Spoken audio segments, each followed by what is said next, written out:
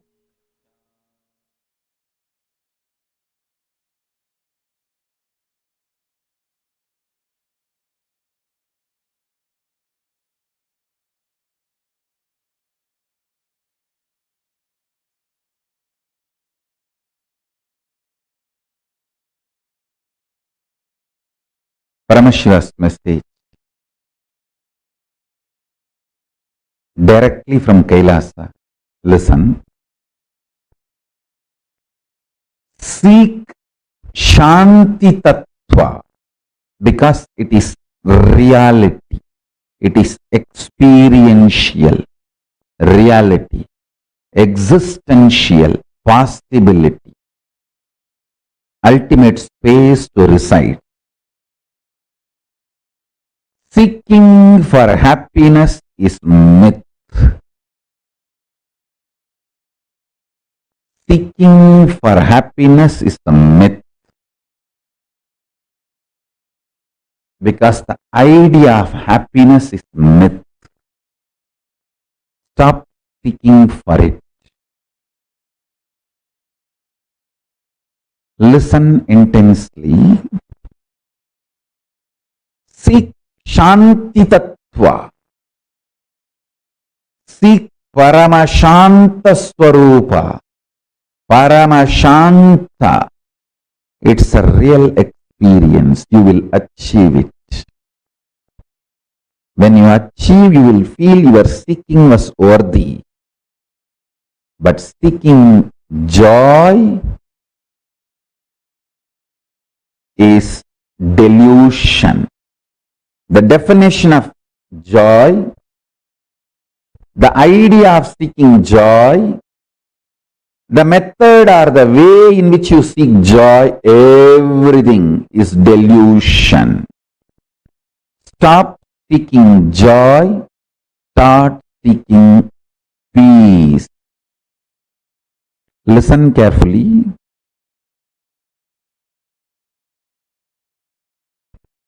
When you start seeking peace, Shanta, your visualization capacity mixes, merges, becomes one with your consciousness. Your consciousness becomes one with Paramashiva's super consciousness. Your Sankalpa will become Shiva Sankalpa. Your will become Shiva's will. Listen.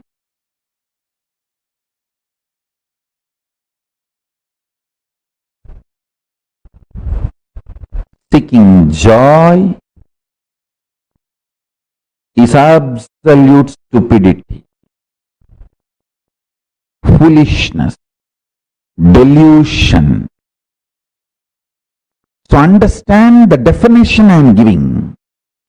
Alive, vibrant, core, which does not get shaken by big bangs and black holes, but remains as active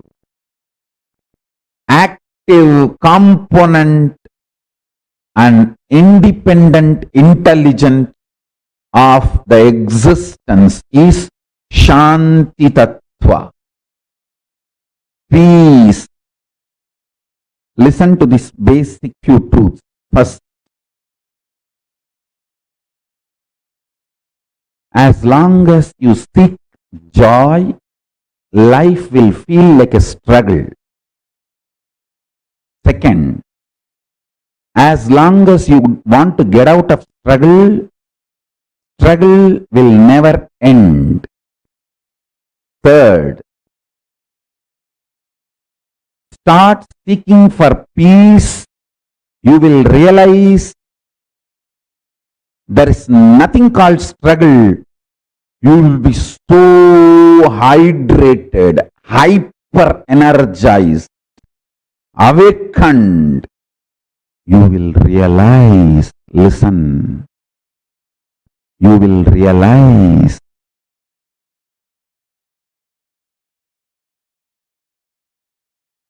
life is war, struggle. If you want to live a cheap life, keep your struggles, fights, wars cheap level.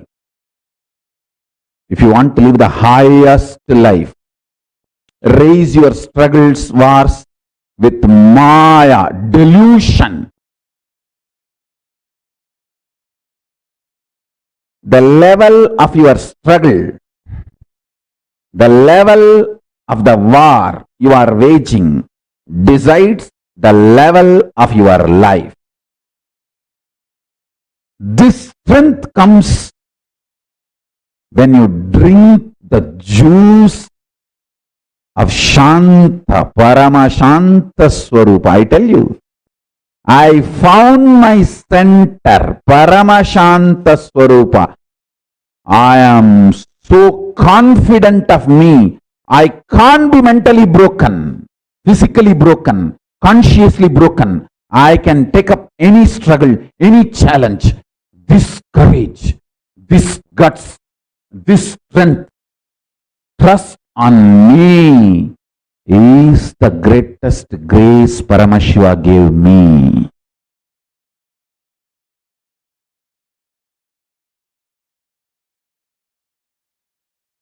Listen, seek Shanti. Even little bit of Shanti you drink, you taste inside you will give you tremendous strength, will make you realize life is a struggle. If you want to live a cheap life, keep your struggles cheap.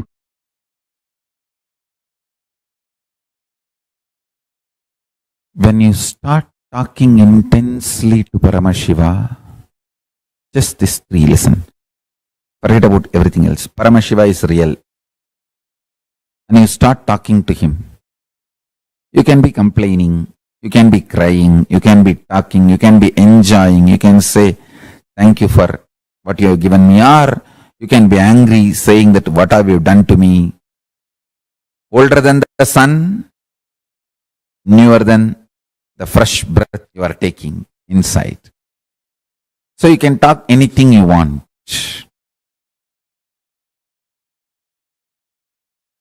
Remember one thing, cognizing is real, and then whatever you talk to him and whatever response he does, sometimes he will give verbal response, sometimes he will fulfill your prayers, sometimes he will pour intense Paramashanta state in you.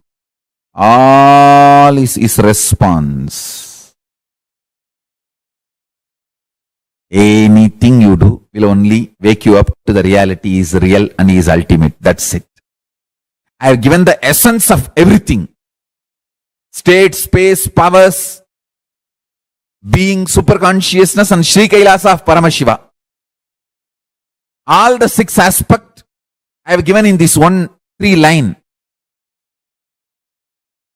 Paramashiva is real. The ultimate is real. And start talking to him intensely. It can be sweet, friendly conversation. It can be fight. It can be demanding. It can be aggression. It can be surrender. It can be screaming. It can be anything. Know that he is real and go on internally talking to him. Before sipping cup of coffee, tell him, Swamiji, here is a sweet coffee. Enjoy. Before falling asleep, tell him, I am resting in you. make my brain fall in tune, so I manifest you. Go on and on and on. I tell you, listen to this. Once you feel you are dreaming, and after that, even if you slip into dreams, all those dreams only leads you to waking up state. Only once you remember, I think I am dreaming and it's not all real. Even if you don't wake up and fall, you slip into the dream again.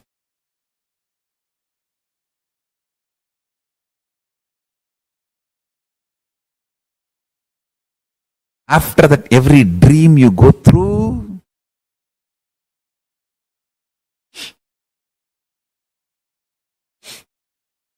will only lead you to wake up. You will only wake up.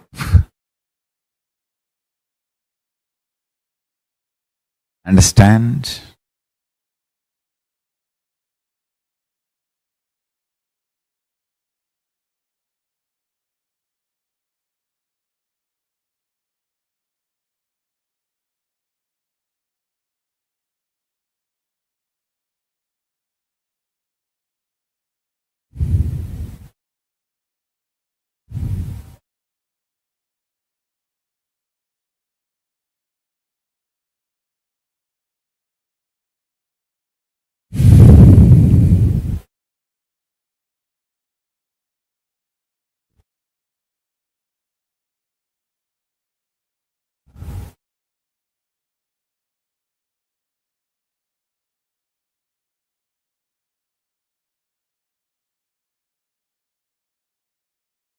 Independent intelligence who is creating, sustaining, renovating, rejuvenating, pulling out of delusion and liberating all of us and this universe is Paramashiva, and he is real. He is available in the form of Nithyananda Paramashivam to all of us. Cognize these fundamental principles and go on talking to him. Go on talking to him.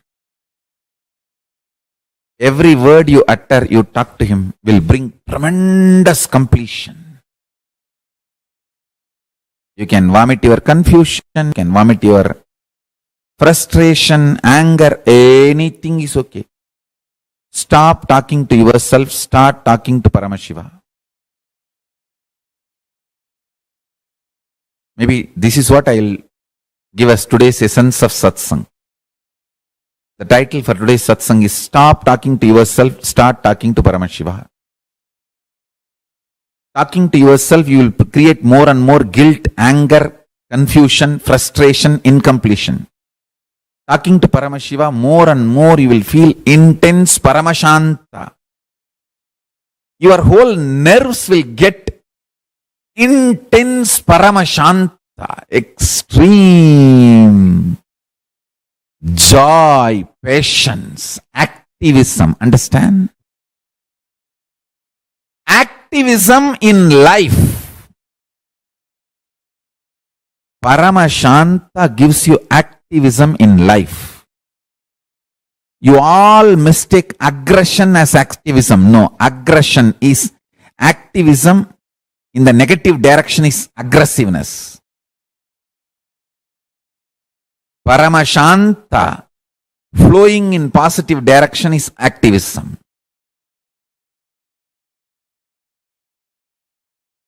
I have seen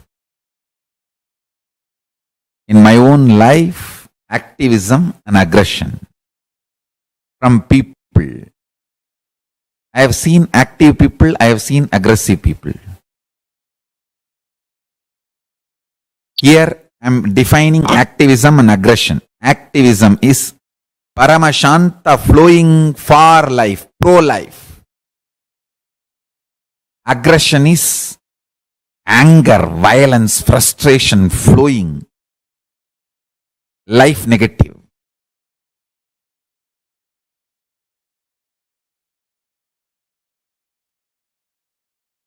Shanti based Shakti.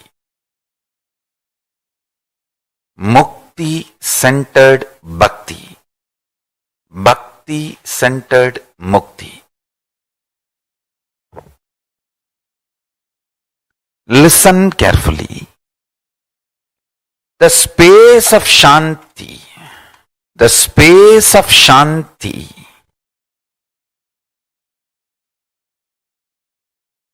is where Kailasa grows. Listen carefully. It is in the deep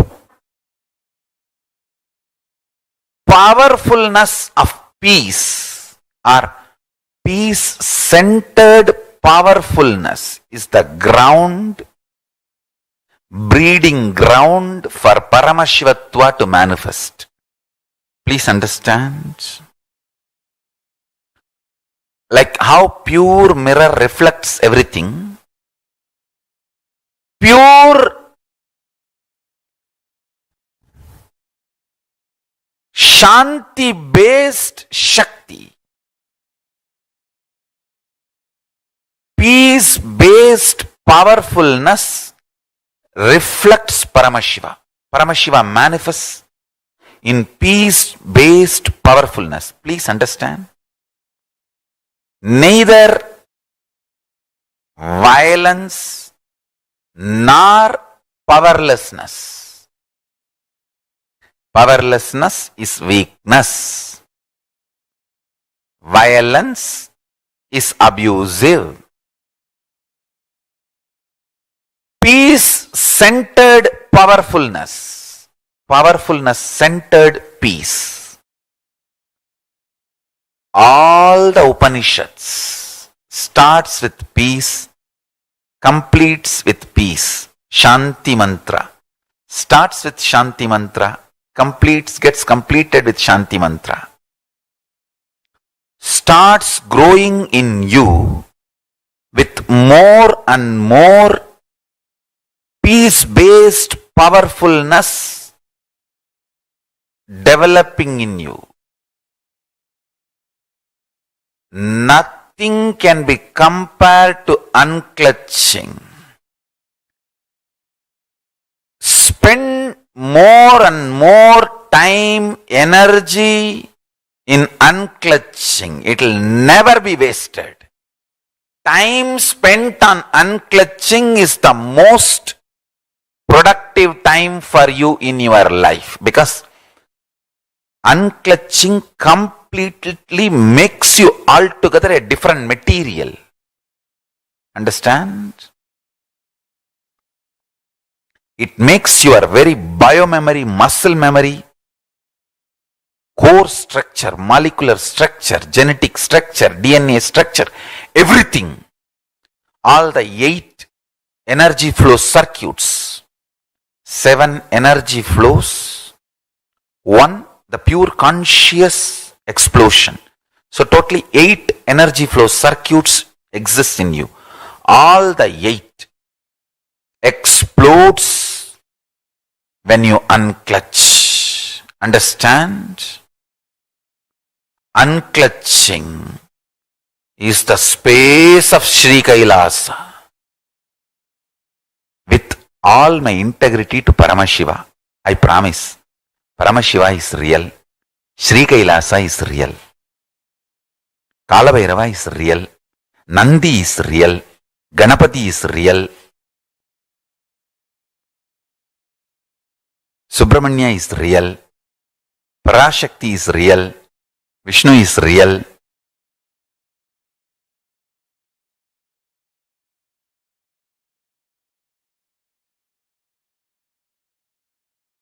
The space of Sri Kailasa is real, I tell you. It is just to tell this to all of you and inspire all of you. Give you the glimpse of this experience so that the virtuous circle will start in you. See, once I give you one experience, then you start moving towards the Paramashiva. Then he gives more experience. Then you start moving towards him more. This is what I call virtuous circle. Pushing this virtuous circle to start is what is the job of Guru. And maintaining the virtuous circle and increasing the speed is job of the Linga and Sangha. Peace-centered powerfulness is the fragrance, breathing space of Sri KAILASA, Paramashiva.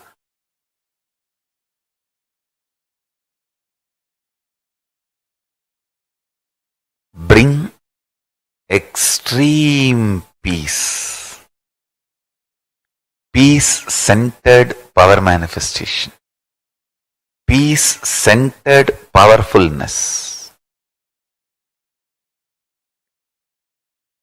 More and more completion inside, more and more unclutching inside. Throw all the rubbish out through cathartic processes, detox processes. Do samskara dahana kriya, do mrigasharira vasa. All these are detox processes. Do nirahara samyama. Unclutch, unclutch, unclutch.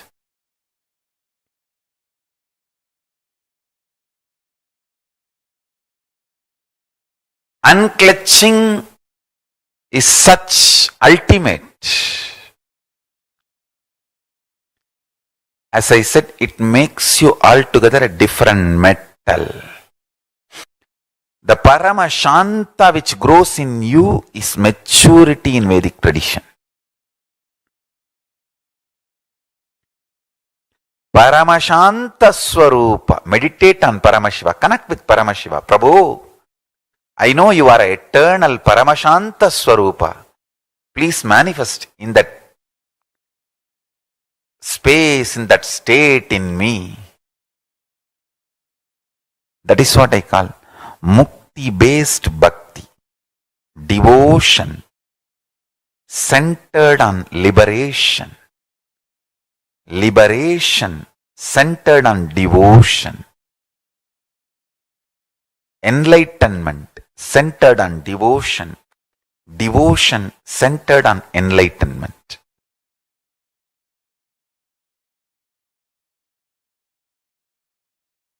Listen.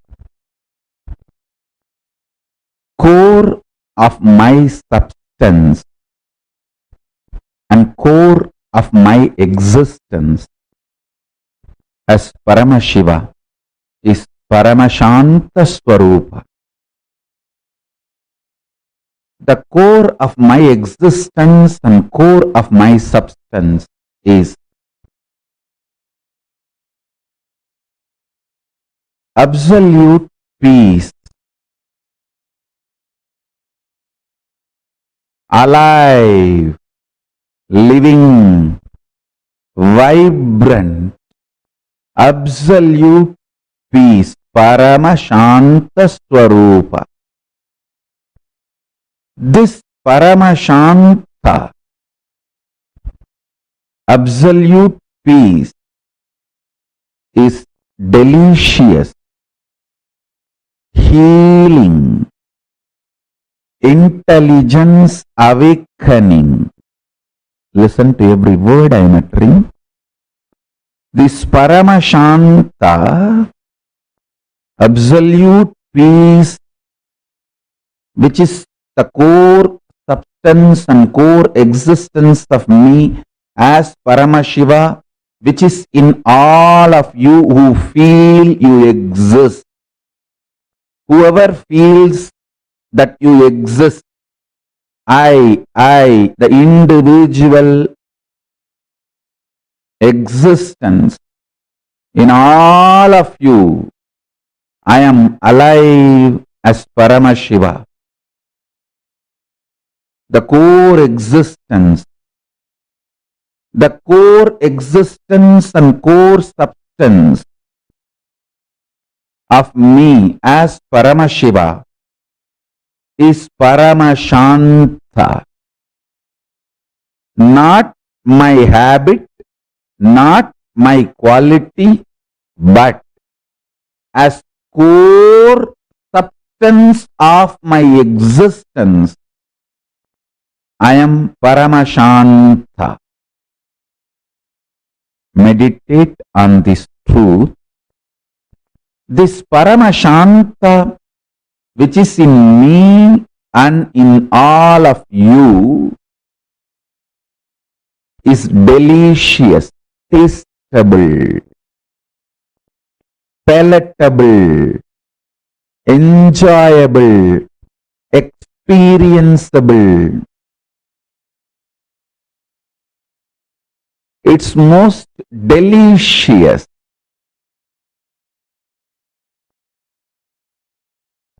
Start delighting, getting delighted, enjoying, sharing this joy of this absolute peace. I tell you, whether it is a simple headache or worst corona, simple, small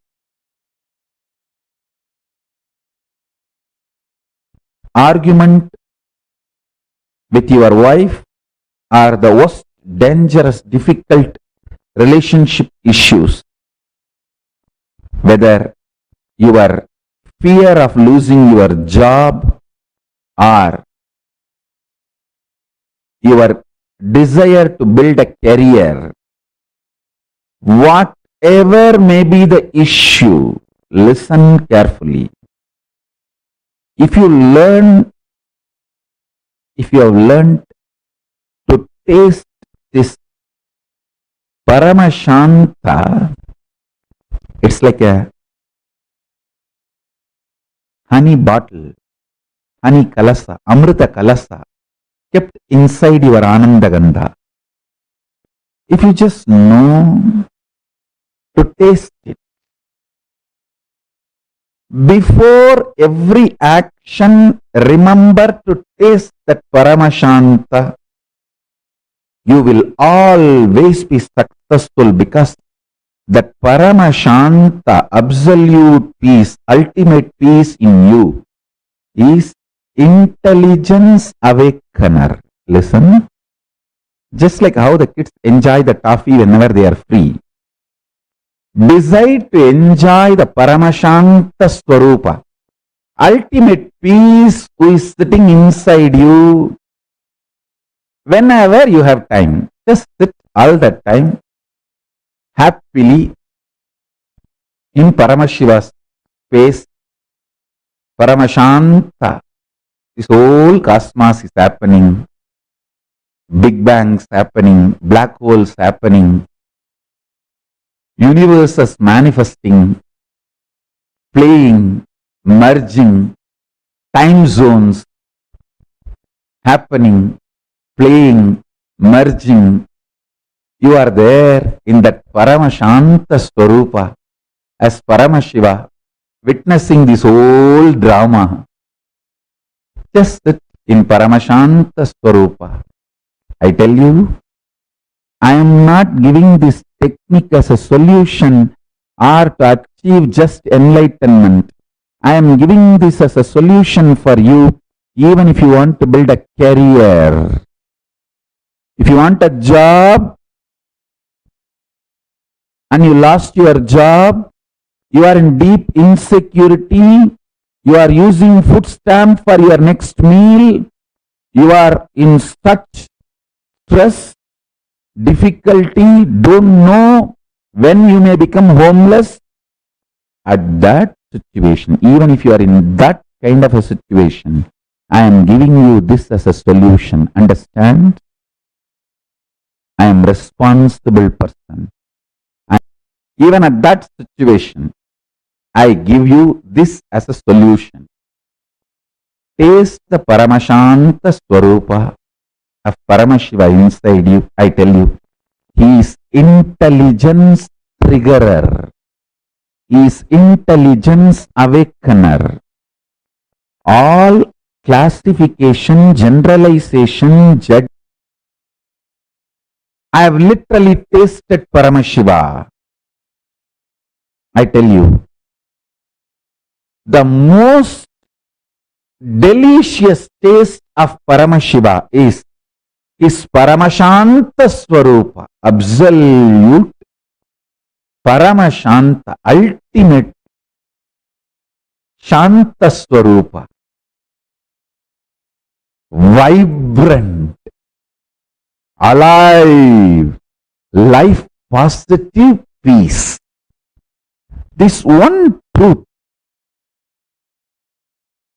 whether you are going to take any medicine for your physical, mental problems, or you are getting ready to have an argument with your husband or wife, or you are getting ready to give an interview for your future career, job, or you are getting ready for your education or the major decisions of your life, or you are getting ready to choose your future life partner, husband or wife, or you are planning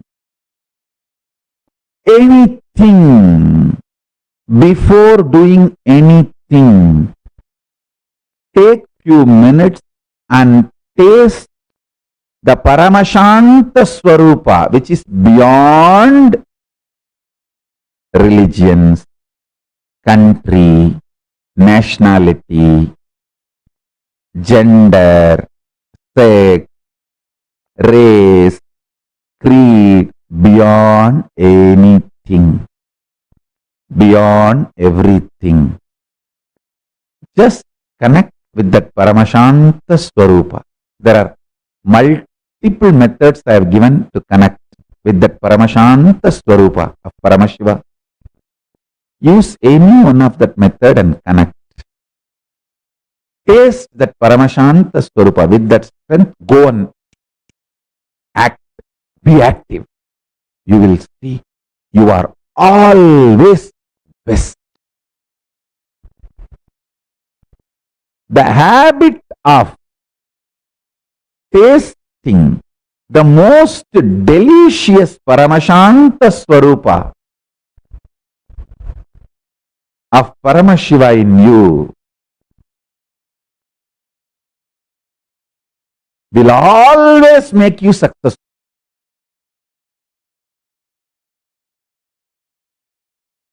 Paramashanta Swarupa, adding more and more peace in you, will make you realize your every plan is connected to cosmic plane. And listen. Listen carefully. When you feel your plans are cosmic plane and planets are making that into reality, you will gain the confidence to surrender your whole individuality and personality to Paramashiva and realize you are the manifestation of the cosmic principle Paramashiva, not any separate personality or individuality. That is the ultimate vacation.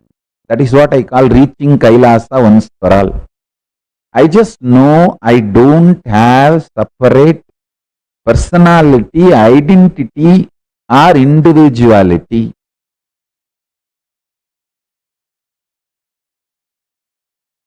I am just a manifestation of the cosmic principle, Paramashiva.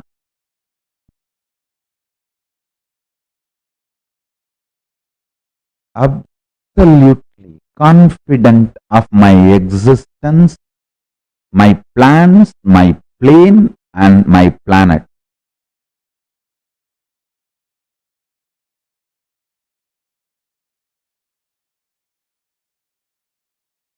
This is what I call reaching Kailasa once for all. Relaxing in Kailasa.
What she did.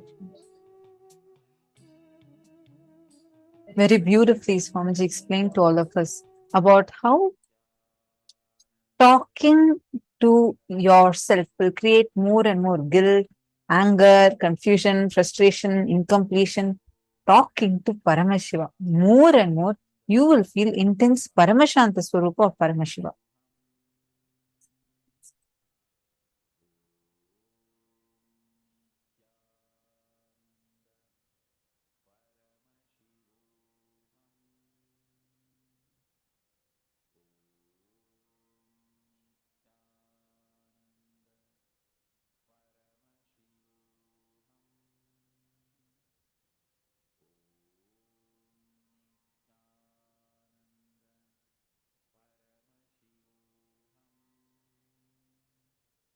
I just wanted to ask all the participants that are here with us, how many of you has seen this, where you have seen clearly how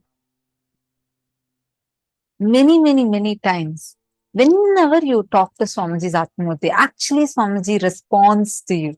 How many of you have had this as an experience? How many of you have had this as an experience? I just wanted to share a small incident with all of you. May I have, if everybody is listening, please? If you are listening, please can you put yes in the chat? See, talking to Paramashiva more and more, talk to Swamiji. Paramashiva has come down in the form of Swamiji for all of us. Talking to Paramashiva more and more. I have shared this earlier. If you attended the previous programs, definitely you've heard me share this. But this incident has been like really powerful for me. In Adinal, we like, especially in Gurukul, right? Like I grew up in Gurukul. Literally, I grew up in Gurukul. My golden childhood has been in Gurukul. I was grown up in Swamiji's Gurukul. And the way the ambience that Swamiji gives, it's like extremely beautiful. Like it empowers us from within so much. So I remember this one incident. I was in the class. So I had like, we all used to do this. We all have our Atma Murtis. And we talked to Swamiji through the Atma Murti. So I was studying math, and like me and my friend, like we both were sitting and studying, and the book was open. The book had a picture of certain chocolates, and these chocolates were not those that were available in India. It was like from abroad. So some foreign chocolates were all put on that. And in Gurukul, we never eat chocolates. We don't eat any kind of junk food. And like I was telling something, and that Balasant asked me, okay, you're telling so much. I'm challenging you. Can you manifest chocolate? Can you manifest this chocolate? I was like, at that point, like, because he was challenging me, I said, yes, I can. Then he said, okay, come on, go and tell Swamiji now and show me how you can manifest it. So I went to Swamiji's Atma Murti, and I just went to Swamiji's Atma Murti and like literally whispered into Atma Murti's ears. I was telling Swamiji, you heard that this kid is challenging me, and can you manifest these chocolates today? Somehow these chocolates should manifest. See, in Gurukul, we don't eat eat chocolates at all, and these are not even available in India.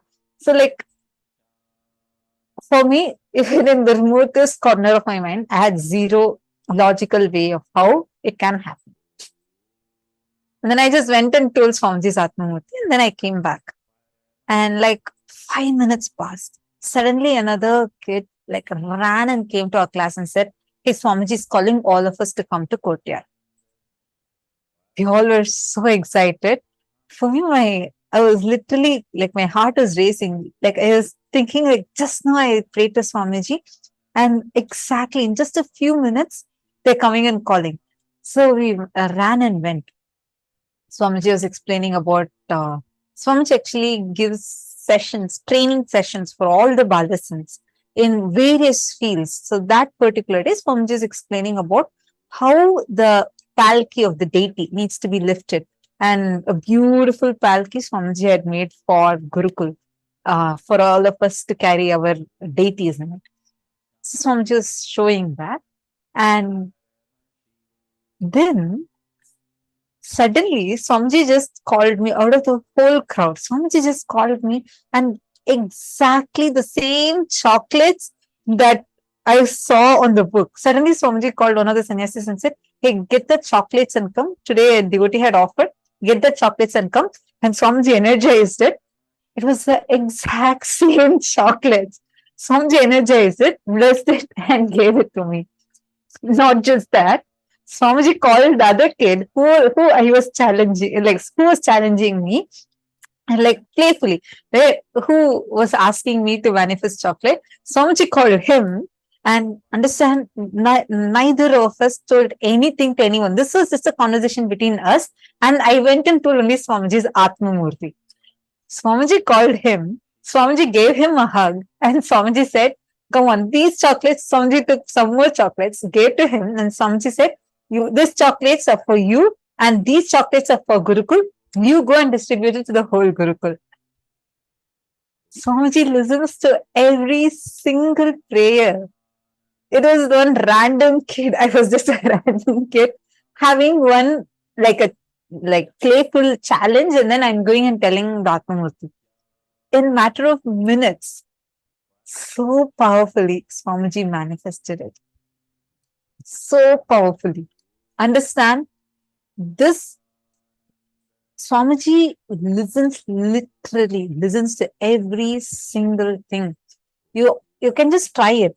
Start sharing. Go and talk to Swamiji's Atmamurti. Just take the Atmamurti. Who all have Atmamurtis here?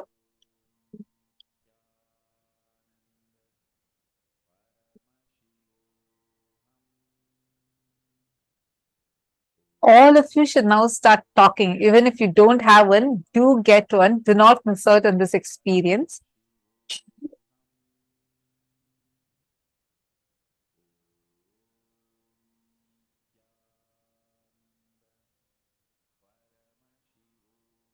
Mavinata Nagaraj, you have to quickly print it out. Come on.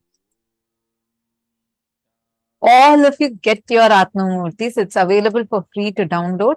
Our support desk team will share with you the links, and we request you can actually download, print it, and get it energized. Literally anything you want. What you feel as painful, you feel something is making you upset, something is giving fear inside you. See, most of the times we keep talking all these to ourselves without even our own listening to us. We don't even listen to ourselves. We go on talking so much inside us to ourselves. Just see right now how much inner chatter is going on inside you. Am I right? This inner chatter that you are experiencing inside of you, you now need to break from that, and you need to start talking to Swamiji, talking to Paramashiva. It can completely heal you. I remember one other incident that had happened was once I first time I'm going to write. I was writing a completion letter, and I wanted to give my completion letter to Swamiji. And this is like first time since Swamiji was in darshan, right? Like, and Gurukul kids at that time, it was like we used to sit and do completion every night. We'll sit and talk to Swamiji's Atmamurti. We'll sit and write completion every single day. We used to do that particular day. I remember that that was my very first time in darshan. I'm going to go like write a completion for something, and I'm giving it to Swamiji. So I wrote my completion letter, and I'm taking it to Swamiji. Swamiji said, "Oh, you're now coming with the letter itself. Every single day you come and complete with me, right? For the same thing, you come and complete with me, right?" I was shocked because I had never told Swamiji like physically that I'm actually talking to Swamiji's Atmamurti, saying everything. I used to sit and do every single day. I was doing that completion, and literally Swamiji himself told this. I understood how much Swamiji actually is listening to us. Understand, he is manifesting powerfully. Paramashiva himself is manifesting so powerfully for all of us. And I want to just to add to that, see, when you talk to yourself, it's confusion. When you talk to Samji, it's solution. Because whenever we talk to ourselves, what do? We brood over our incompletions and we say, this is happening, that is happening. When we talk to Swamiji, that that moment it is solution. Talking to yourself will create more and more guilt, anger, confusion, frustration, and incompletion. Talking to Paramashiva, talking to Swamiji will create more and more completion, joy, and bliss inside of you.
See, I see many of you asking for the link. Definitely, we'll now be posting the link for all of you in the chat.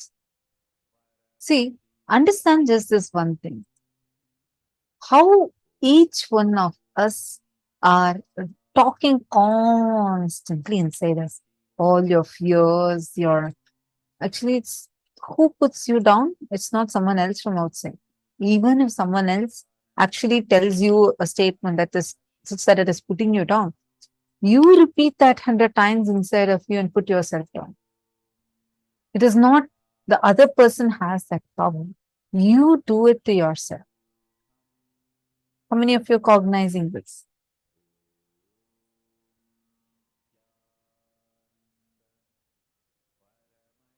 Take a few minutes to internalize this. Everardo Alfaro, there is a link. I'll be sharing that link with you for Atmamurti. Okay. Yogesh Goyalaya, Piotr Wajda, Amritapanandaya, Dr. Murali, Robert Ramaya. May I request all of you to share? What did you click with? So far, what did you click with? How many of you want to take this up as a lifestyle practice? Actually, Swamiji gave a beautiful way to do this.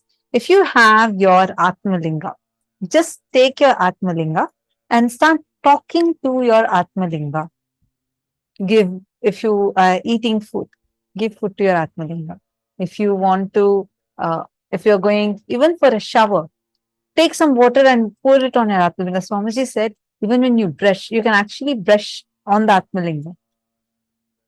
You can do everything that you do to yourself to your Atmalinga. Talk to Swamiji through your Atmalinga. You'll actually hear Swamiji responding to you. Whoever wants to experience this, take a few minutes and actually try it once. You should not just do some telepathy. See, many of you sometimes, like many times I've seen participants say, yes. I talk to Swamiji every single day. How do you talk? I do telepathy to Swamiji. See, the whole point is not about, okay, you should, talk to Swamiji. It is more than that. It is about how much when you talk, how much are you listening to yourself?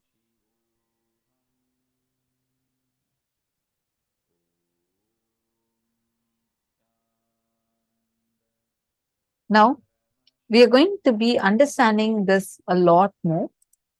This understanding we are having is too important as this can directly help you to manifest the space of Paramashanta Swarupa.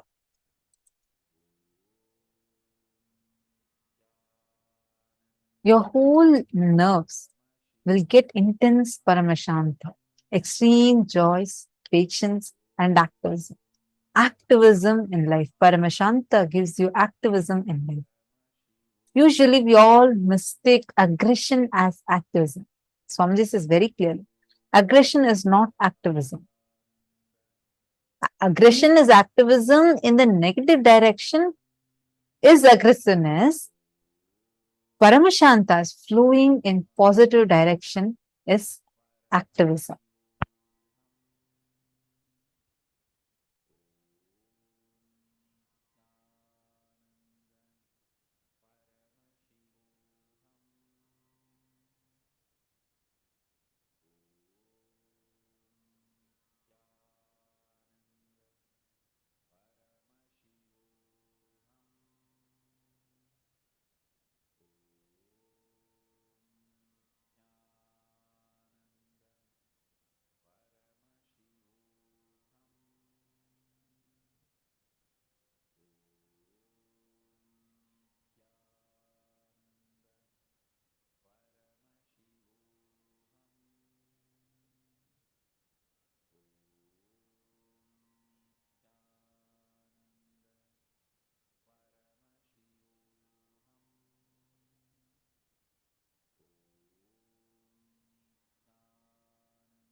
Please relax.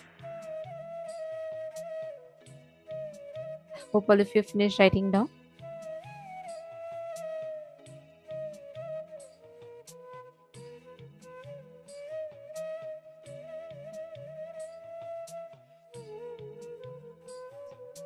Understand, the more and more you complete, you will start discovering this Paramashanta in you. The space of absolute peace, absolute oneness, and Paramashanta.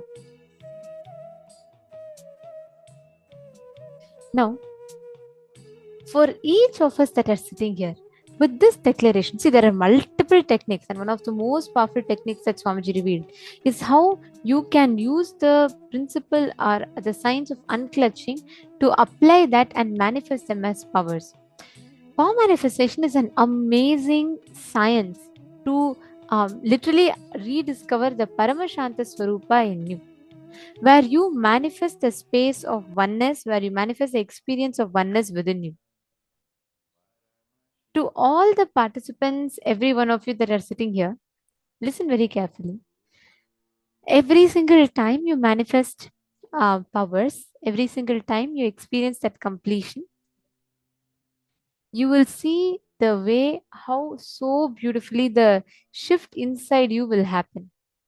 How beautifully you will start rediscovering your inner space, the Paramashanta inside of you, the space where there are no reactions, the space where there's no actions, the space where there's no inaction, all of it together. So, shall we all enter into the power manifestation? Okay. Please sit straight.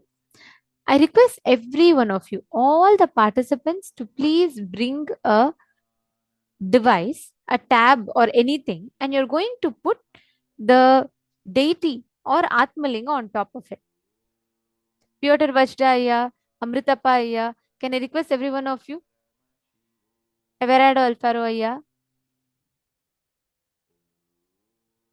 Robert Romaya, you're having audio. I'm seeing your messages of there's no audio. Is there audio you have? Oh, that's okay. Got it. I think it's sometime back. Robert Romaya, can I request you to share how was it yesterday? How many people did you reach out to? And how was your experience of enriching? Same way, Amritappa Ayya and also and also Piotr Vajraya. Can I request both of you also? You both have experienced the Paramashivoham session and you both have experienced the powerful cognitions you've been attending sincerely for a long time. Can I actually request all the participants who have been here? See, your experience is one. In addition to your experience, whenever you reach out to more people and make more people experience it, the whole space in which it happens in you, the whole space in which you experience a power manifestation will have a shift. So all of you, Ma Maluhya Mauna, Ma Parvati Sukmaniyam, Ma Kim Lee, Ma Maria Clelina, Vinuta Ma, and Ma Patricia, Ma Margarita Vasconcelos, Ma Karin Shivanatarajan, Ma Jnana Pradayini. Okay. I request every one of you to bring a silicon device. It could be anything. Bring a silicon device and please place it in front of you. You're now going to be manifesting the power of being able to move a deity or any particular object on a silicon surface. And it's very easy to manifest. It's a very clear science. You just need to understand or learn how that science works and you will be able to start experiencing it. So, joining with us in this session is Manitya Virajananda.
Nithyananda, everyone.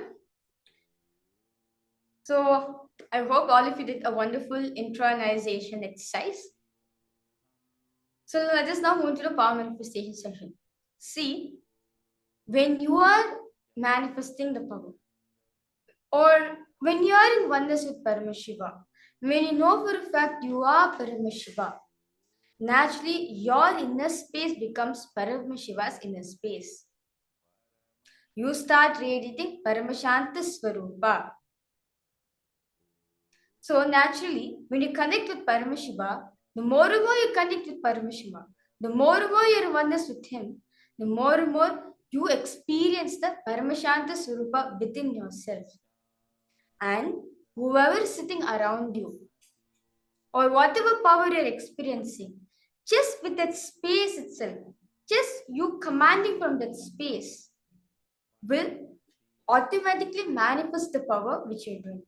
Or the people who are sitting around you will also experience the Paramashanta Swarupa.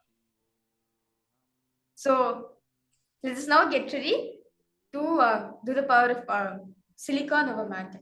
So now I request all of you to get a device, put it flat on the ground, make sure the device is flat, and switched off. It's best if the device is shut down, as no vibration will cause the object to move. You can shut down the device, and I request you to place the object, I mean a deity or your Atlinga, at the edges of the device, or you could place in the middle. Basically, you should know where the starting point is.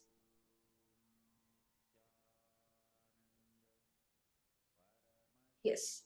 Now, I request all of you to sit with your head, neck, and spine in a straight line. Remember Swamiji at your third eye. Visualize Swamiji sitting at your third eye center.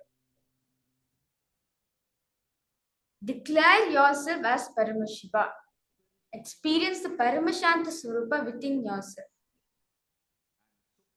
Let's now start chanting the Mahavakya. Om Nithyananda Paramashivoham. Om Nithyananda Paramashivoham. Om Nithyananda Paramashivoham.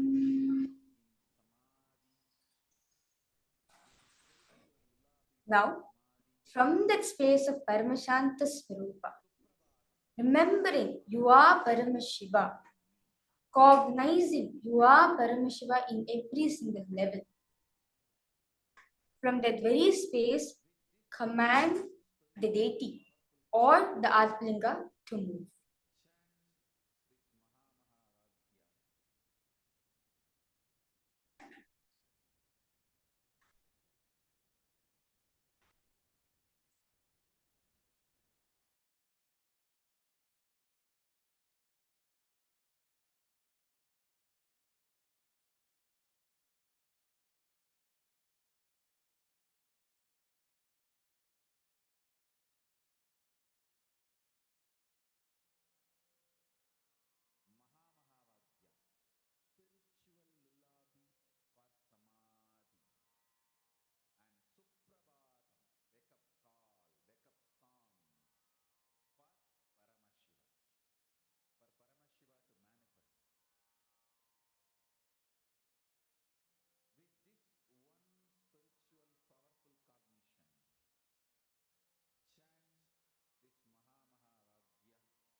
Paramashivoham. Om Nithyananda Paramashivoham.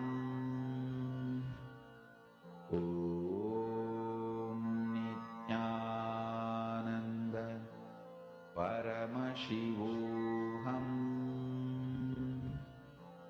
Om Nithyananda Paramashivoham. Om Nithyananda Paramashivoham. Om Nithyananda Paramashivoham. Om Nithyananda Paramashivoham. Om Nithyananda Paramashivoham. Om Nithyananda Paramashivoham. Om Nithyananda Paramashivoham.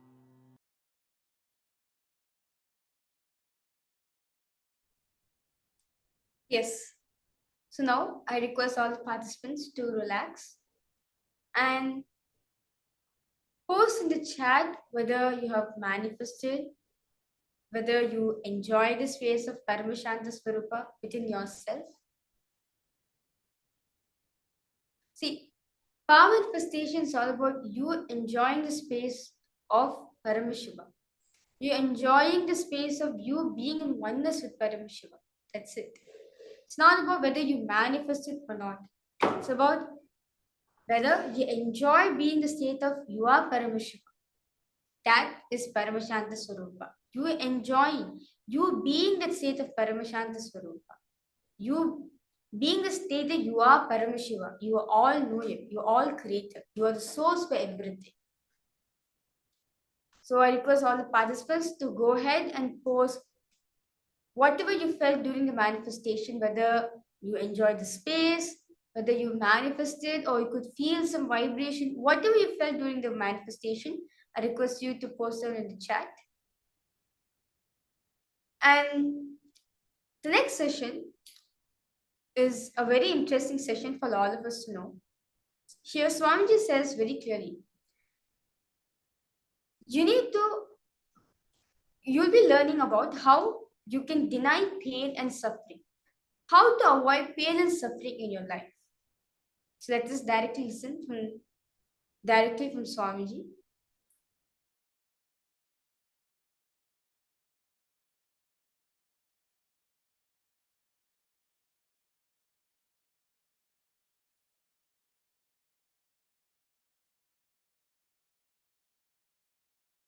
The first sutra, deny the existence of all pain and suffering, all dimensions and aspects of pain and suffering. Even if you are getting drowned in the ocean, just tell yourself, Swamiji said there is no pain or suffering. Come what may, let's see. But there is no pain or suffering. Be very clear.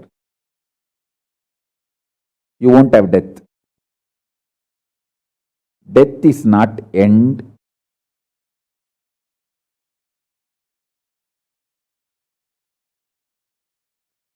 Losing the truth is the greatest loss than death.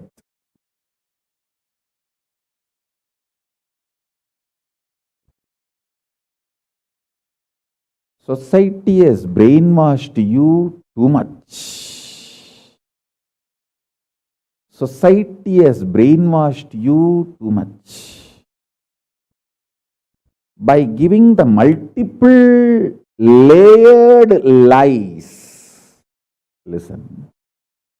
This multiple layered lies catch your attention.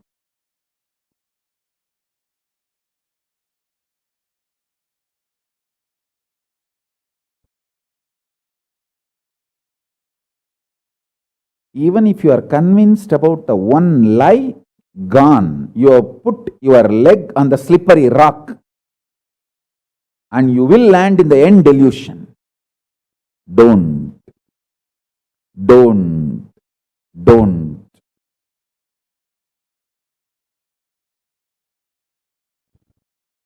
Deny the fundamental, foundational brainwashing technique used by society, deluded society on you about the existence of pain and suffering. Listen, it is not okay to be normal with absolutely sick social conditioning. Don't try to be normal with the shit, sick social conditioning.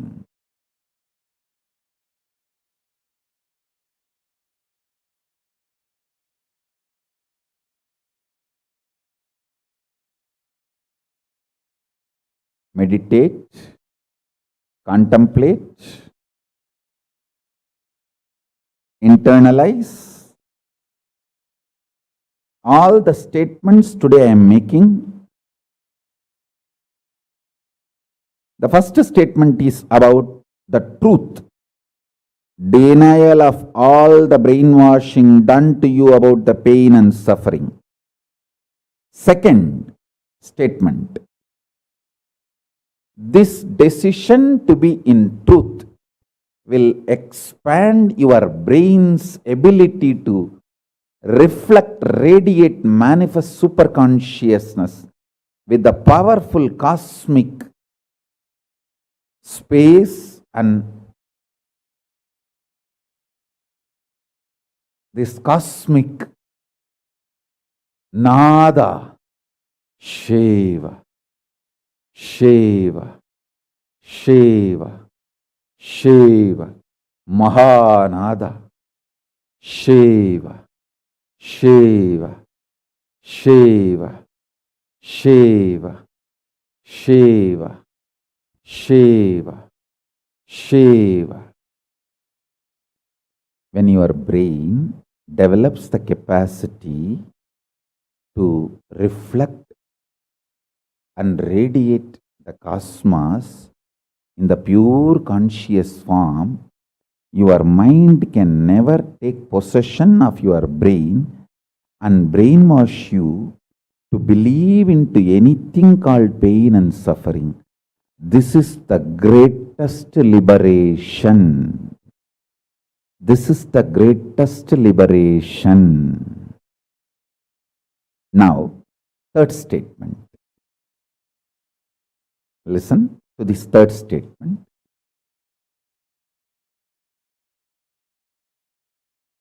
I am having 25 heads, one consciousness.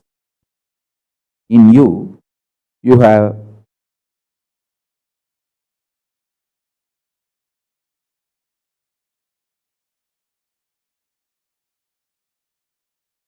broken yourself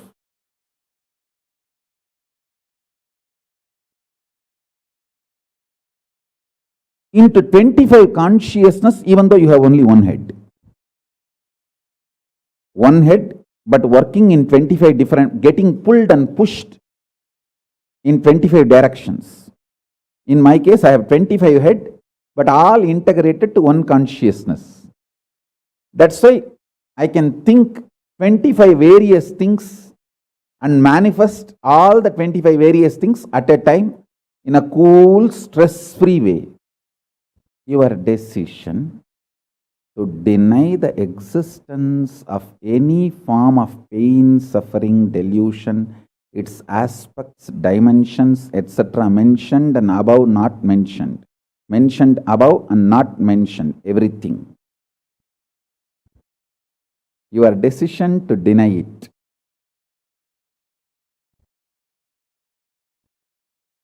makes such beautiful space in you. Simply start manifesting powers and play with the powers. That will give you tremendous confidence to strengthen powers and powerfulness and deny the existence of pain and suffering and the lower way of existing.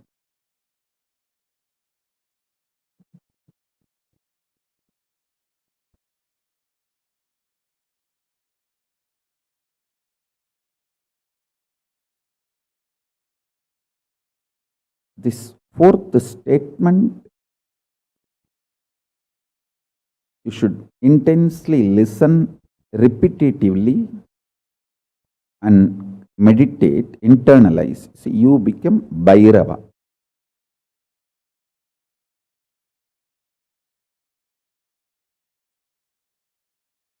Mahakala Bhairava, Mahabhairava. Mahabhairava does not have karma. Anyone tries to attack him, they get the karma and they suffer. He himself does not have any karma. He is in a pure space. You establish yourself in that very space. You yourself will see clearly. When somebody does good to you, they get good. When somebody tries to do bad to you, they get bad. But you don't have any karma. You are not the initiator of karmas. Hey, I am telling you the truth. You are Mahakala Bhairava. I am not brainwashing you. Actually, if I want to exploit you, I should tell you you are something lower than God.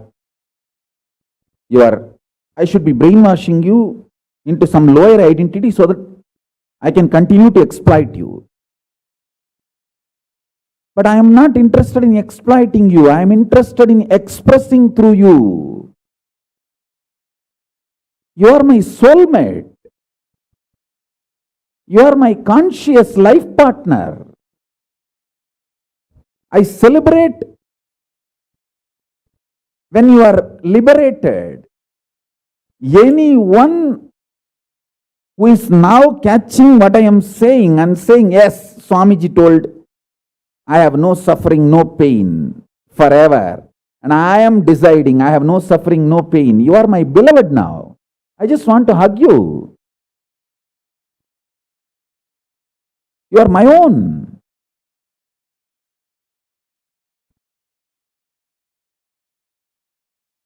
I have only one reason to tell the truth, because truth makes you fulfilled and makes me fulfilled. You are Kala Bhairava. Sit like Kala Bhairava and tell very clearly to your past, present, future. Hey, I am Kala Bhairava.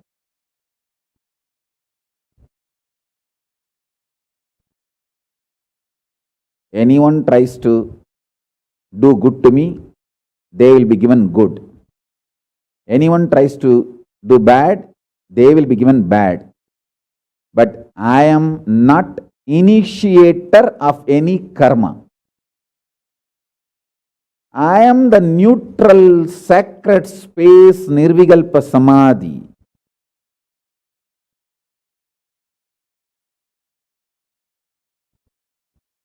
If you throw laddu on me, you will get the laddu back. If you throw stone on me, you will get that stone back. If you throw the shit on me, you will get that shit back. But nothing will touch me, and I will not throw anything. I will not be working, operating in any of the cognition level where this sick society operates. There is no concept of pseudo dignity and the reason to operate. Far from pseudo dignity. With this clarity, sit in Nirvikalpa Samadhi. I tell you that quality which oozes out from your consciousness into your body, it will actually literally bring that sweetness in your tongue. That is what is actually Amrita. Amrita means the principles of immortality digested, cognized by your mind and gets sunk, drilled, driven into your brain, and that brain's opening up, flowering, that Sahasrara Chakra flowering, and that honey pours inside the system, literally brings sweetness inside your throat. Amrita.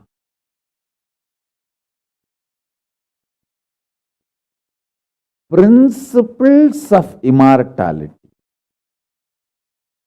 Truths of immortality. When they are chewed by your mind and gets into your brain, the chemistry, alchemistry happens in you, in your biology, is nectar.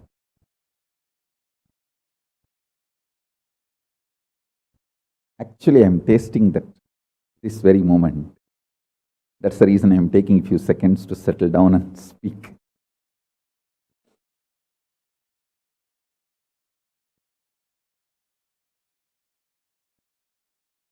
Now the fifth statement. Listen to this fifth statement.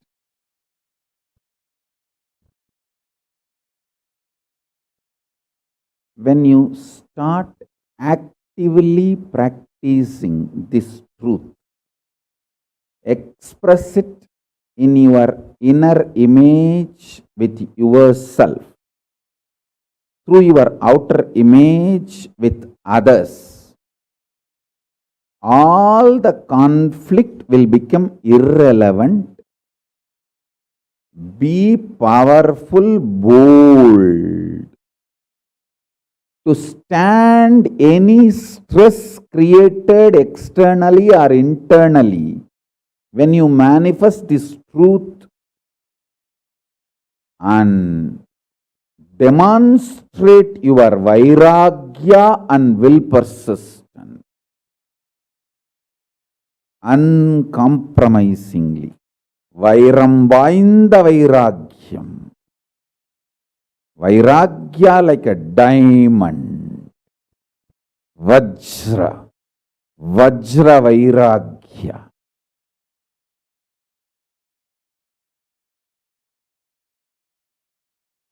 Listen, all my Gurukul kids, I am not making you human being, I am making you divine being. Divine beings don't need violence. You are protected by Kala. You don't need violence. All my kids, be very clear. All my kids whom I am initiating you now with the power manifestation signs, listen carefully. All of you do not need any violence. I am making all absolutely divine being. All of you need only intense Paramashanta Swarupa of Paramashiva's dimension manifesting in you. Even your eyes, anything you see should be blessed. Understand? All my Gurukul kids, listen. In every inch, I am evolving you to become Paramashiva, the divine being. You don't need violence. For example, people tell me, oh, without violence, how we can run an army, how we can protect our country. Understand? Countries made by human beings need army. They have their own logic. They need army, they need defense, they need all that. But you all belong to the KAILASA, country made by Parama. You don't need army, you don't need violence. You only need intense power manifestation. I want all of you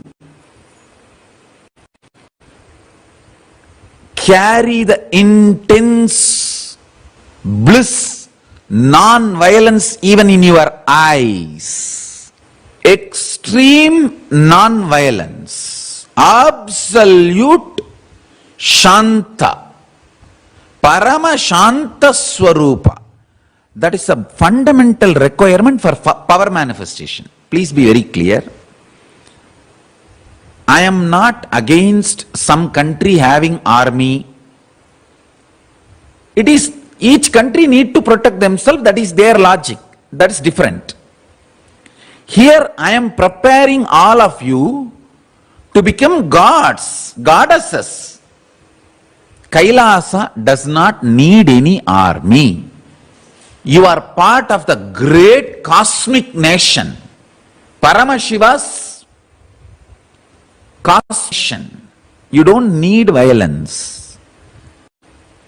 You are getting prepared for enlightenment. You are getting prepared for power manifestation. Now, I am initiating. I give you the assurance. Kala Bhairava is protecting you. You do not need any violence, any anger, any self-defense mechanism.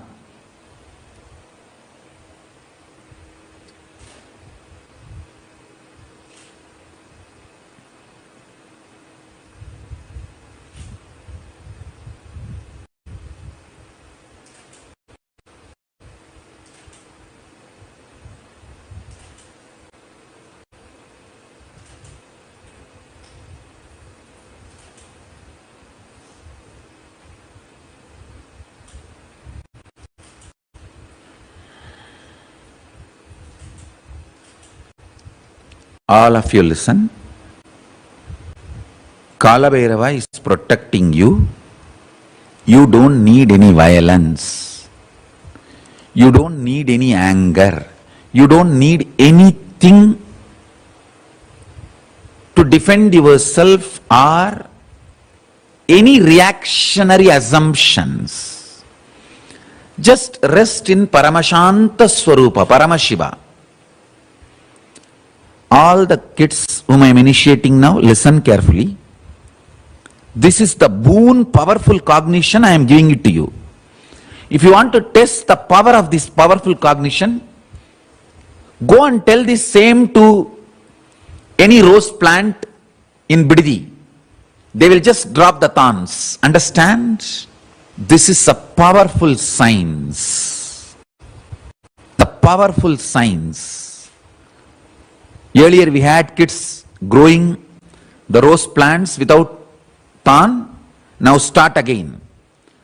You cannot touch the plant. Sit next to the plant and tell, Paramashiva has blessed me. I am protected by Kala Bhairava. I don't need violence. Praying to Kala Bhairava, connecting with Kala Bhairava, I give you abhaya. You are protected by Kala Bhairava. You don't need any defense. Drop the thorn. When you wake up from the bed, if your first thought is, oh, let me get up to go and sit with Swamiji and attend the session, attend the satsang or attend the courtyard session, then you are becoming many to celebrate yourself. Morning when you wake up itself, if you remember your boss, or your enemies, or the people who torture you, or people who are abusing you, or people with whom you have anger, you have violence, incompletion. Morning itself, if you remember them, then you are becoming many to torture yourself. Batch by batch, you guys have to sit and do extreme, complete completion with all kinds of violence and anger. You should become Paramashanta Swarupa, because intense Shanta, I can download the whole KAILASA into you. I can download the whole KAILASA into you. And I also wanted to announce, all this initiation I am giving, I am making it available to all of you all over the world. If you all cognize what I am talking and start internalizing, cognizing, this power manifestation will work for all of you also, wherever you are. I am working focused on the Gurukul kids because I am making divine beings to serve the whole world. You should complete with even small anger you have. One of your brother disciple, oh, he has a long jata. You may be having little anger. Or Swamiji calls his name, not my name. Even with those small anger, you should complete. Mukkayam tavirka. Tirumular says, Mukkayam means Vengayam, Perungayam and Ulkayam. That's a pundu.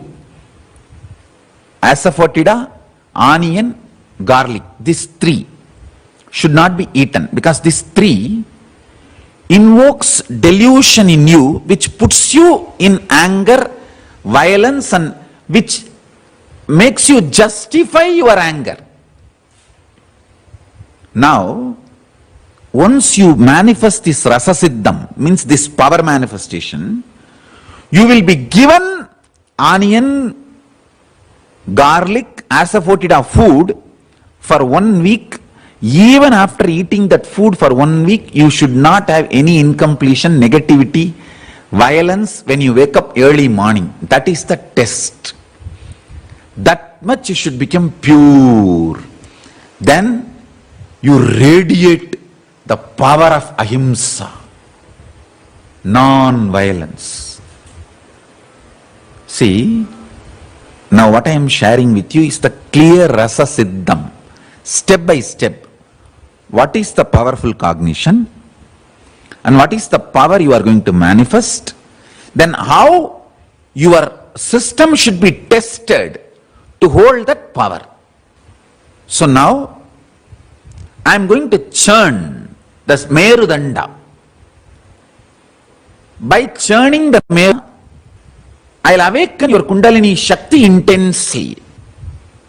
Once the Kundalini Shakti is awakened today, now itself, within next few minutes, you can start moving the matter with very absolute oneness, non-violence. Absolute non-violence and oneness. You tell any matter, I am becoming many. To celebrate myself, you are me, I am you. Come on. Just call, that matter will come towards you.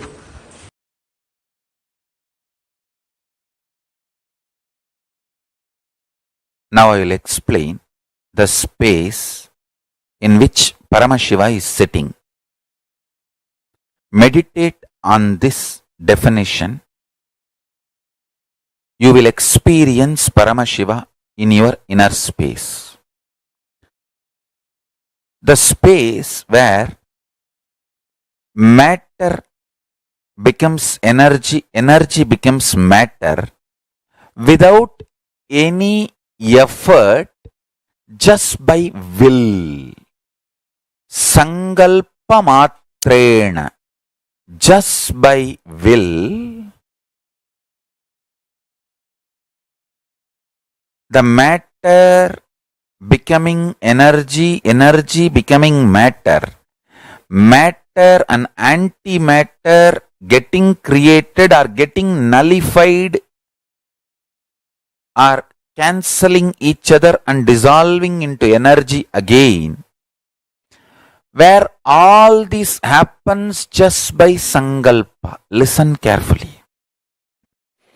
I'll describe that space. That is exactly called Nityatva. Means the space of eternity, where Paramashiva is seated.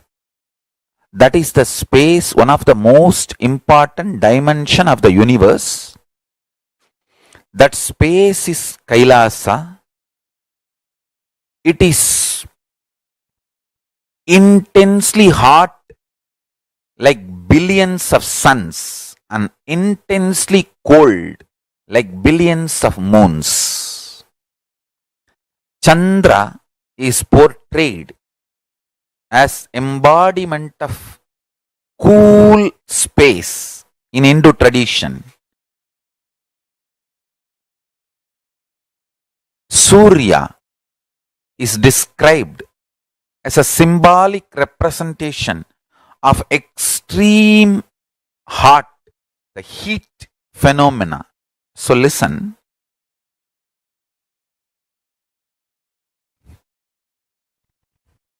Koti Surya, crores of sun's heat. Koti Chandra, crores of moon's coolness. Put together is the space of Nityatva, where matter becoming energy, energy becoming matter, matter becoming antimatter, or antimatter becoming matter, or antimatter and matter cancelling each other and becoming energy. All this and something more, which I am not able to verbalize, all this happens just by will, sankalpa, without any effort. That is the space of Nityatva. Understand?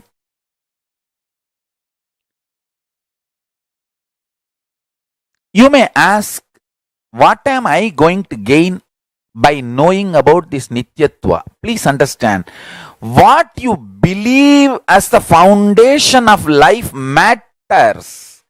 If you believe currency is the only foundation of the life, that will only be the inspiration for you to run. If you understand even once this Nityatva space, actually, if you understand this Nityatva space even in your cognition, you will have such inspiration about life. You will get the real prasada of Kalabhairava. See, real prasada of Kalabhairava is not just he protecting you, Mahakali protecting you. That is one level. The real ultimate prasada of Mahakalabhairava and Mahakali is they make you realize there is no injustice, there is no wrong can be done to you. You are absolutely protected.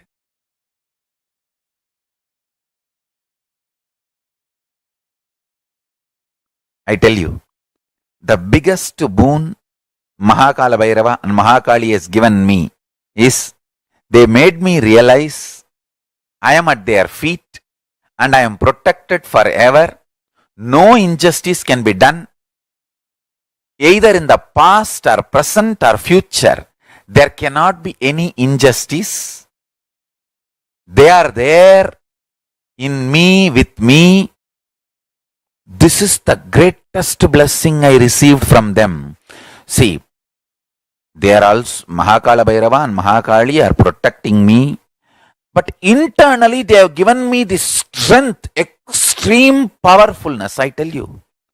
That is the greatest blessing you can receive from Mahakalabhairava and Mahakali. You can check whether you have a Mahakali's blessings or not. When you have Mahakalabhairava, Mahakali's blessings, first thing they will make you feel, experience, you cannot be violated. You are protected forever. The biggest blessing from Kala Bhairava and Mahakali you can receive is internally extreme stability.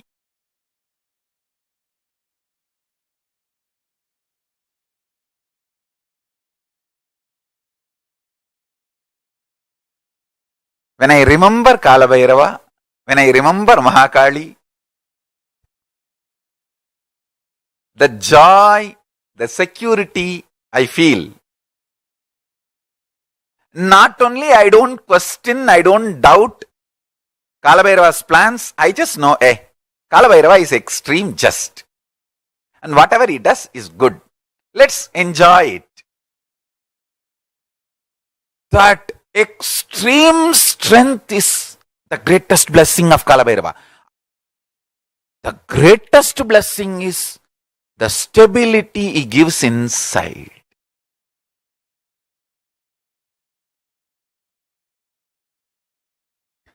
When the pure spiritual power manifests as pure spiritual force, when Shiva manifests as Ishvara, Paramashiva manifests as Parameshwara, you can call it as also as Paramashiva manifesting as Parashakti. Anything is okay. Because these words are used only to give a rough understanding. Behind these words there's a huge equations. Sankhya, the multi-dimensional logical equation.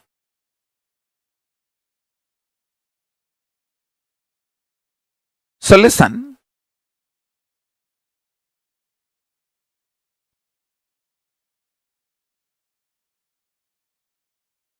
Let me explain this truth clearly.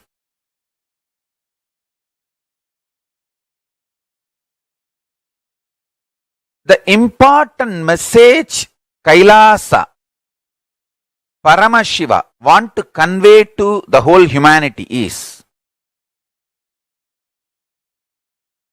Paramashiva is real. The pure spiritual power is real. He himself embodies and manifests as pure spiritual force, Parameshwara.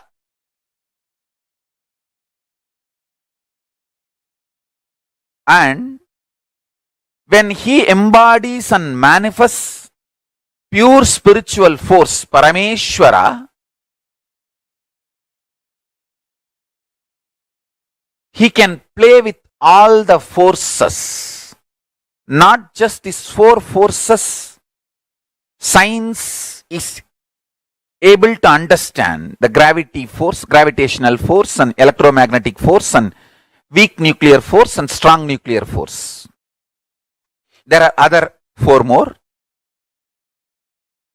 But on all eight, Parameshwara as supreme authority and he plays with all eight. The good news is every human being can manifest this pure spiritual power through them as pure spiritual force. And every human being manifests this, raises the quality of the consciousness of the individual, himself and the world. Understand?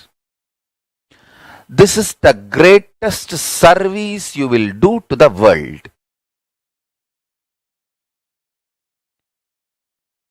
Paramashiva manifesting as Parameshwara is the ultimate soft power. Understand? Soft power can neither be disturbed nor be destroyed by any hard power. Understand? When I say I am protected by Kala Bhairava, that's what I mean. I am protected by Kala Bhairava, the ultimate soft power, which is far more powerful than any hard power. I am protected by Paramashiva. I am protected by Kala Bhairava.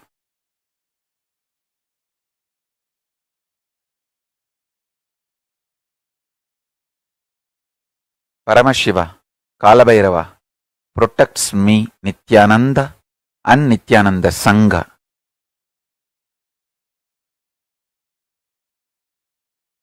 Understand, I am protected just to reveal all the sciences to all of you.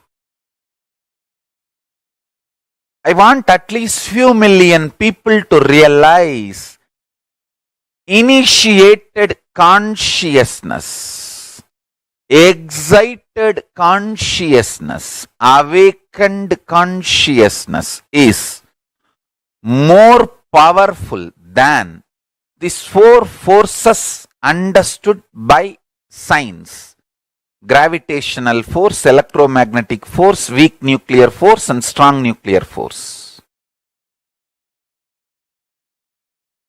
Understand, I wanted to repeat, Hindu God does not get angry if you say you are one with God. Of course, he actually celebrates when you say you are one with him. And not only he celebrates, he initiates you, he encourages you, he supports you, he makes you manifest this soft power, pure soft power. Understand?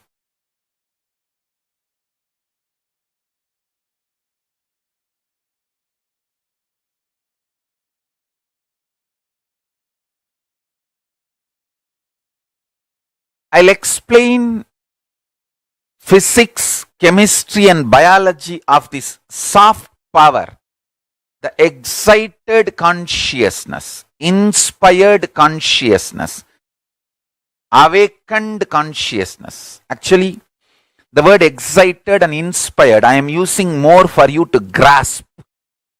You grasp this word excited and inspired more than the word awakened. The awakened looks a little mystical. So, I'm using the word excited and inspired, but all the three I mean same. Here, when I use the word excited, awakened, inspired, I mean same.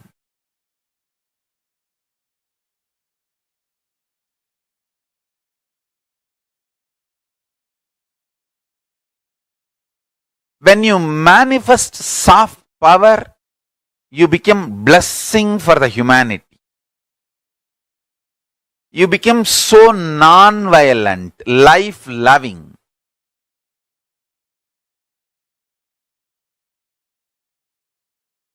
You become such non-violent, life-loving when you manifest pure soft power.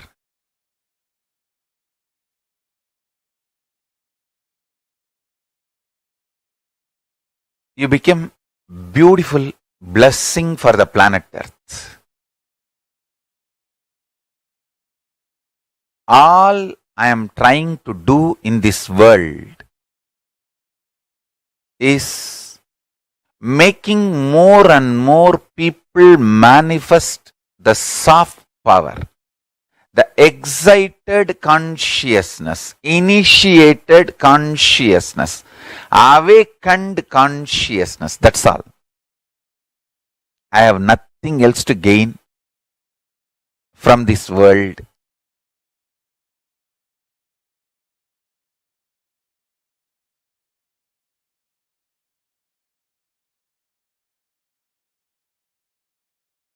I have seen all the worst things. I am neither bothered nor can be frightened because I am protected by Kalabhairava. And Kalabhairava is protecting me and inspiring me to manifest this great science of Paramashiva Jnana, Paramashiva Vijnana, and making it as a reality to all of you. All you need to know is Bhagavad Gita is so important because it was expressed during the war time in the war scene and it withstood the test of the war. Those principles brought victory.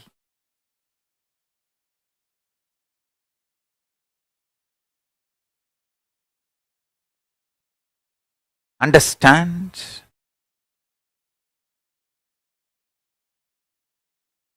The pure soft power principles brings victory in life in every situation. Non-violent soft power principles.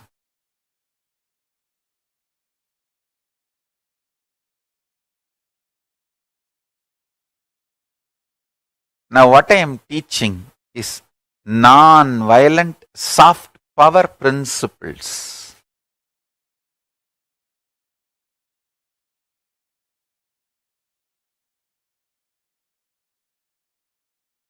Meditate, meditate, meditate and cognize deeper and deeper the soft power principles.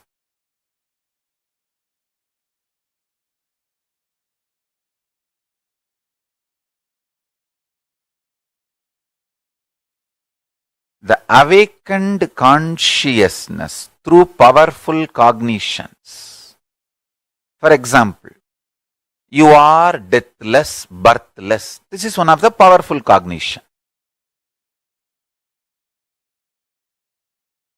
You can neither be destroyed nor be created. You are eternal.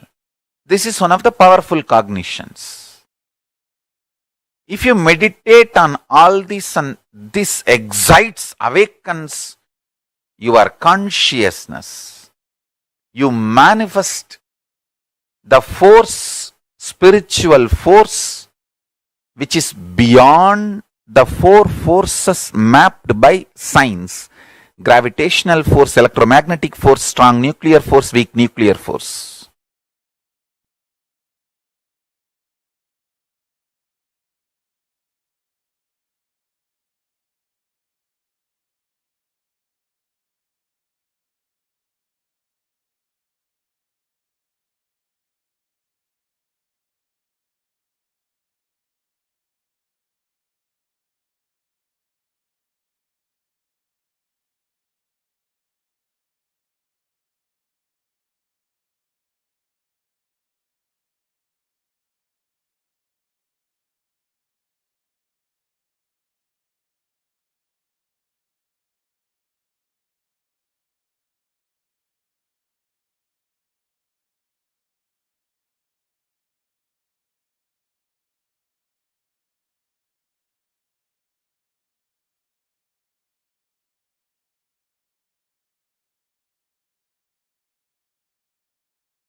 Nithyananda.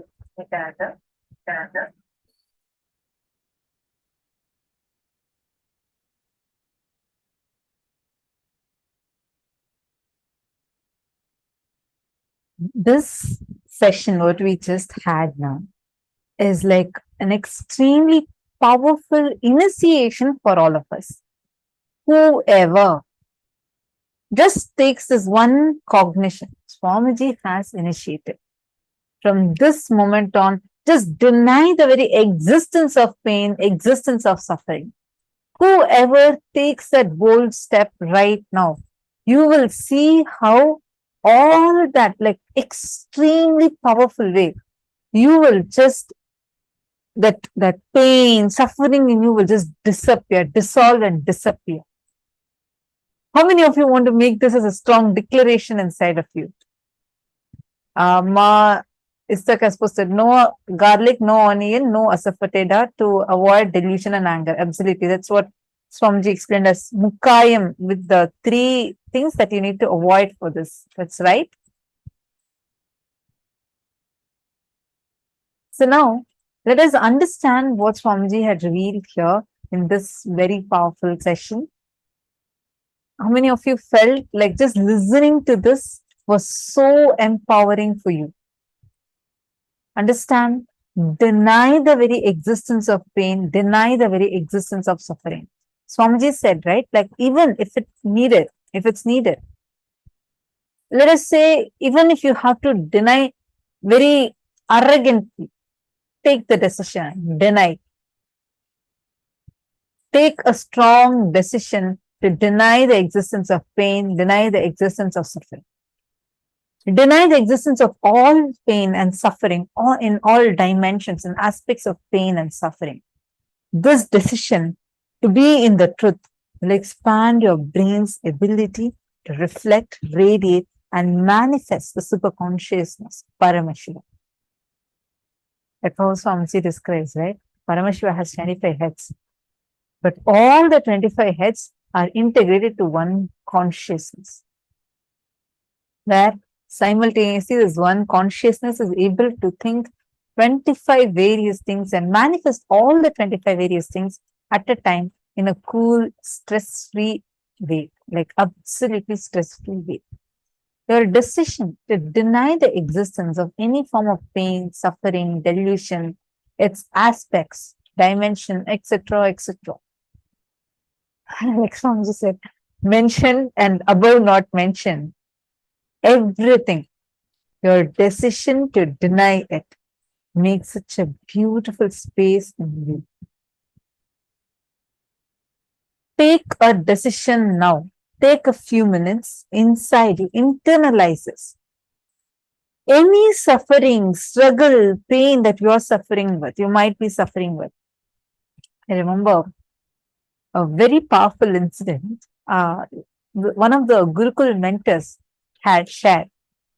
So this was in 2013. I heard from that person. So this particular person was a programs coordinator, and her mom was seriously ill, and her mom was admitted in the hospital. She's getting a call saying that her mom is very, very serious and she's admitted in the hospital. The doctors are saying the chance of her survival is very thin, like she will die. And this person is in Adinam at that time. And she's getting called to the courtyard, and Swamiji blessed her, saying there's going to be a program, a kids program. So you have to conduct a kids program. Like Swamiji said that this program is going to be happening. Swamiji didn't even say she has to conduct. Swamiji asked her, will you be able to conduct? And she had not told this to anyone that her mom is seriously ill. So when Swamiji was asking, she already knew that her mom was ill, but she didn't want to even utter that to Swamiji. She said, Swamiji is asking me if I can conduct the program, and she said, yes, I can conduct. She didn't even update Swamiji or update anyone else for that sake that her mom was admitted in the hospital. The next day, her family is continuously ringing to her saying, come, where are you, where are you, where are you? And at the same time, she has to now go to the programs hall. If she had actually told, definitely Swamiji would have said, okay, you go attend to the family, no problem. But she said she didn't want to tell that reason. She said, just before the program starting, they're like all the participants have arrived already. She's now to take the program. And she said, before the program starting, she just made a declaration and said her, what can I do if I go and sit next to my mom now, who's admitted in the hospital? Maximum, I'll also sit along with her and cry. But if I'm going to be here, when I take care of his work, he will take care of my mom, all my responsibilities. She just prayed to Swamiji, left it to Swamiji, and she conducted the session, and left only one message to her family. She said, I am right now doing Paramashiva's work. Paramashiva will take care of my mom, and I am not going to worry about it. And I'm not talking out of insensitivity, but I'm very seriously telling, definitely I'll finish the program today, and tomorrow I'll come back and see her, and I'm sure that she'll be healed. So the family, they couldn't handle it. They're like, what do you mean? Like, your mom is sick. She's like, serious. How come you're not coming? But this person said, no, I am not even going to take that as a reason to Swamiji. I am just going to sit now and do the program. She started, she did the whole day's program, darshan got over, everything was over. Suddenly, right after the program was over, she's getting a call. She's picking the call and saying, on the other side, her mom is talking to her. Her mom told, I don't know what, your Swami wearing this orange robe, he came to me and he healed me. Now I'm so happy, I'm so healed. She had tears in her eyes. She had tears in her eyes. She hadn't even told her mom, she hadn't even spoken to her mom. The doctors reported this as a medical miracle. And of course, we know who did the job. Her mom described that exactly at that time, when Swamiji is giving the darshan, around the same time, her mom had the darshan of Swamiji, and she saw Swamiji exactly wearing kavi and standing and healing her. After this whole thing happened, then they went and reported this to Swamiji. Swamiji smiled and said, whoever does my work, I will take care of them and their whole family too. That is why when you become a Gurukul kid, Swamiji will always say, your parents too become my Gurukul kids. Understand? Just with your one powerful cognition, saying, I am making a declaration. I am denying the existence of pain, existence of suffering. From this moment, I will not give legitimacy to my pain or suffering. I am going to hold this powerful cognition that my Guru has given to me. Hold that and see. Try it out. Test it out in any situation. Tomorrow you would be coming and sharing a miracle like this that has happened to you in your life. This incident, and I heard, I had literally, I had tears in my eyes, because what a compassion. The person did not even update to Swamiji, but Swamiji knows. And he himself went and healed that person's mom, and gave a powerful cognition to her, saying that no matter what, I'm always there with you. Actually, life with Swamiji, right, is exactly like this. When Swamiji will say, when you do even like 1 hour of your time, when you give me, when you commit your life to me, I commit my life to you. And we all know what his life is, right? The moment we decide to do his work, he decides to do, and he takes complete care of our work. For every one of us that are sitting here, for all of us that are enjoying here, just sitting in the presence of Swamiji, when everyone, if you are a sannyasi, this is one thing that every Adinavasi or sannyasi will tell. The moment you connect to Swamiji, the moment you experience that sweet, joyful oneness, he will start taking care of you. And when he takes care of you, then it is like having cosmic insurance, right? Imagine right now, as long as we have to do something, when you put your effort, just what you put, there are going to be your struggles and you may not know the results. But when he is there, that means you're in the most safest hands. Actually, I remember so well. That person is when I was hearing this incident, right? I was asking her, Ma, how come? Like, didn't you have any kind of fear or anything? And then she laughed and said, when I know that the results of this whole thing is in his hands, why would I have any kind of fear? The only person who can do this job, right? Even when the doctors are saying it's failing, when everyone is going to give up, only one person can do this job, right? And it is Swamiji. So I left the results at his feet, and he will do the best, precise job. And he did it. After that incident, her whole family got so deeply connected to Swamiji. They started doing all the programs of Swamiji, and they started being such a close part of the Sangha.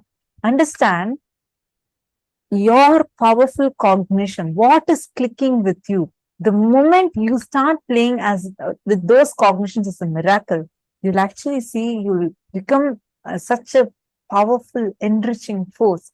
Without even you doing anything, people will keep getting enriched, enriched, and enriched. How many of you now want to make this as your lifestyle? If you actually want to make miracles as your lifestyle, being around Swamiji is the best thing. Anyone here, whoever wants to really, really become so powerful that you want to start manifesting these powerful cognitions as your lifestyle, really living as a sannyasi around Swamiji is the best thing you can do. It's like these cognitions, you don't need to struggle. Like if you see everybody who has lived around Swamiji, there are tons of stories like this. You can ask anyone, any Avinavasi, they'll always have this one smile with tons of stories of how they have experienced these miracles with Swamiji.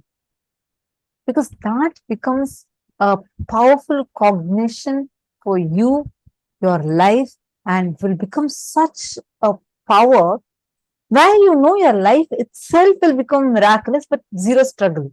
Because he does the tapas for all of us. Huh? So there will be absolutely no struggle, no pain, no suffering. Now let us all take some more time to internalize these powerful cognitions. To intensify your inner space. So when you actively start practicing this truth, express it in your inner image with yourself and through your outer image with others, all the conflicts will become irrelevant. Understand, denying the existence of pain and suffering is not just to deny outside. You should deny inside and outside, both. Any form of pain, any form of suffering, just deny it. And Swamiji has given a very powerful technique for this. Start talking intensely to Paramashiva. Forget about everything else. Paramashiva is real. You can be complaining, you can be crying, you can be talking, you can be enjoying. You can even say, thank you so much for what you have given me. You can even be angry. What have you done with my life? Talk anything. Start talking to Paramashiva. Talk anything you want, cognizing that Paramashiva is real. Every word you utter, you talk to him, will be giving you tremendous completion inside. Now, just create an intention. Don't postpone. Never ever you have done anything that you postpone. Happening is life. Postponing is the quality of incompletion. Postponing is death. Just take these as your powerful cognitions. And from this moment, how many of you want to make this as a declaration? Please take a few minutes and please post what exactly is the click you're having and what is the powerful cognition that you are getting. And what is it that you want to start living as a part of your lifestyle? Please take a few minutes and please post it.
Now, please relax. Now, we're all going to be entering into the next session where we learn about the secret to lead a suffering free life.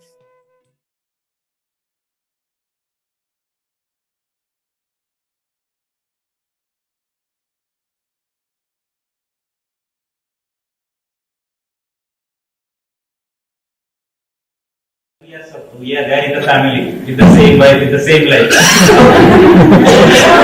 So, what is my question? That does it mean that if you are suffering intensely, you are progressing on your path towards God? Two things. The statement which I made, the same wife, same life, same car, just a jovial statement. But to tell you honestly, neither your wife nor your car or your house is same as yesterday's. It is different. You can't step into the same river twice. I tell you, you can't even step into the same river even once.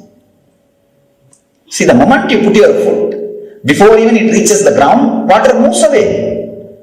So, your wife is updating herself.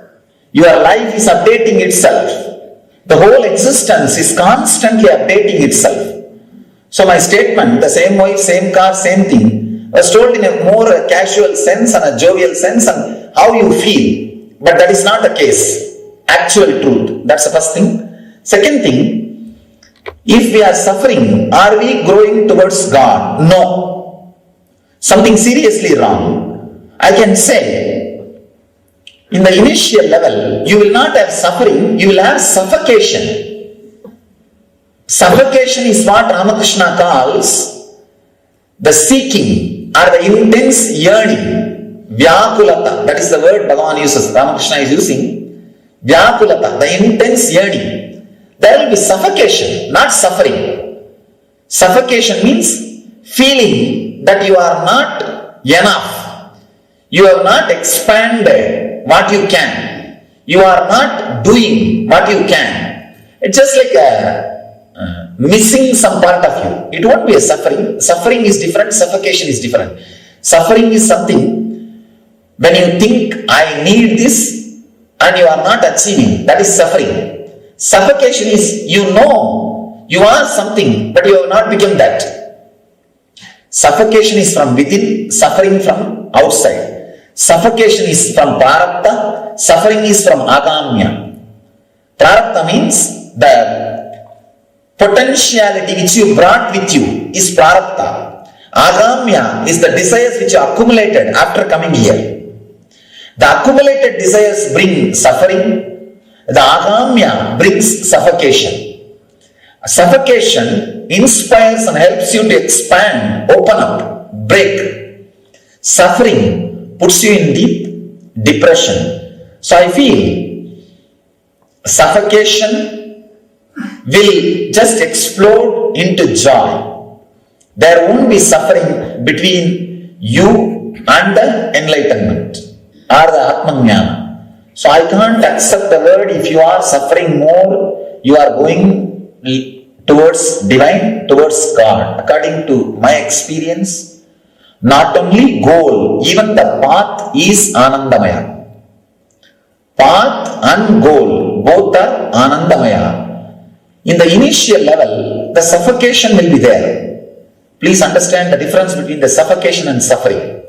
Suffering is from the accumulated desires. Suffocation is from your inborn prarabdha, tendency, the potential energy. So when a seed has not become tree, when the seed is about to break, it has that suffocation, vyakulata. But suffering is after you become tree. Suddenly you want maybe 2-3 houses built on you or 2-3 cars so that you can get into that. Tree can't move. Which you try to accumulate something which is not directly yours, your very quality. That is what I call suffering. Suffering is from akamya. Suffocation is from prarabdha. Prarabdha, suffocation may be there in the initial level in your spiritual path.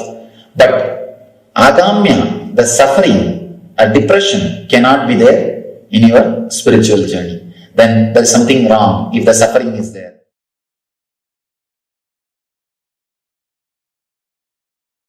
Understand, universe is not parallel.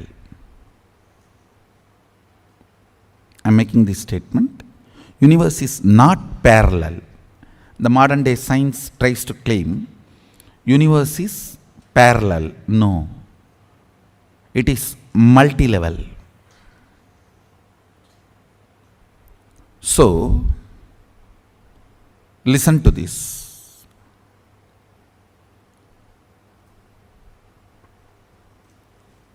If a rishi sits here and with will persistence declares Brahma has to appear in front of me, Brahma's throne will shake, he has to appear in front of you.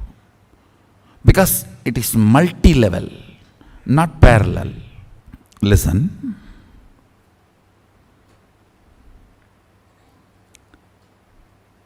Understand this truth. Even if you decide to do a small act like moving your right hand, the ripple effect of this directly affects the sun. You are not negligible part of the existence. When you consider you are a negligible part of the existence, or you are an accident, or you are cursed, these are the multiple identities you try to associate due to the frustration and low self-identity.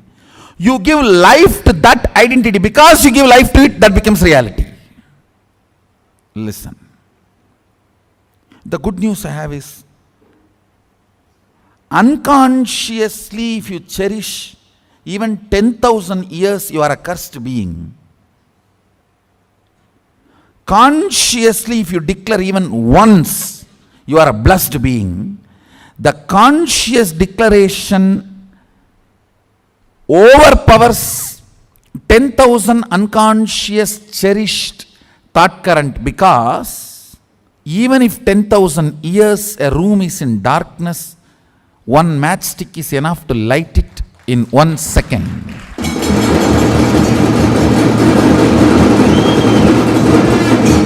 Listen. All powerlessness, all fear related thought currents, and all low self inner image you are cherishing, which puts you in powerless, is not clutched to consciousness. You need to understand that.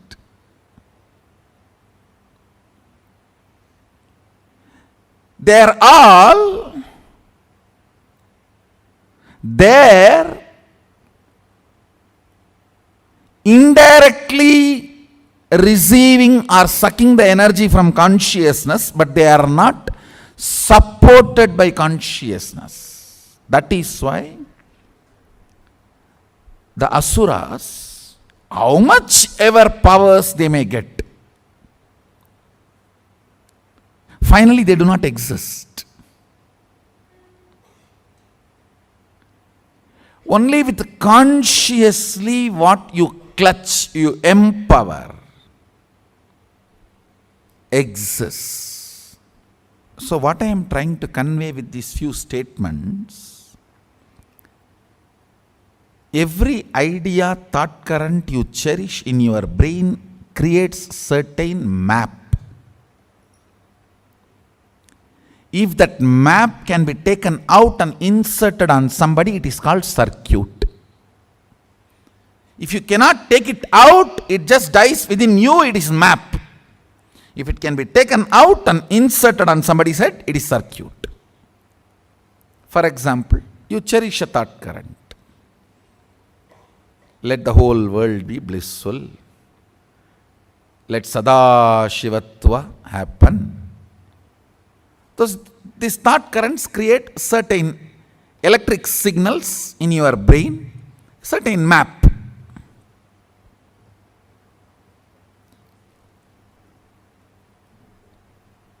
If you are able to hold that stably till the other brain vibrates to the same frequency, it is called circuit.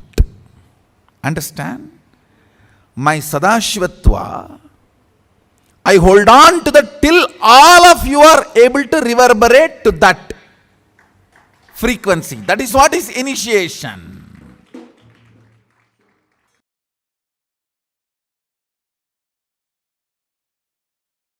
I'll define ferociousness. Ferociousness means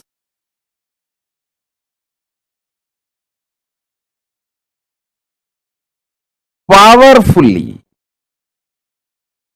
standing with the truth, even if the whole world outside and your whole world inside tries to delude you and denies the reality. The reality is you are Paramashiva. Even if the whole world outside tries to deny it, or your whole world inside tries to deny it. Ferociousness means powerfully standing with the truth,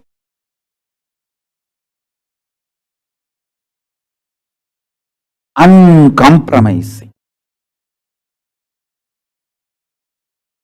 absolutely not letting the outer world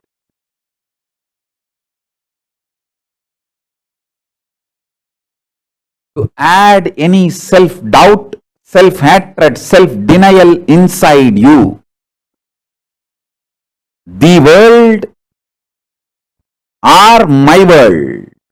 See, your outer world is the world and your inner self, your inner space is your world, my world. For you, my world, for me, my world. The world or the impacts of the world on my world, nothing should be allowed to dilute you, to lower you, powerfully standing up with the truth.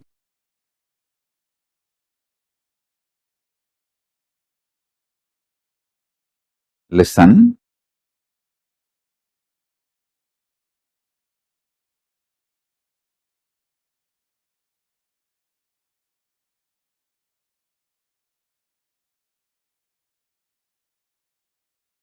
I'll give you multiple definitions to make you understand ferociousness. This is the first definition.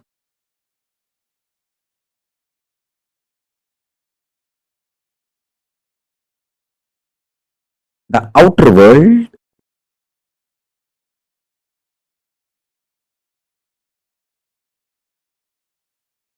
whether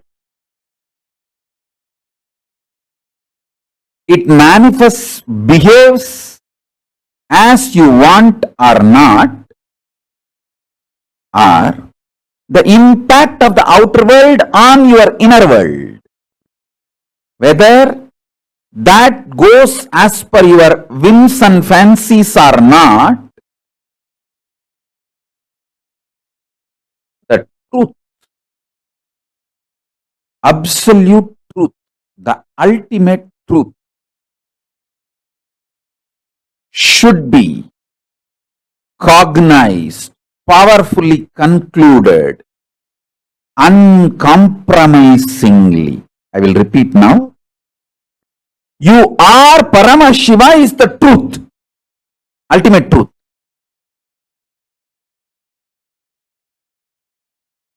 You should come to this conclusion because it is truth, not because if you believe you are Paramashiva, you can manifest powers, you can have this, you can have that. All that as a reason. See, when you cognize you are Paramashiva, you will manifest powers, no doubt. You will play with life, no doubt. Your whole life will be Leela, no doubt. But you should cognize you are Paramashiva because that is the truth. Not because there is a utility value because of the truth. That is the truth. So, deciding to cognize the truth uncompromisingly because it is truth powerfully is ferociousness.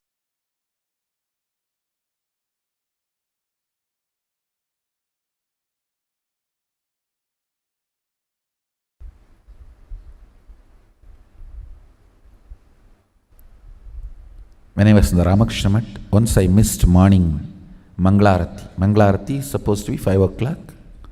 I missed Manglarati. I did not try to find out what is the reason, what must be the pattern, I should complete with it. No QTPI analysis. No.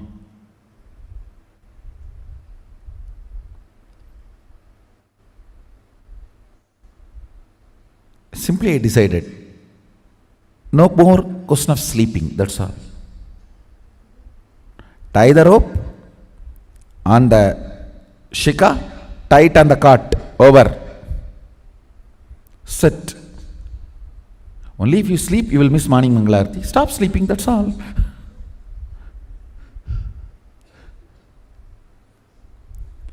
The ferociousness was such. My body and my mind, both of them know, if I decide, I decide. They just obey me if they want to live with me.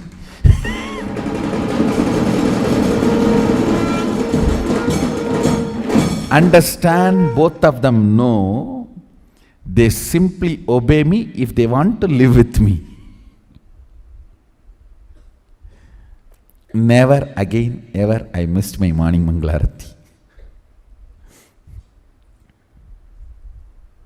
It's not that I completely stopped sleeping. Maybe next few days I didn't sleep. But the body and mind learnt the lesson. This guy cannot be bent. He cannot be bent. You simply have to listen to him. You simply have to obey him. If you want to live with him, understand.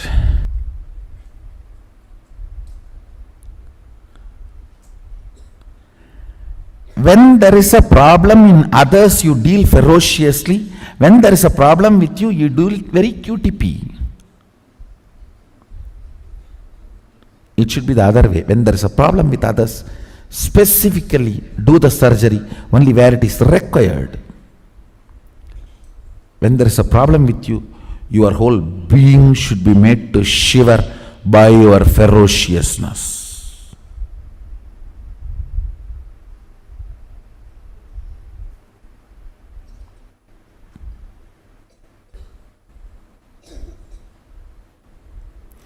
For others, if there is a tumor, do the chemotherapy precisely on the spot. For you, if there is a tumor, just walk into fire.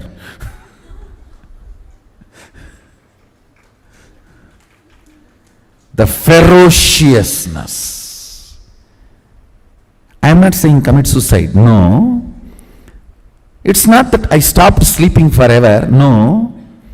But that ferociousness, never ever again I missed my life's rhythm due to slumber or sleep or anything.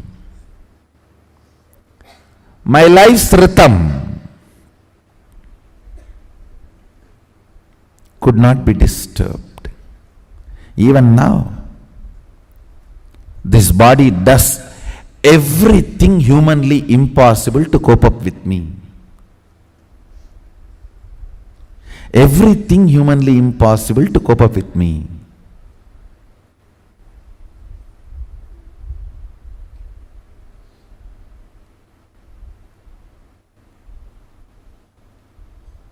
It is no more a tantrum throwing girlfriend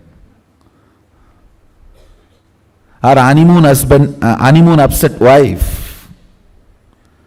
No more a middle-age crisis wife. No. A polite, chaste, 60-year-old Dirgha Sumangali wife. Auspicious just by the scene. It is no more a tantrum throwing girlfriend, her honeymoon upset wife, or a middle-aged crisis wife. No.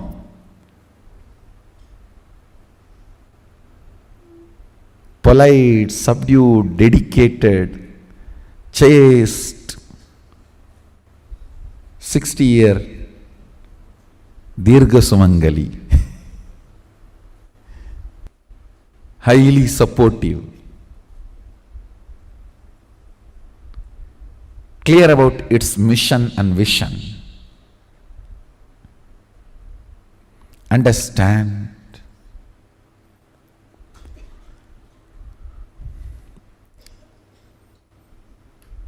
Anything stands as an imagination in the length level, visualization in the breadth level, declaration in the depth level.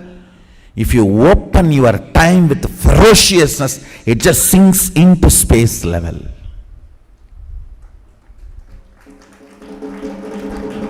Time dimension does not get opened by any technique, practice, QTP level.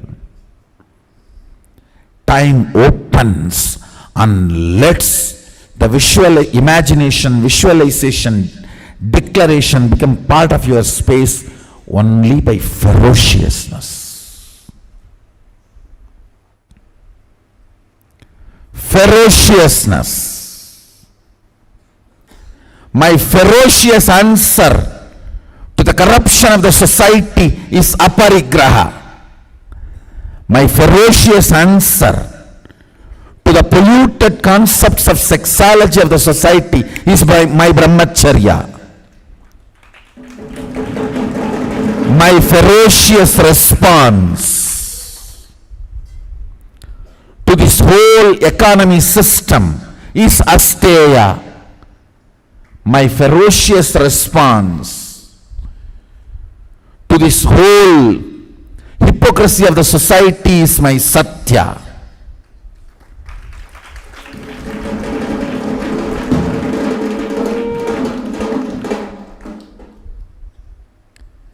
My ferocious response to the whole violence of the humanity is my ahimsa.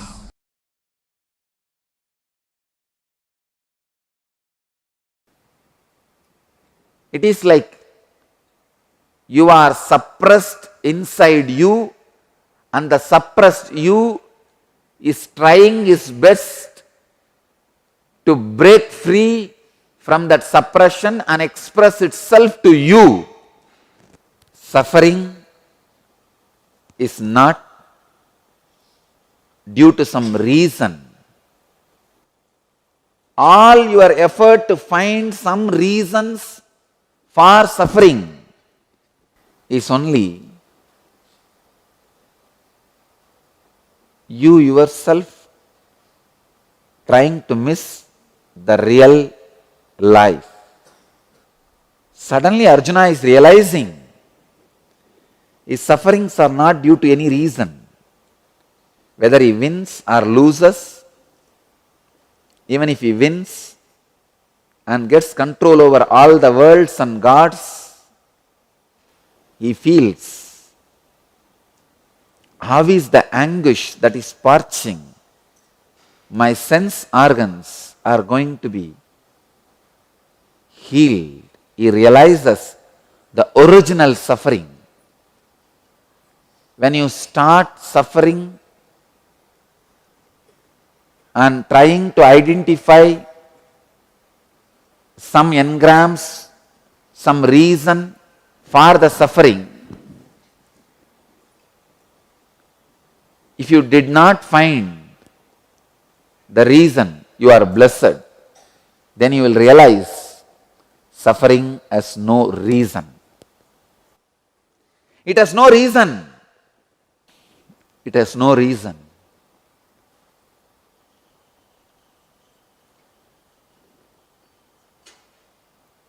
Your existence is suffering.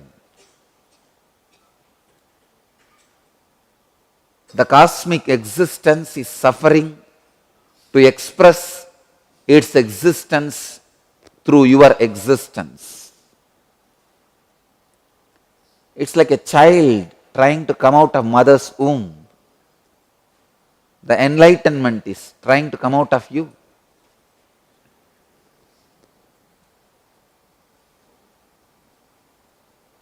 If you find your boss as a reason for your suffering, again and again you will take birth to take revenge on him.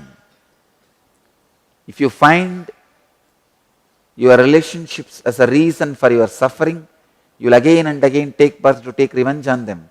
If you find human society as a reason for your suffering, you will again and again take birth and become a terrorist to take revenge on them. Please understand, even blaming yourself is wrong cognizance. The whole Gita, Krishna does only one job, telling Arjuna not to take wrong cognizance and letting Arjuna's suffering remain as original suffering and evolve itself to its Anandagandha so that just action happens. It becomes reality without Arjuna taking wrong cognizance. When you stop taking cognizance of any particular reason for your suffering, the maturity of the soul starts. The dark night of the soul starts. The dark night of the soul should not be understood in a wrong way. Please understand, it's a tremendous depression filling your whole being, but should not be taken in the wrong sense. It is like a delivery pain. Delivery pain should not be taken as inauspicious. It's an auspicious experience to bring one more life to planet Earth. Same way, the dark night of the soul is the auspicious expression to bring one more enlightened being to the planet Earth. I can say, the day you experience the dark night of the soul, the maturity of the soul starts. The counter starts. Yes, one day your soul is matured, 2 days your soul is matured. Then you only receive lessons. And I wanted to leave you all with this one truth today. Stop taking wrong cognizance for your sufferings. Your existence is suffering till enlightenment. Because the cosmic existence is struggling through your existence to express its existence. So don't take wrong cognizance. Your family is not responsible for your suffering. Your friends are not responsible for your suffering. Your enemies are not responsible for your suffering. Not even human society is responsible for your suffering. You are suffering because you are suffering. Cosmos is trying to express its existence through your existence. You are going through a delivery pain. Don't curse the nurse. Don't curse your husband who made you pregnant. Don't curse the bed. Don't curse the hospital who is taking care of you. And don't take wrong cognizance.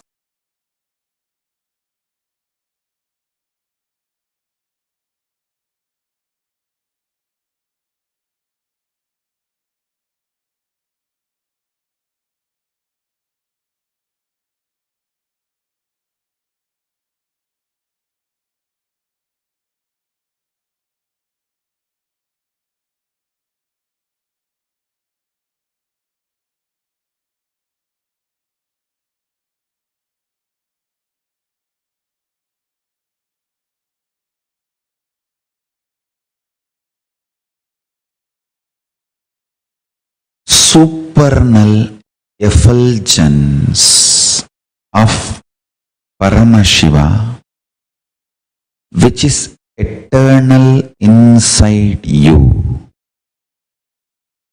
cannot be reduced, cannot be stopped, cannot be taken away from you, but you can choose to get deluded in reactionary assumption patterns and reactionary assumption lifestyle and reactionary assumption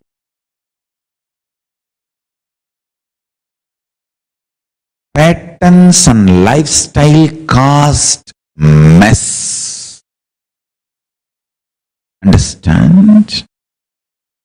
The reactionary assumptions patterns, reactionary assumptions lifestyle, and the mess caused by reactionary assumptions and that lifestyle.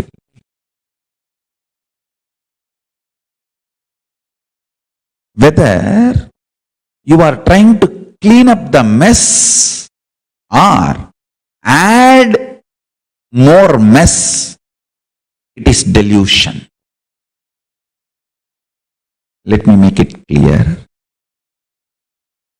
The reactionary assumption patterns means assuming and reacting. Those patterns, I should call them as mala, toxins.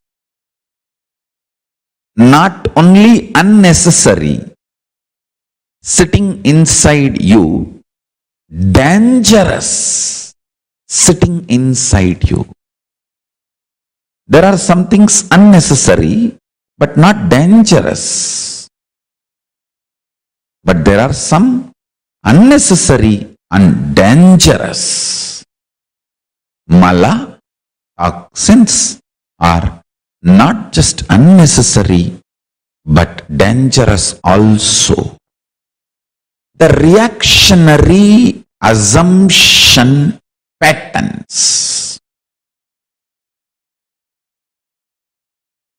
toxic and dangerous, not just unnecessary.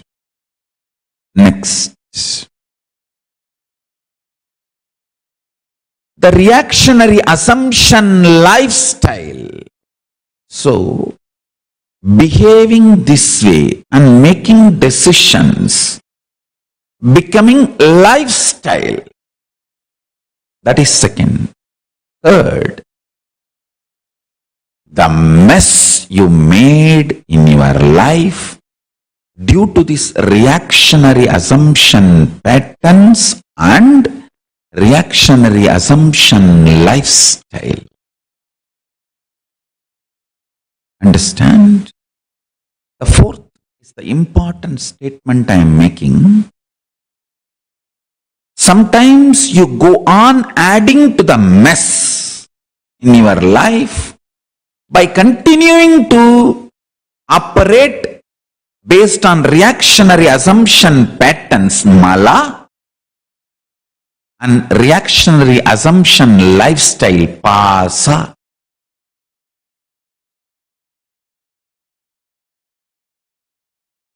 If you are adding more and more reactionary assumption patterns and reactionary assumption pattern based lifestyle,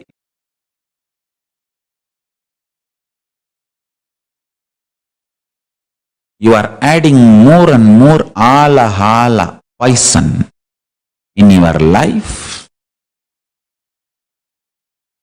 and you are nicely getting by yourself. I did not utter, but you heard that word. Listen carefully.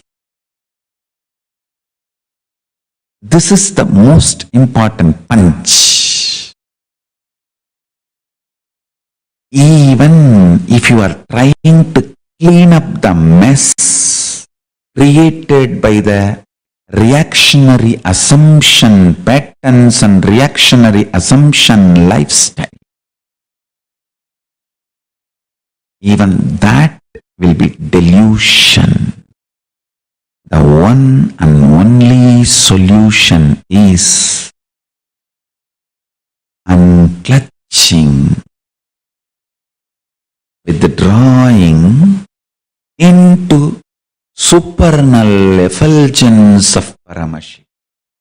Unclutching, nirvikalpa samadhi. Applying the Ishana principles, liberating cognitions, liberation principles. Yesterday's satsang, I gave a very simple method. If you just internally tell yourself, okay, I am not going to struggle anymore with this business which is torturing me, with this job which is torturing me, with the relationship which is suffocating me. I am declaring liberation, I am withdrawing. Even if you take a conscious decision, don't do, I'm not saying divorce, I'm not saying resign the job, I'm not saying sell the company, no. I'm saying decide to create an inner space for yourself where you are not constantly functioning out of reactionary assumptions. This is what I call liberating cognitions, liberation principles. Withdraw. For 2 days till, I'm not going to get involved. Let me have my space. Let me sit with supernal effulgence of Paramashiva. Let me sit with Swamiji and talk to him. The supernal effulgence of Paramashiva. Whenever you are continuously functioning the reactionary assumption mode, and you are tired, demons and negative elements can enter into you, influence you, and turn you against the fundamental truths. That is why first thing you need to withdraw. Apply the liberation principles, liberating cognitions.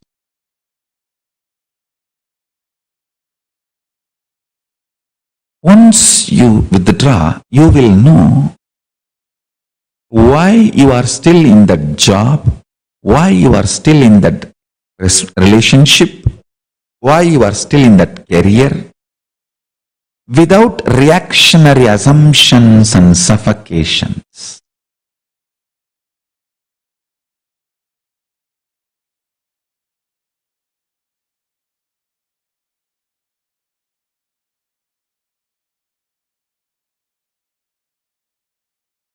Reactionary assumptions.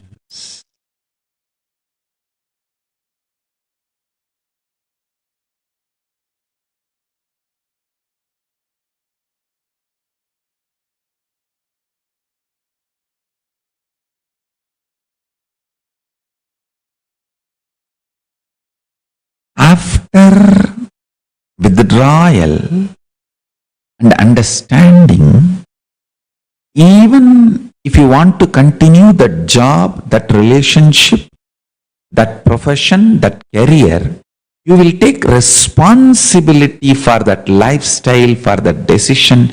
You will not be cursing anyone. You will not be suffocating yourself. You will not be torturing yourself and the other person. I want to tell you, listen.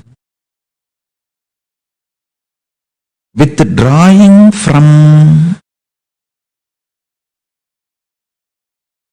reactionary assumptions also will make you realize how much you act as enemy to yourself because of the poison fed by the society continuously. If society continuously calls you cheat, thief, abuser, something, slowly, even one part of you starts getting so angry, agitated, inability to defend yourself, you start drinking that poison. Listen carefully. That is why I am saying anger is like opening your door to send your army to attack.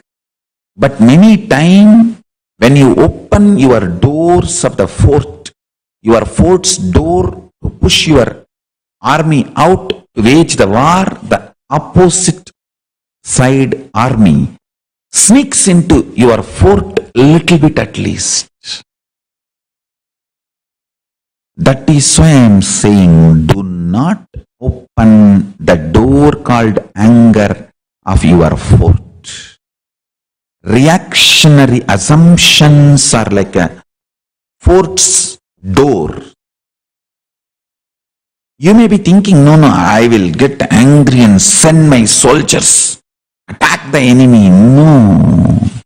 When you open, sometimes the enemy soldiers sneak into the fort through the same door, and self-hatred is enemy soldiers sneaked into your fort and sitting inside your heart, grounding yourself deeply in unclutching nirvikalpa samadhi will give you the feeling you are legitimate. That's the most beautiful feeling Hinduism can give to the world. You are legitimate. You are not sinner. You are not slave. Amritasya putraha. You are the sons of immortality. Manifestations of immortality. Putra means extension, manifestation, living inheritor. Not just son or daughter, living representation, living inheritor, extension. You are Amritasya putraha. You are living inheritor of immortality, living extension of immortality.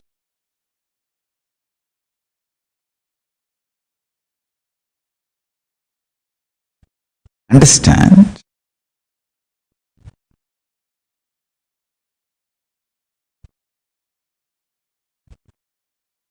I'll give you this insight. Listen to this.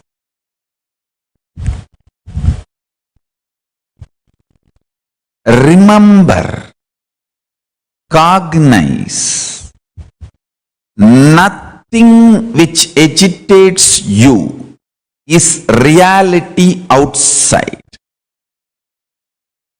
When I say nothing, really.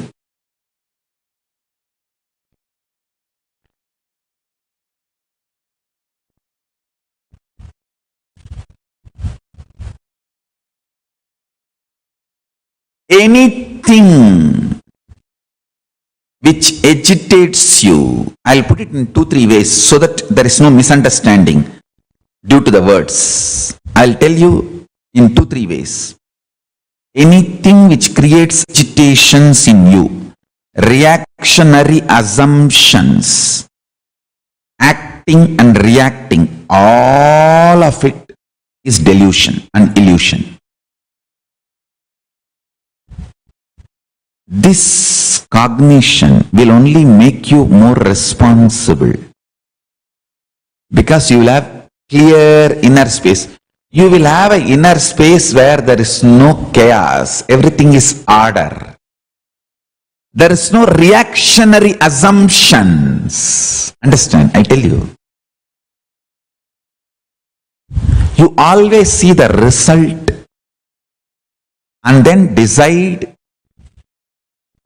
whether what you are doing is right or wrong. But I tell you, you should always see the inner agitation and then decide whether you are doing right or wrong. Reality is subjective, and from there it starts. End does not justify means, because what you consider as end is delusion and illusion.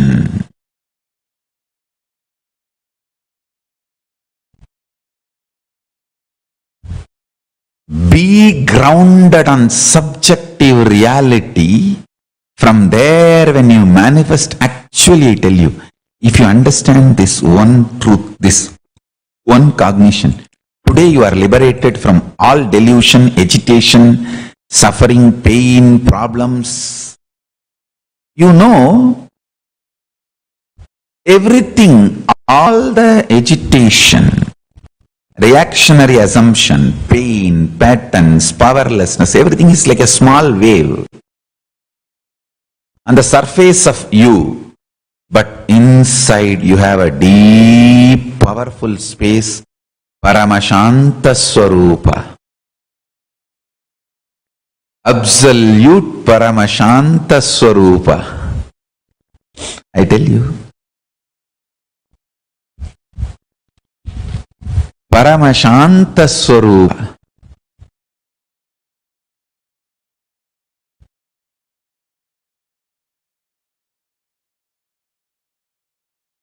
Discovering, cognizing your internal Paramashanta Swarupa is Nirvikalpa Samadhi. Discovering, internalizing your Paramashanta Swarupa is enlightenment. That is highest reality. That is all the powerfulness. That is most superior way of existing. That is anti-aging. One important sacred secret. The chaotic surface, peaceful, orderly core, Paramashanta Swarupa, these two are not conflicting or contradicting to each other, they coexist. Order in the chaos, chaos in the order coexist. So do not be agitated because you have agitation.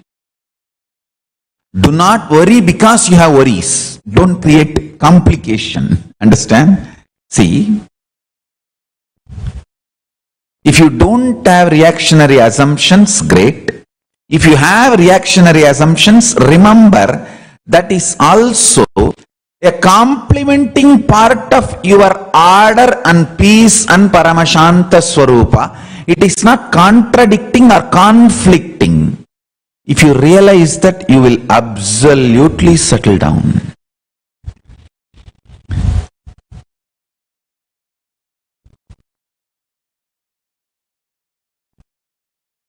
That settling space will help you to do what is right from subjective reality.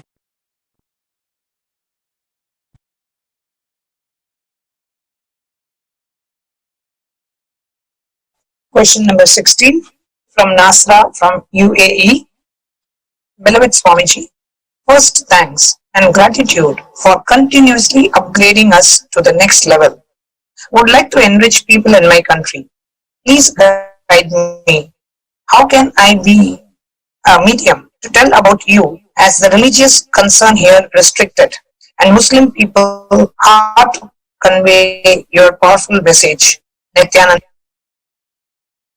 Nasra understands all the jnana and vijnana, pure science and applied science I reveal to the world, is preserved in Vedas and Agamas in Hinduism. But I am beyond religions. I am available for all human beings. Your question is more with your reactionary assumptions. Just decide to do tyaga of all your reactionary assumptions and reach out to people with a tremendous compassion. Decide to initiate work sincerely with tyaga. All your reactionary assumptions will be cleared. It will be too easy to reach out, especially in the country you are living and the people who are living in that country. Just understand that jnana and vijnana I revealed is preserved in Vedas and Agamas inside Hinduism. I am rooted in Hinduism, but I am available for the whole universe, all human beings and all beings ultimately. I am available for all. If you decide to do tyaga of your reactionary assumptions and maintain your will, persistence and work, you will be easily be able to reach out. If you decide to empower your reactionary assumptions, you can go on feeling as victim. If you decide to empower your will, persistence, you can enjoy victory. Empower will, persistence, enjoy victory. Don't empower reactionary assumptions, suffer victim mode.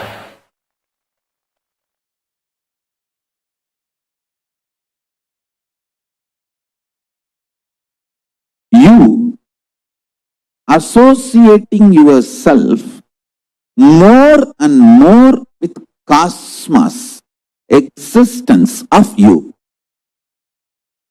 As I told, you have 25 faces. One face is your body. That's only one dimension of you, one face of you. Your cosmos is one more face of you.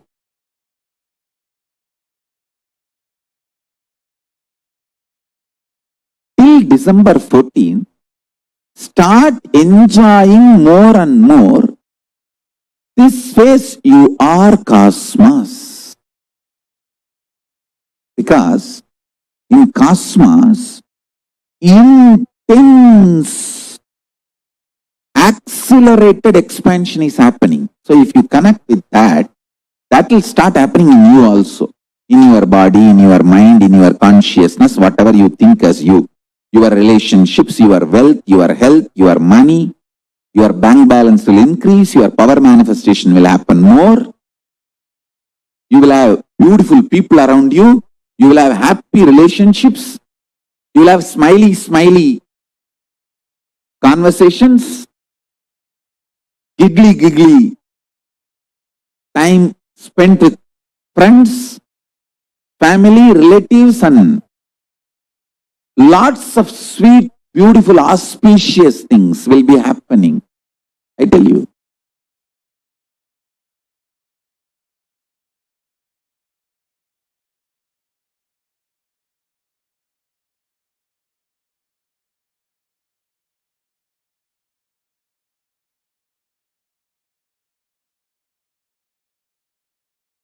When a man feels insecure, his first reaction is sexual activity. When a woman feels insecure, the first reaction is frightening, terrifying, fear, and destroying everything, doubting everything around her due to that fear. Understand? In both situations, You just need little bit of unclutching and relaxing into the truth you are cosmos. Develop this one phase in you, you are cosmos. You will see tons of your reactionary assumption based destructions will reduce.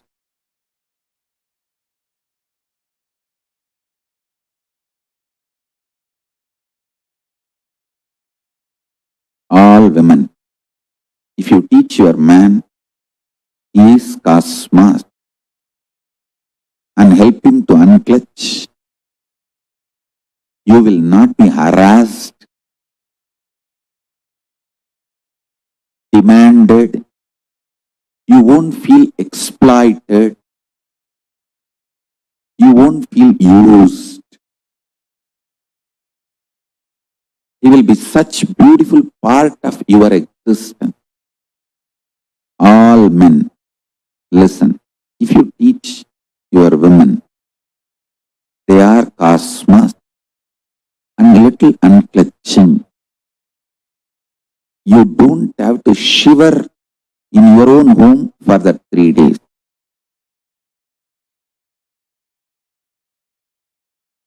You don't have to be shivering, terrorized, terrified. You can be relaxed. Realize this one truth.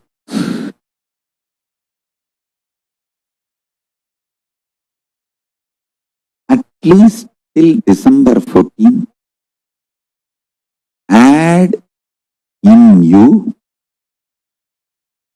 more and more understanding your cosmos. Add everyone around you in their life also. Support them to understand their cosmos.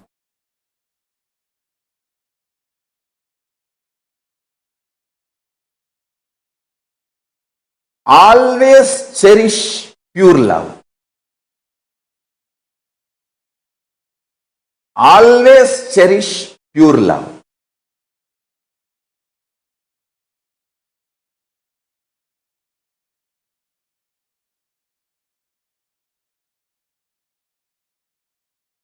Pure love is pure tyaga. It will have tremendous patience, tremendous tyaga. Understand, listen carefully. It will never be reactionary assumption.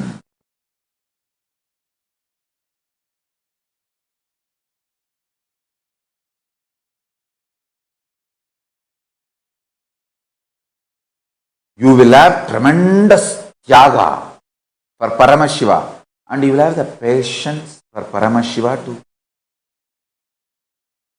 manifest in you.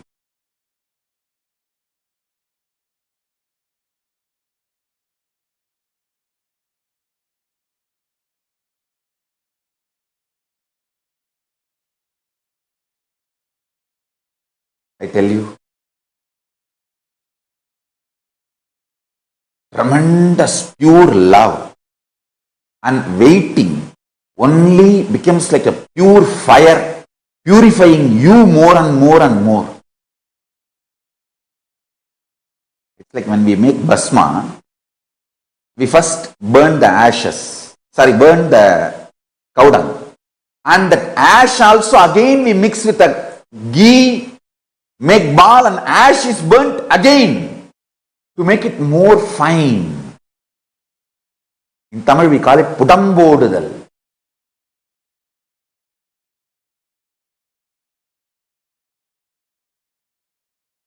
To make the bhasma or to make the herbal medicines or Siddha medicines in Siddha Ayurveda traditions, the Hindu medicine, all Hindu medicinal methods use this methodology called pudambodudal. Ashes will be burnt again and again, multiple way.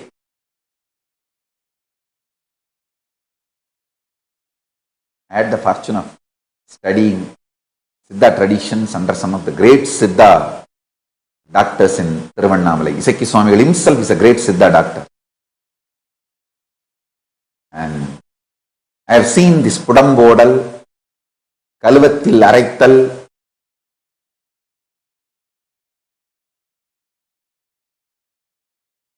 all this process I have seen.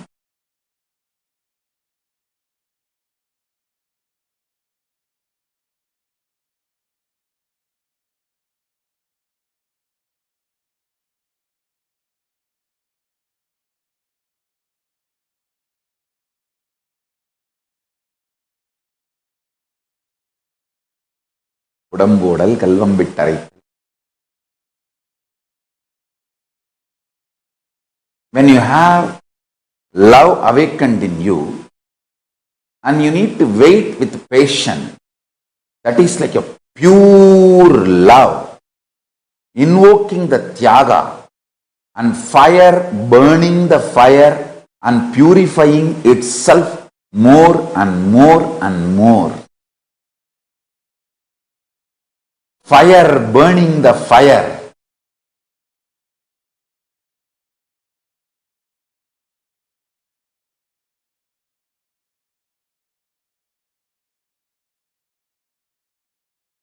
Fire burning the fire. That is what is the Pudambodal. I tell you.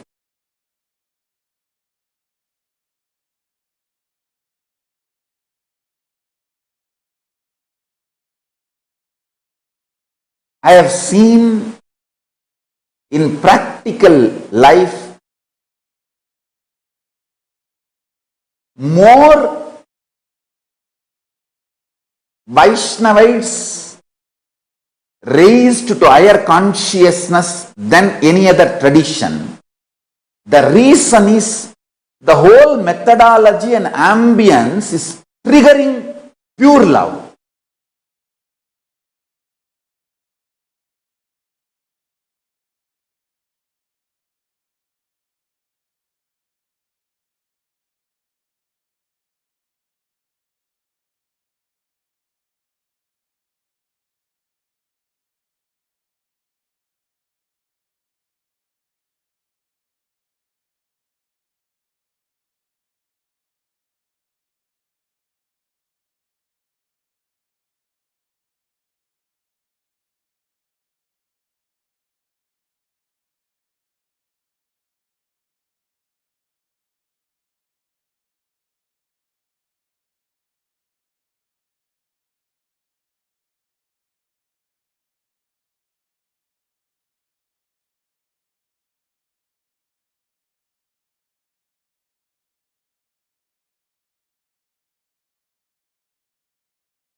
Paramashiva's message directly from KAILASA.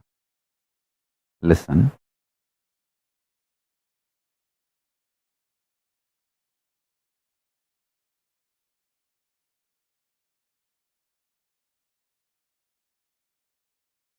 Time and space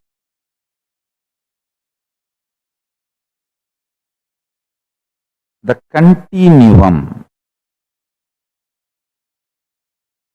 of time and space is due to a stuff connecting both.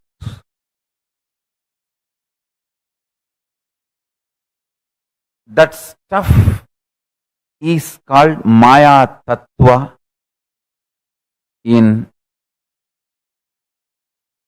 Vedic tradition. It is not there, but it is there.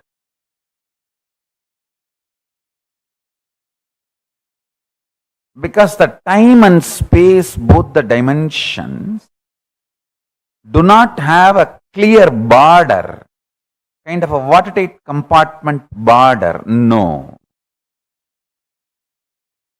Understand this very intensely. For example, if time and space put together is 100 meter, consider an 100-meter cloth as time and space. For some people, 60 meter is time, only 40 meter is space. For some people, only 30 meter is time, 70 meter is space.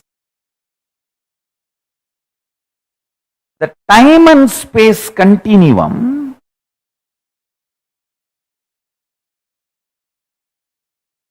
and the way it exists as reality for you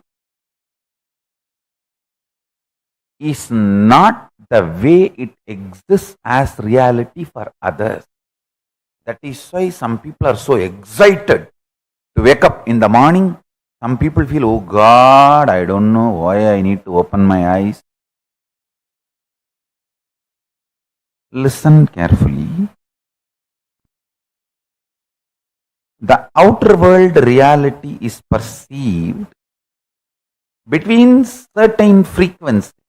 Like I gave the example, 20 hertz to 20,000 hertz sound only can be perceived by any normal human being. Below 20 hertz or above 20,000 hertz, you can't perceive it. You can't hear it.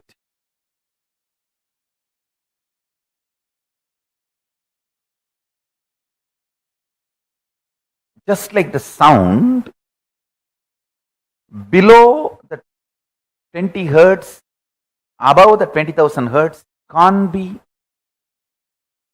heard by normal man, but it can be heard by extraordinary capability. Same way, this reality which all of us are commonly sharing with the word called world. This is also between certain frequencies. For example, we will give the same like sound, 20 unit Maya to 20,000 unit Maya. It's only an example I am giving you. Between the 20 unit Maya, 20,000 unit Maya, the hertz for sound, Maya for the reality, I am using Maya word as a unit for reality. Between 20 unit Maya to 20,000 unit Maya, all of us common human beings can experience it as world, as reality. If it goes below 20 unit or above 20,000 unit, you start manifesting powers. Listen. If you unclutch intensely, it will go below 20 unit Maya. You become pure intense. If you go about 20,000 unit Maya, you become pure devotion, feeling connection. But in both you experience oneness. Suddhadvaita Sugabodham. One beautiful thing, this clarity, whether you unclutch and reach below 20 unit Maya or practice devotion, feel connected and reach above 20,000 unit Maya, you experience the same oneness. Sutta Advaita Sugabodham.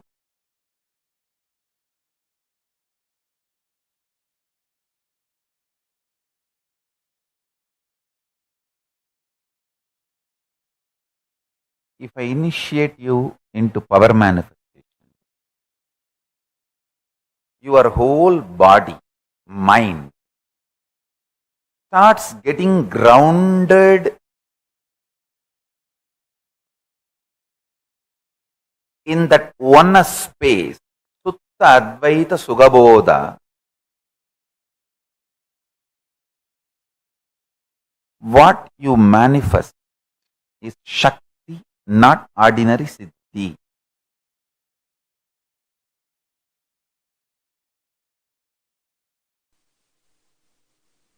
Listen. The higher dimensions, when they enter consciously into the lower dimensions, they manifest as powers.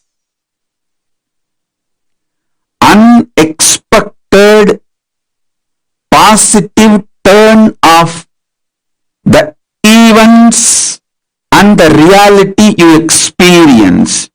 You can name it as miracle, you can name it as power, you can name it as a God's grace, you can use any name you want, but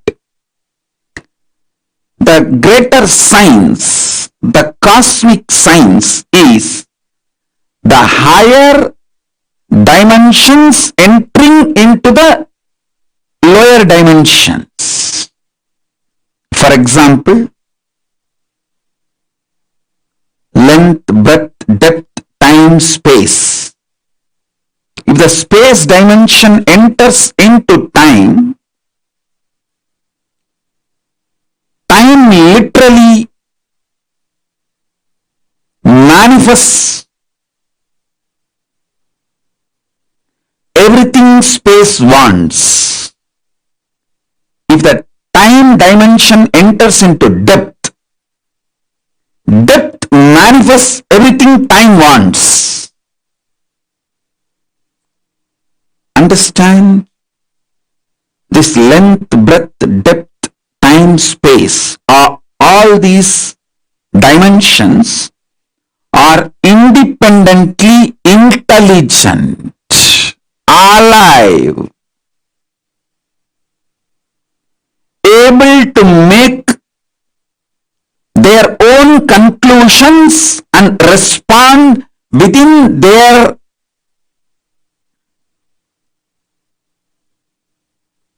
frame and working zone. Please understand.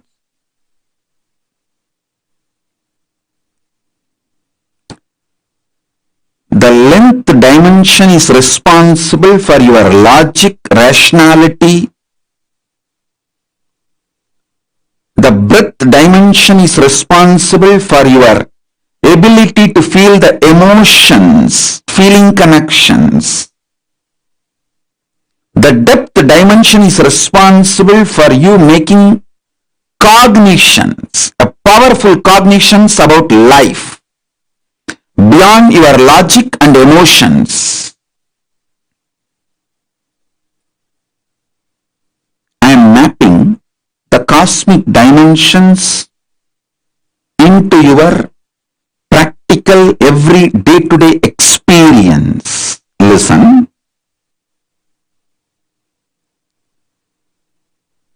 Length dimension is responsible for your logical, rational thinking. That does not mean the whole length dimension is limited to your logical, rational thinking. No. Anything which moves as per the logical, rational thinking you understand, all of that are bound by the same length dimension. For example,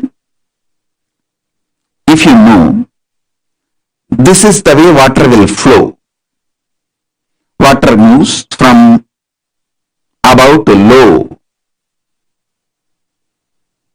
Water is also bound by the same length dimensions thinking.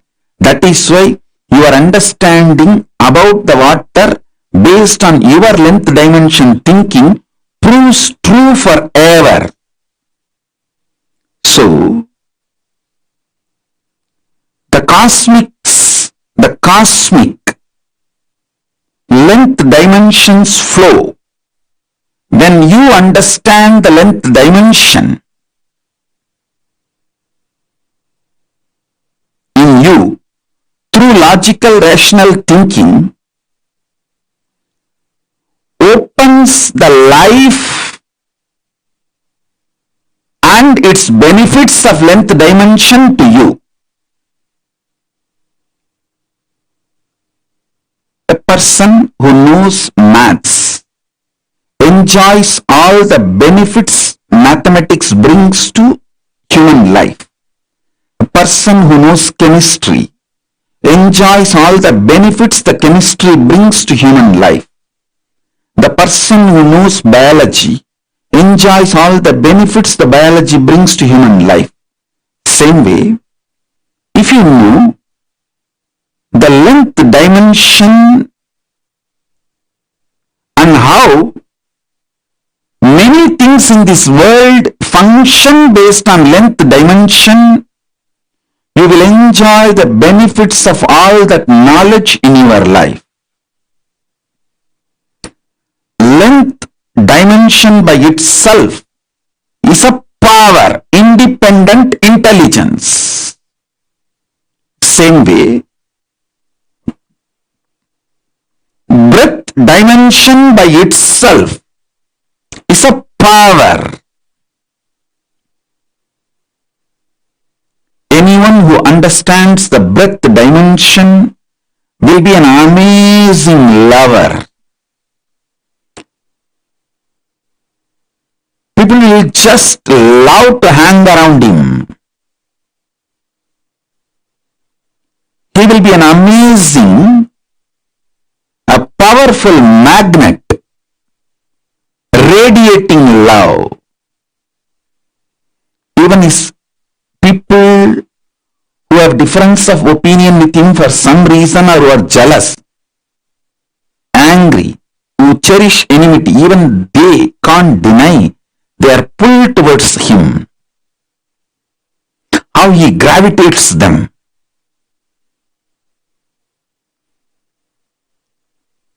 A person who understands depth dimension of the universe has access to everything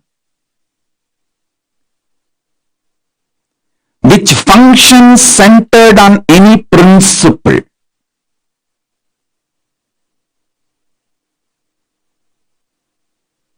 Metallurgy, economy, politics, social science, everything which functions centered on some established principles, some deep cognitions.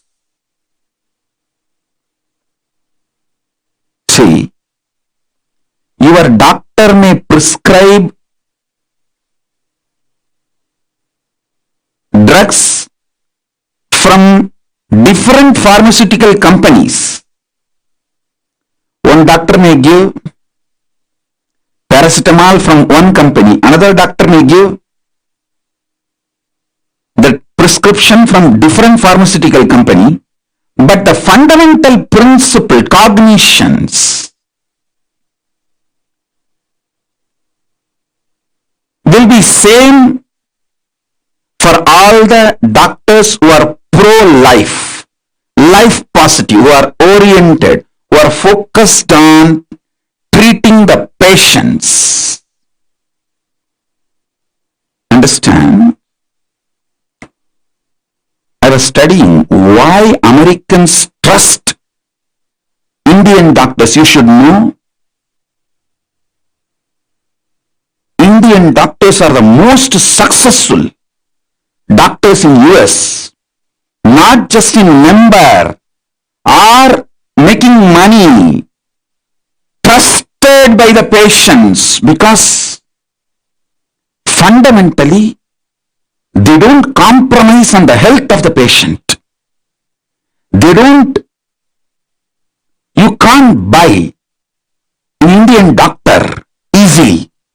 I'm not saying the other culture doctors can be easily bought over. No, I'm not saying any of that. Don't make negative inference. I only wanted to say the statistics available, data available proves not only big pharmas are not able to buy Indian doctors to do unethical practices, the patients also have a high trust for Indian doctors when the patients have choices. Even if they have to travel long distance or take few more steps, they opt for Indian doctors if the Indian doctors are available. That was a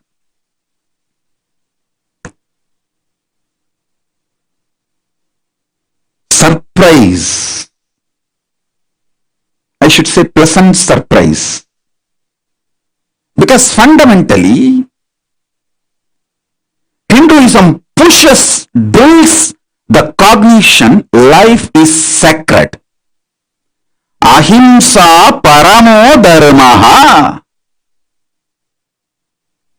Make money within the framework of non-violence. Do not violate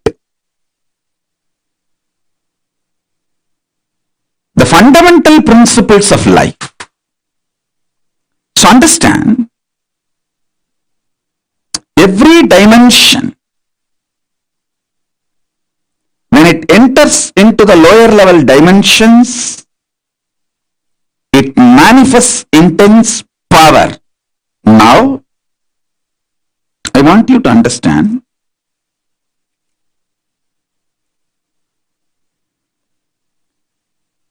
time and space is independent intelligence and power. I'll give you simple understanding, very raw, crude, down to earth,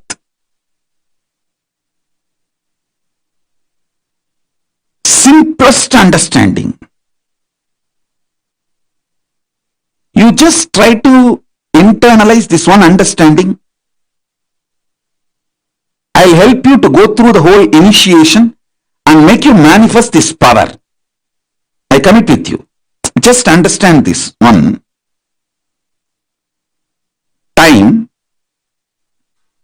is as alive as your skin.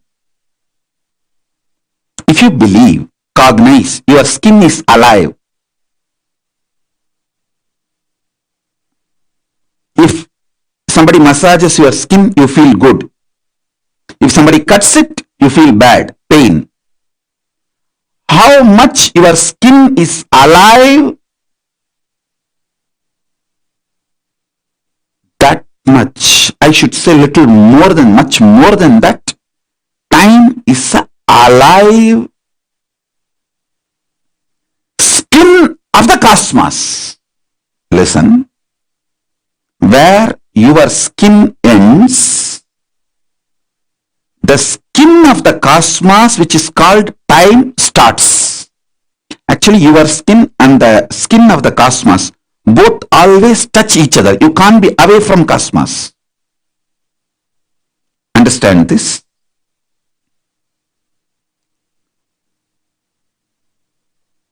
Where your skin ends, exactly that is the spot time starts. Time is the skin of the cosmos. Time is the skin of the cosmos. How you have a nervous system which passes the thought currents inside you, same way the cosmos has a nervous system which passes its decisions and thought currents, that is the space. Your skin is alive. Your nervous system keeps you living. The equivalent of your skin for the cosmos is time. Equivalent of your nervous system for the cosmos is space.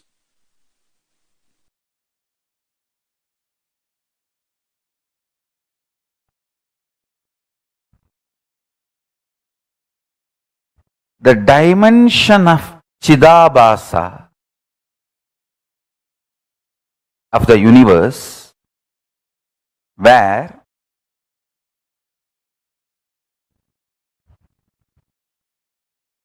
the activism of Chit and absolute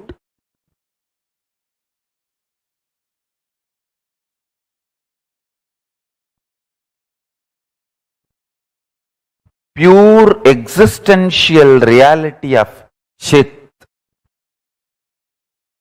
Listen, the activism of Chit, we call it as Shakti. Its pure existence of Chit is called Paramapurusha.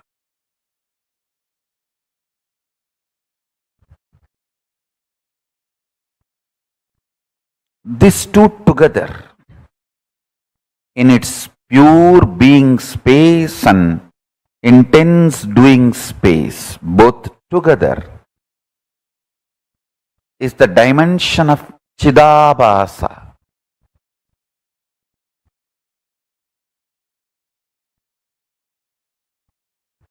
That space of Chidabhasa is the source of all these 5 dimensions of the universe: length, breadth, depth, time, space. Because modern day scientists are trying to use 2 different words, time and space, I am also using the same way, but in reality, time and space is a single sheet. One edge is called time, another edge is called space. There is no watertight compartment or clear fourth wall built between these two. As I said, for some people, that same 100-meter cloth, 70 meter will be time, 30 will be space. For some, the 30 meter will be time and 70 meter will be space. That the time, space, both are same sheet. Imagine. I can even use the word sheath.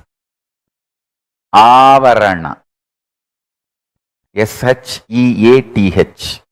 Sheath is also apt word. I tell you, tiredness starts your destruction. The idea of tiredness, when you start associating yourself with it and you feel you should be treated very cutely when you declare your tiredness, that is when the destruction starts in the life. Tiredness is your sickness. You need to be handled ferociously when you try to declare tiredness. If not, it will become depression. Tiredness plus cute teddy bear cuddly feeling with tiredness is depression. When you are tired, don't try to hug the teddy bear, cuddle teddy bear. Don't expect people to treat you with a cuddly teddy bear behavior. When people treat you cutely like teddy bear, when you are tired, be very clear. You are going to be destroyed in depression, and those people who are treating you cutely are responsible for your depression. When you declare your tiredness, you need Kala Bhairava to deal you, ferociously wake you up.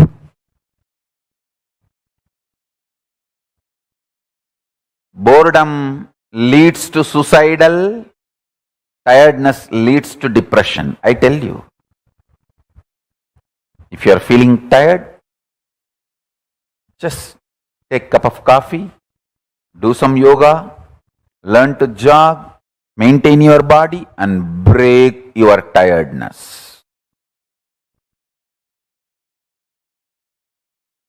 Tiredness evolves as chronic fatigue and depression in your system. Tiredness evolves as chronic fatigue and depression in your system. That is why I insist on everyday yoga. Everyday yoga is the best way. Intense yoga. If you are going for work, at least 1 hour yoga. If you are not going for work, you are working from home, 2 hour yoga. To keep yourself alive. Don't try to conquer laziness for your whole life. Conquer laziness for now. Today you will not be lazy, that's all. Don't try to tell yourself, I will never be lazy ever. No, it doesn't work. It doesn't work. Today I will not be lazy. That's it. Make sankalpas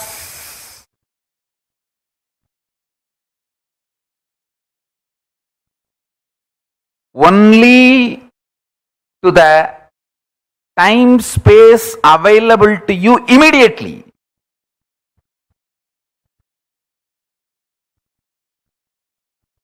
For almost all human beings, the immediate time space available for you is only next few days.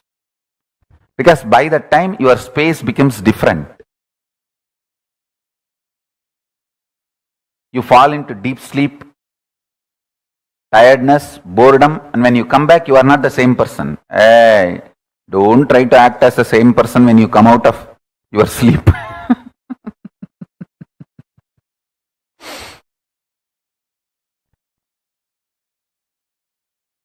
Immediately, what is available to you?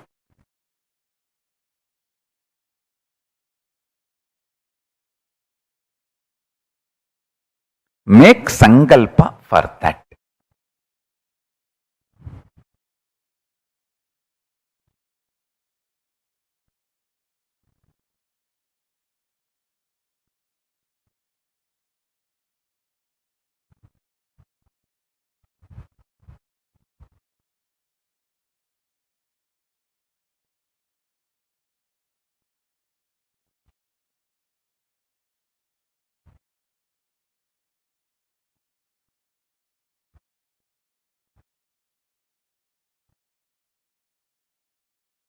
I'll give you few techniques and understandings about this time-space continuum. See, the time-space continuum word, only I am trying to explain by using the original Sanskrit word Chidabhasa. The Chidabhasa only I am trying to translate with the English word time-space continuum. Some of the understandings related to time-space continuum and techniques I will reveal. Understanding is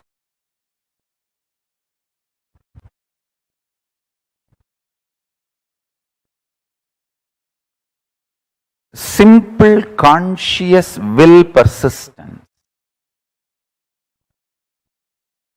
conscious decision. Decide, today I will not be tired. That's all. If you decide, I will not be tired forever, immediately one part of your mind, you have inside you, your automated artificial intelligence version of your wife sitting. Hey, Lucy, how many times you told the same thing? You did the same sankalpa. You tried, and how bitterly, utterly, stupidly you failed. Keep quiet, say.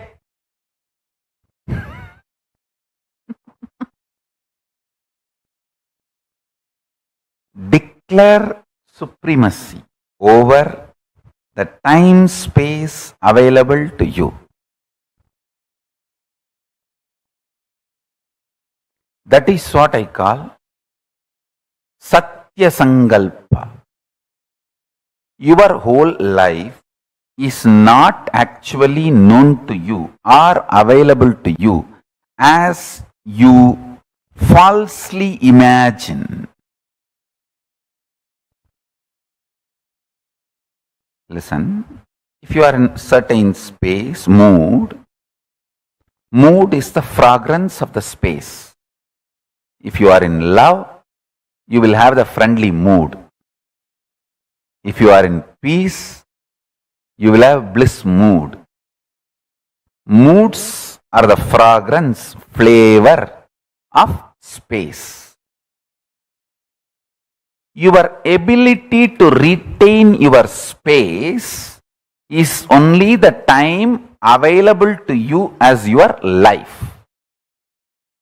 For example, if I can retain my peaceful, joyful space and radiate the mood of ecstasy, bliss for next 2 days, then only the 2 days is the time I have as my life. So, I can only plan for the next 2 days, only that will be successful and strengthening my confidence about me. And after 2 days, then plan for the next 2 days. That is the way you consciously start building you. Your Chidabhasa, source space of consciousness. The time-space continuum gets built consciously only with space-based sankalpas. Second,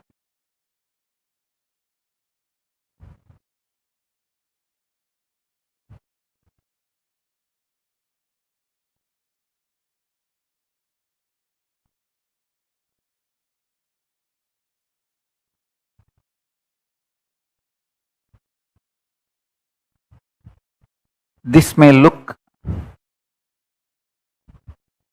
too simple, but when you start practicing, you will understand how powerfully this technique works for you to be stable. Understand? The most beautiful emotion which can bring stability in your life is love. Morning when you wake up the Atmalinga which you are wearing. Mahadeva, please wake up. Morning when you take bath, Swamiji, please take bath. Pour few drop water on that linga. Always wear it.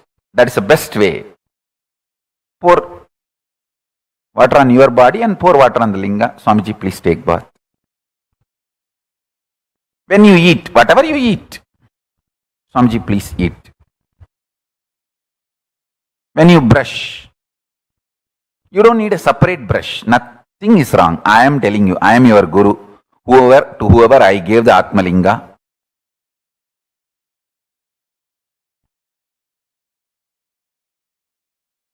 maybe you don't need to put the same brush on the Atmalinga, but take little Hariteki powder and put it on. Swamiji, please brush the teeth. Mahadeva, please brush the teeth.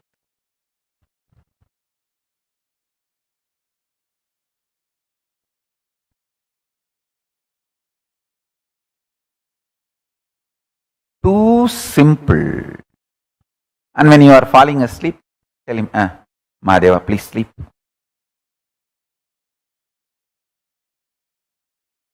Love manifests that Chidabhasa, time-space continuum in you, sweetly and beautifully. You have a special feast, celebration, anything. Mahadeva, please eat. Show to him and then eat.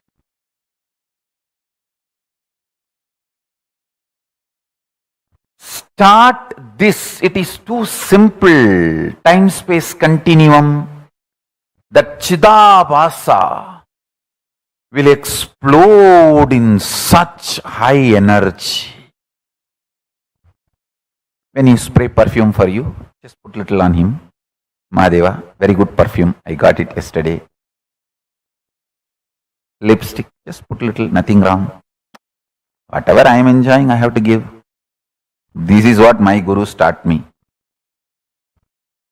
And I have enough Shastra Pramanas to prove what I am saying is right. Whatever you enjoy, offer it to him and enjoy. If you are lying on your couch, tell him, Mahadeva, just lie down. Rest, enjoy this sea beach. I tell you, he is neither outside you nor beyond your reach. He is the source of you. When you generate a love,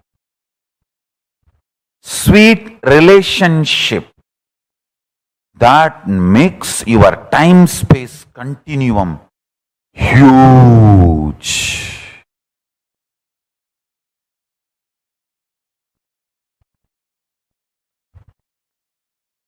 Huge.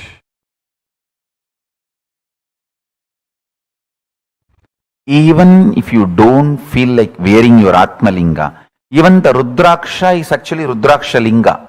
Many times, the Shastras allow, you can keep Rudraksha as the Rudraksha Linga and do Shiva Puja to that Rudraksha Linga itself. Agamas allow it. So you can keep your the Rudraksha, Kantamala itself as Atmalinga. If you don't have Atmalinga or don't want to wear the Atmalinga, you can treat Kantamala itself as Atmalinga and tell, hey, Mahadeva, please eat. Mahadeva, please take bath. Mahadeva, have shampoo. Mahadeva, have perfume. Understand this continuous love continuum will make your Chidabhasa powerful. Your Chidakasha will become strong, and the time-space continuum will expand. I tell you, this attitude, this will start building everything. People who lived around me can remember very clearly, even if some book is printed, invitation printed in our KAILASA, in our Sangha, and first copy is brought to me. First I'll take it and put it on Atmalinga. I always have Atmalinga on my body. Whenever, if I am not wearing it, it is there in the Ananda Gandha. I'll put it on Atmalinga and say, Paramashiva, please have it. I tell you, that will bring such extreme sweet relationship. And you just see, even if you start understanding, He is watching over, He is continuously seeing you, that is enough to make you fall in love and explode in love. I have seen people, the moment they know I am seeing them, they just go crazy with love.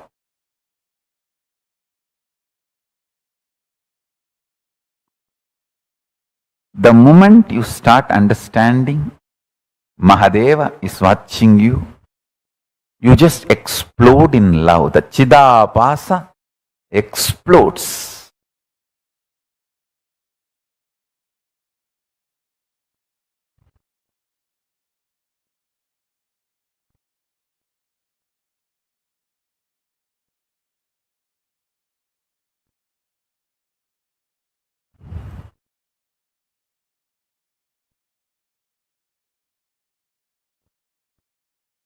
Vyutpatti of the word Chidabhasa means the explanation of the word Chidabhasa, Chita Abhasaha Pradivimbaha, reflection, and the source of Chit, consciousness. Buddhavatma Pradivimbe Jivaha Jive. The source and reflection of consciousness, Chit, in the Buddhi, in your being, self. Buddhi vritti chidabhasau idi vedanta karika. This word chidabhasa is used in Vedanta Karika as buddhi vritti chidabhasau.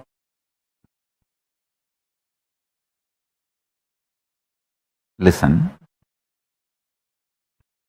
The source where the being of Chit and doing of consciousness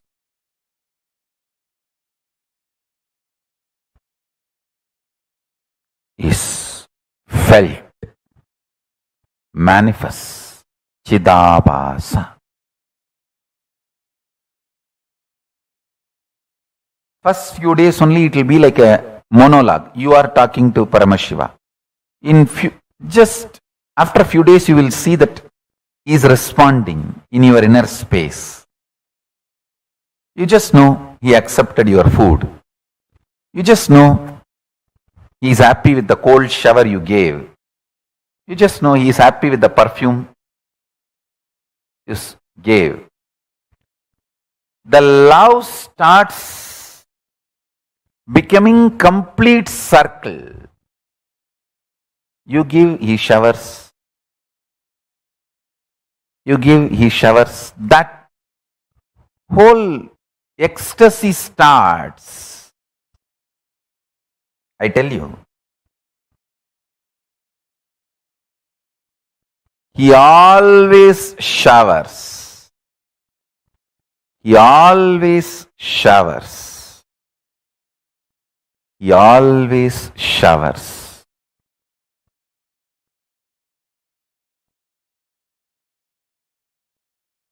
See, ability to inspire yourself without the external inspiration means you found the source of your love inside, internally. Chidabhasa of you has opened up. The Chidabhasa in you is Paramashiva.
Swamiji very beautifully revealed one of the most important aspects, attributes for all of us to understand about how the inner infrastructure in us works. Unclutching from the reactionary assumptions. To all the participants that have joined with us here, I'd like to request each of you to post what exactly you understood about what a reactionary assumption is.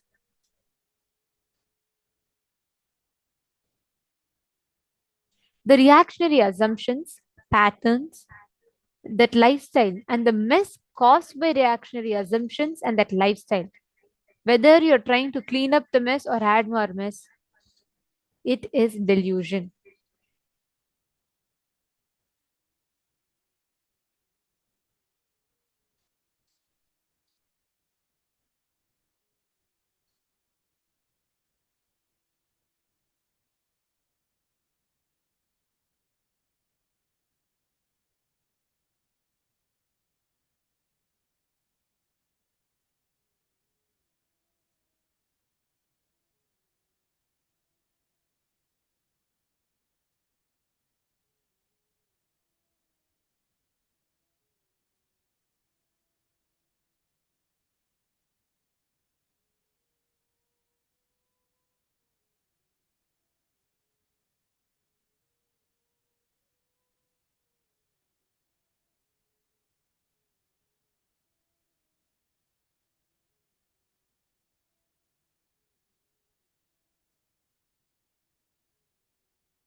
Here, Swamiji revealed one of the most important truths. What is a reactionary assumption? And Swamiji is saying our reactionary assumptions are delusion. What exactly is Swamiji revealing through that?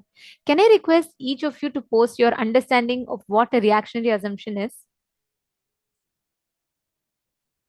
Ma Prematavasi, Ma Vandana Agarwal, Ma Rajeshwari, Ma Mahaganeshwara, Nithyanandam, Ma Mahaganeshwari.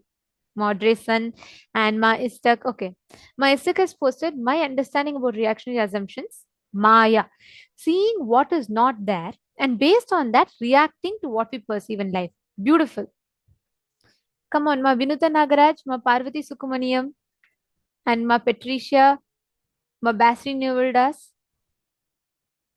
Can I request each of you to please share what, according to you, is a reactionary assumption? Ma Maha, you didn't understand the reactionary assumptions. No issues. We will be discussing about it in depth now. So don't worry.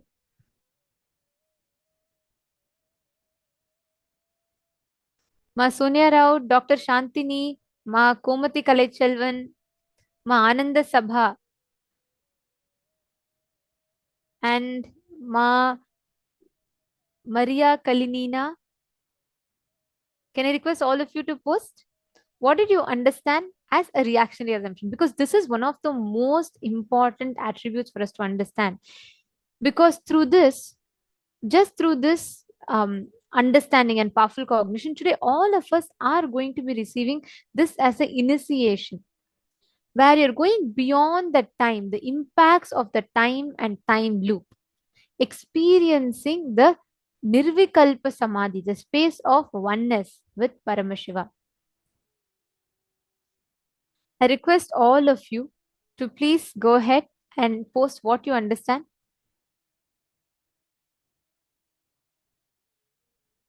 Okay, now many of you have posted your understandings.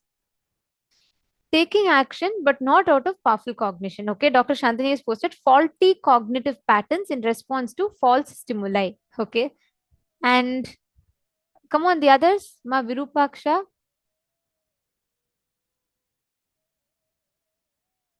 Come on, Ma Shanta Shaktini, Ma Isabel, Ma Hu Yon, Ma Anandeshwari. Can I request all of you to also post?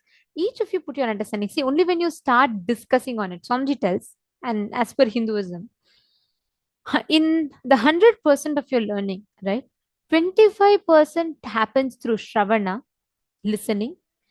The next 25% happens through Manana, internalizing. The next 25% happens through enriching, where you share the truths with others. You do the Khandana Mandana, where you are discussing the Vada Prativada. You do the Vakyartha Satas and Jivartha Satas about these principles. And the last 25% happens by you living it, Nididhyasana. All these four are extremely important for us to understand. Each day, Swamiji is giving us phenomenal initiations, right? It is important that we do all the four: Shravana, Manana, Jivartha Sadas, and Nididhyasana. All the four, it is important for us to manifest these as an initiation of whatever Swamiji is revealing to us. Understanding? Ma Nitya Dahanananda. I request you also to share. What did you understand? Mood is the fragrance or flavor of the space. Very beautiful. Ma Istak. Ma Hilde, how about you? Ma Isabel.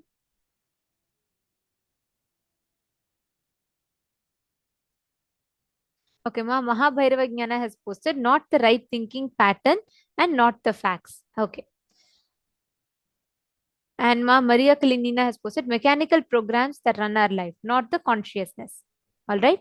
And in male bodies room, what did each of you understand? Robert Ramaya and Amrita Paya, Satya Kumaraya. Okay, Daniel and Hugo Pavlakaya has posted. Everardo Alfaroya. And come on, can I request all of you to post? What did you understand as reactionary assumption? See, for most of the part of our life, every situation that we experience, let me ask with a small example. Let's say your boss is coming walking towards you and he's just uttering, you are showing a extremely a very passionate project of yours, and you've put a lot of time into it, and you've made like a 40-page presentation. You give it to your boss, and you're like extremely, you're expecting that he would be very happy with it. He would really appreciate you for it, and he wants you to he will encourage you and all of that, and you go to him. Now, the moment you see you're not having the same reaction from him as you expected. He might not even deny your project. He would have just told, yeah, good. It didn't have the same reaction that you want. That moment is enough to trigger you off into an incompletion.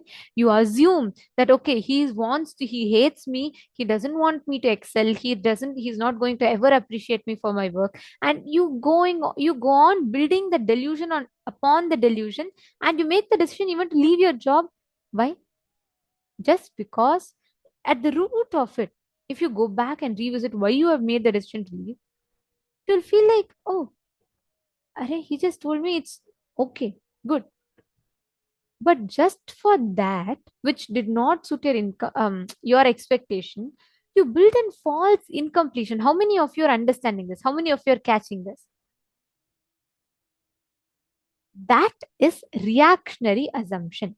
When you are assuming, when you're reacting to a situation, any assumption based on which you're reacting to a situation, even if you're trying to clean up the mess created by the reactionary assumptions and patterns, that is also delusion. See, this reactionary assumptions comes in various forms in various ways in our lives. It is like most of the times relationships break because of these reactionary assumptions. We break inside us. The implosion happens inside of us because of these reactionary assumptions. Take a few minutes, revisit your life.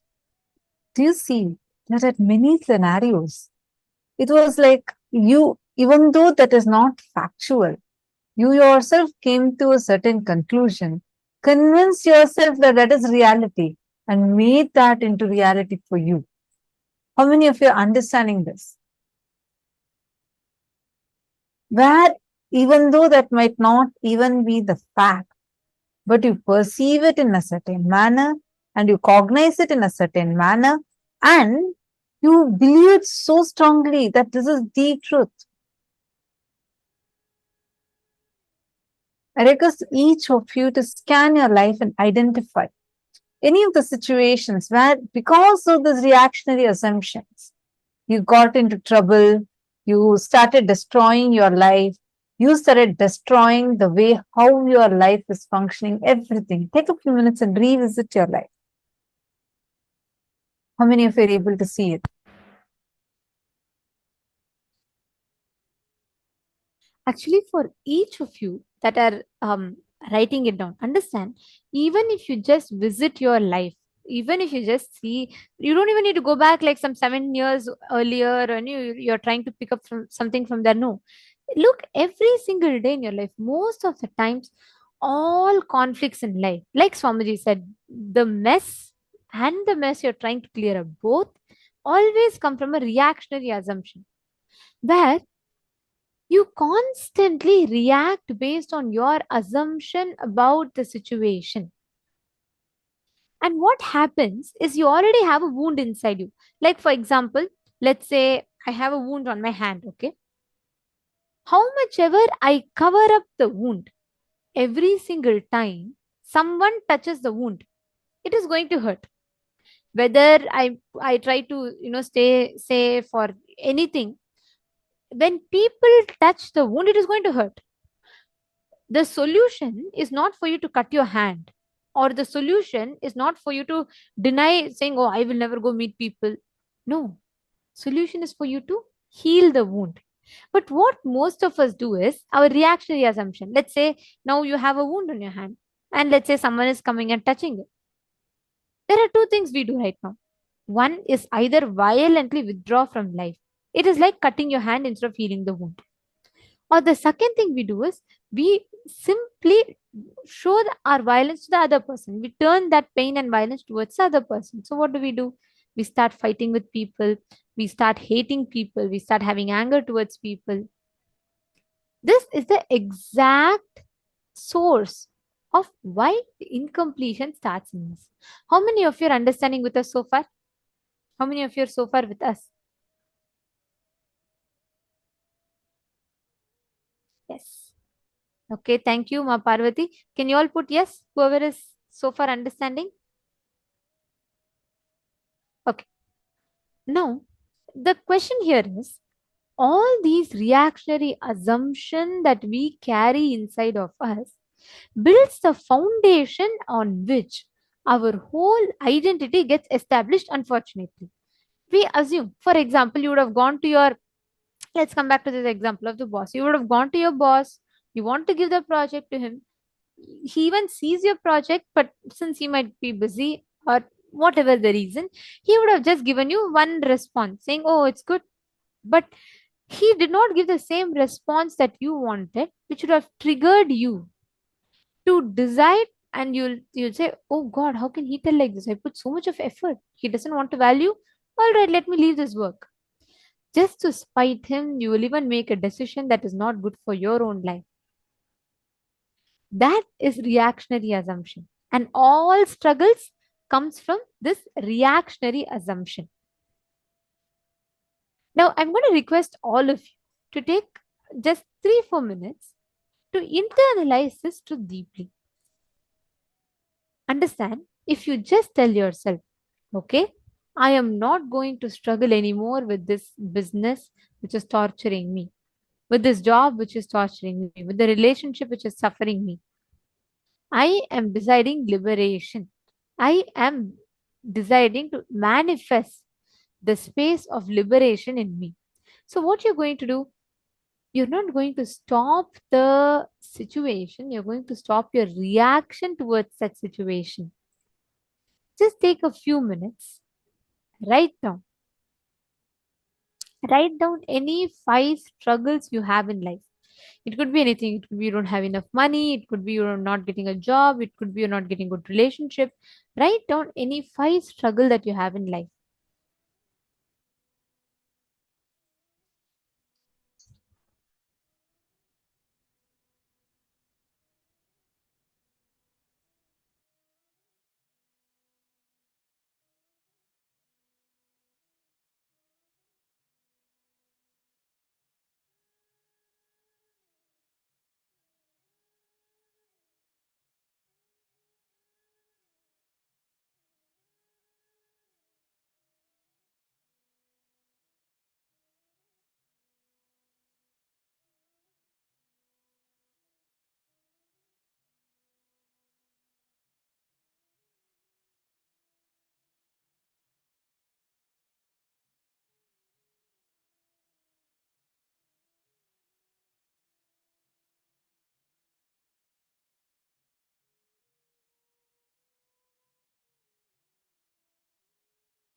KAILASA, the good God country. Hinduism has something great to offer. Hindu God Paramashiva is good.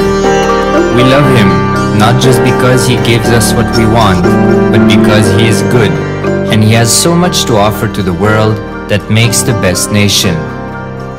Hindu God has life positive, all-inclusive, good, spiritual, social, political, and moral principles.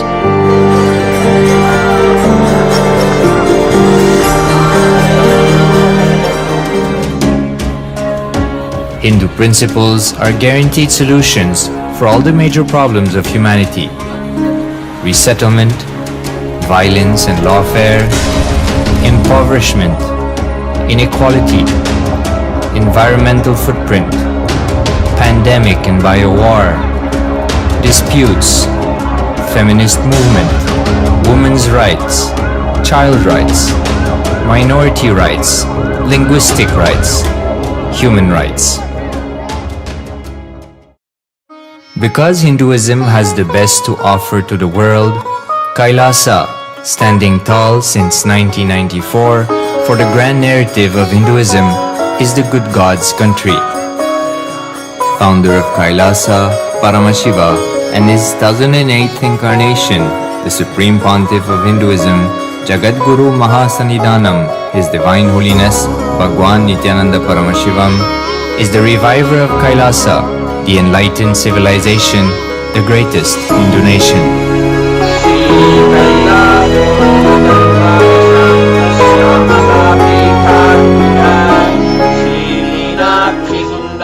His Divine Holiness was birthed by his predecessors of enlightened masters,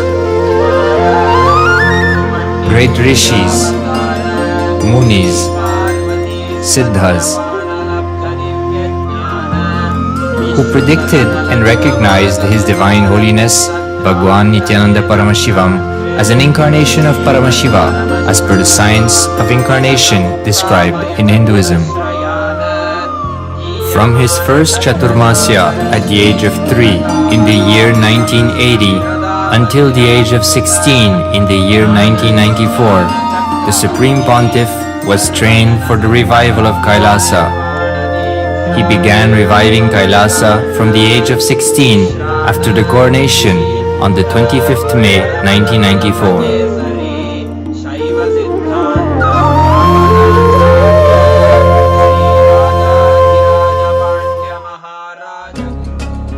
KAILASA that we see today is 26 years of sincere hard work of the reviver and Hindu diaspora all over the world.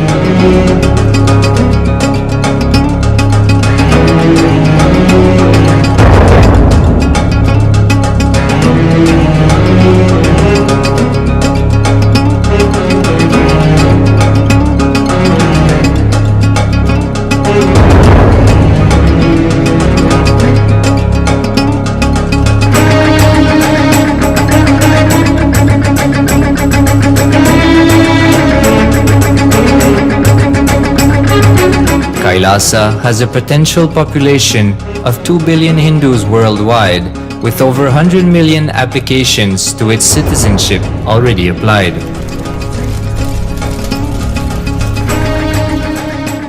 Hinduism has stood over 10,000 years as an enlightened civilization, has been a global beacon of spiritual and timeless wisdom, technology, culture.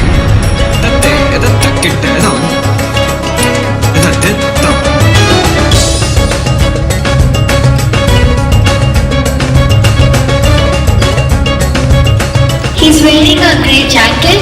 His name is Boris.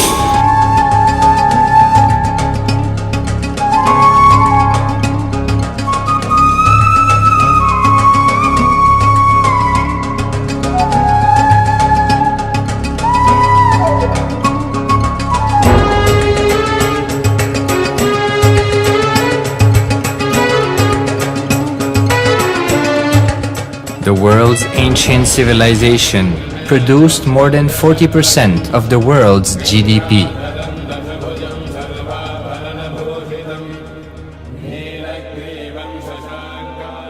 purpose of life is to experience oneness with the ultimate reality, Paramashiva.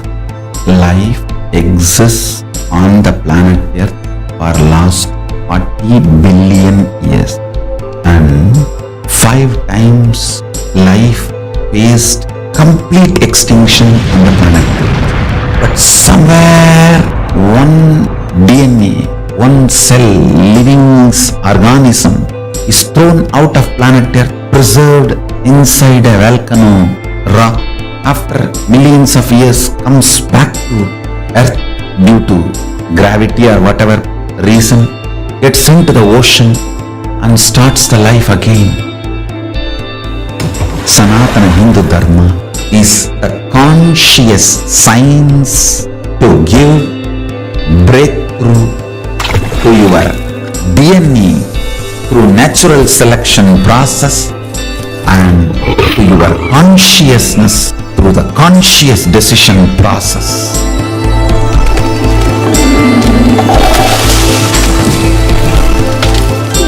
Sanatana Hindu Dharma is a sacred spiritual science. It is not bunch of do's and don'ts. No. Please understand, it is the revelations of sacred truths, cosmic truths, powerful cognition. It is still alive. That science is available, time-tested, foolproof. This science of living enlightenment is the complete solution for all the problems individual or society or modern day humanity is facing. Then you will understand all the problems of the modern day humanity. Sanatana Hindu Dharma is solution.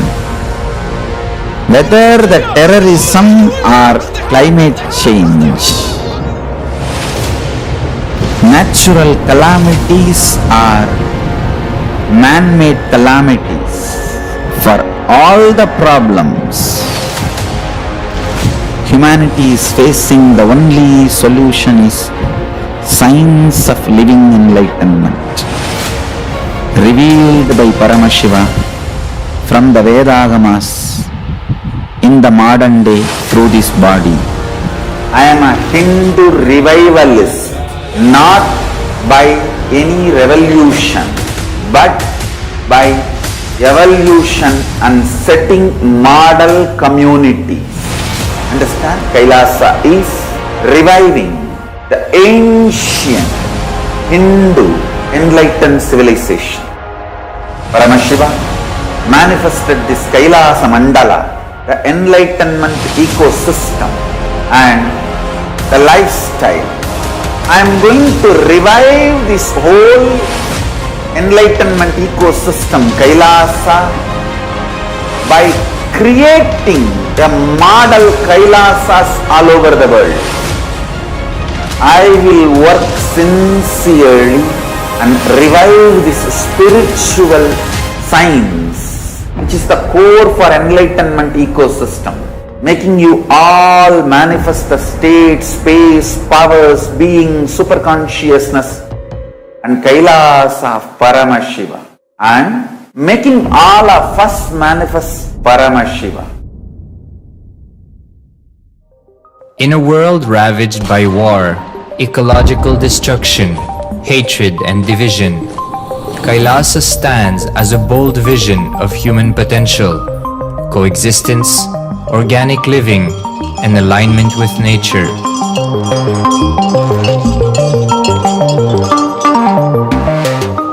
Over the past 50 years, the world has seen the creation of dozens of new countries, and so if anything, it would be odd not to see a new country formed in the 21st century.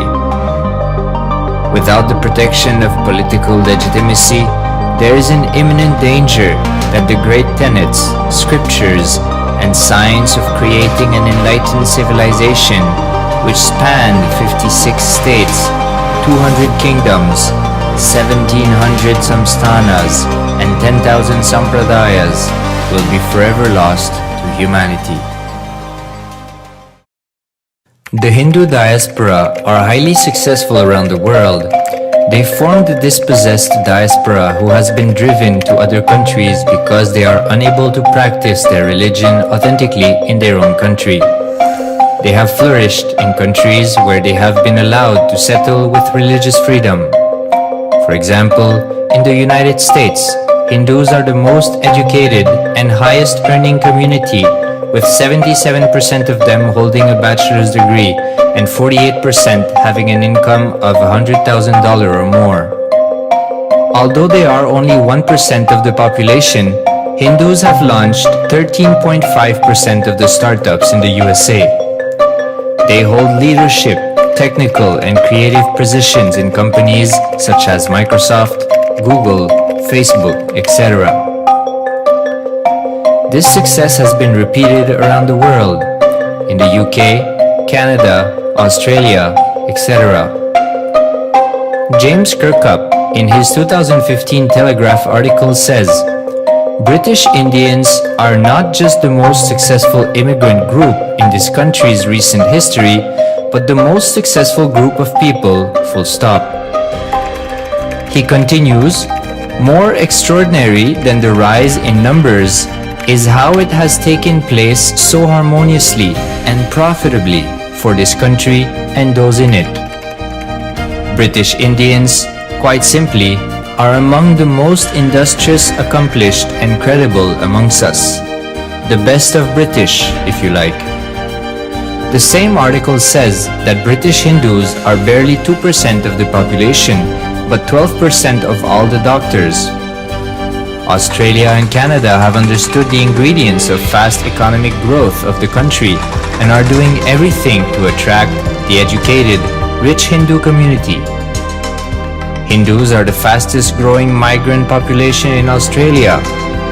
In 2017, 200% more Hindus have received invitation for Canadian Permanent Residency Program.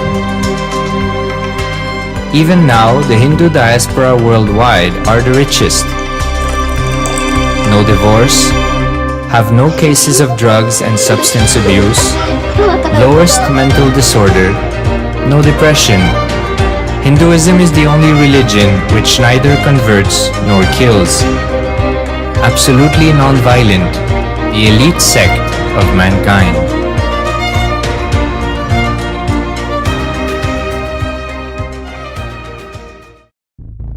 Because the Hindu diaspora worldwide and the Supreme Pontiff are successful in spreading their spiritual Hindu message of openness and inclusiveness against the forces of hatred and exclusivity, they have become the victims of relentless attacks by multi-armed apparatus of state power. Anti-Hindu forces, extremist caste, supremacist militant organization want a one ideology, Hinduism, under their exclusive domain. What they cannot digest into themselves, they systematically delegitimize and exterminate. Lawfare, assassination attempts, character assassination of the Supreme Pontiff of Hinduism, Jagadguru Mahasannidhanam, His Divine Holiness, Bhagwan Nithyananda Paramashivoham.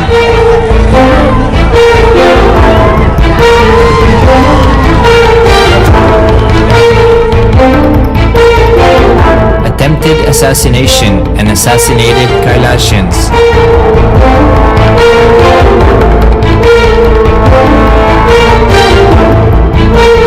Sexual assaults and rape of female monks of KAILASA. Objectification. Character assassination.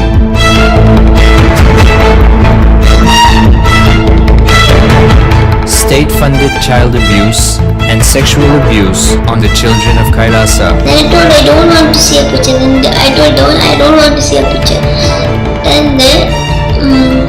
Then they showed me a picture. State-operated embezzlement of funds, properties and assets donated by the Hindu diaspora worldwide for the purpose of the revival of KAILASA.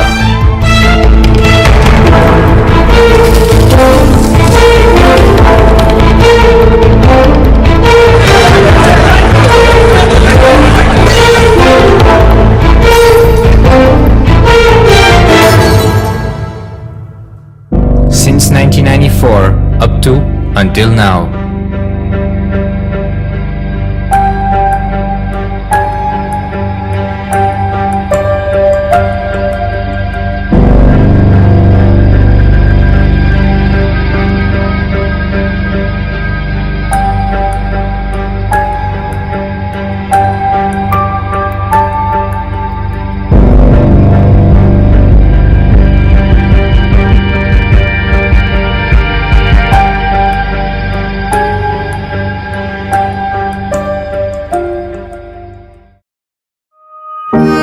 Building a nation is not a project accomplished overnight or by virtue of hope.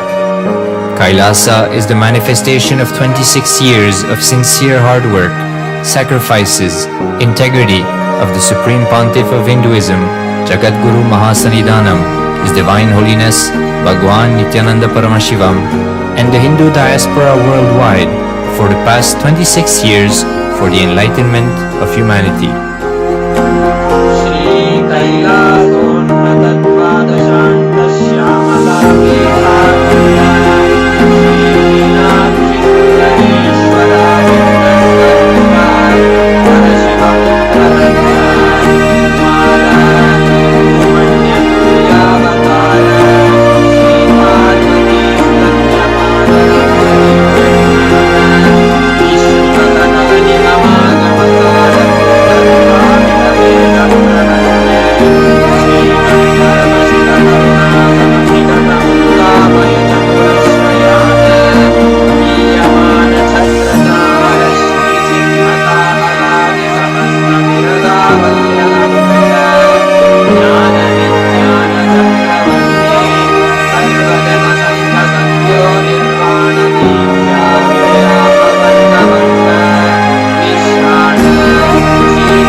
KAILASA, the good God country.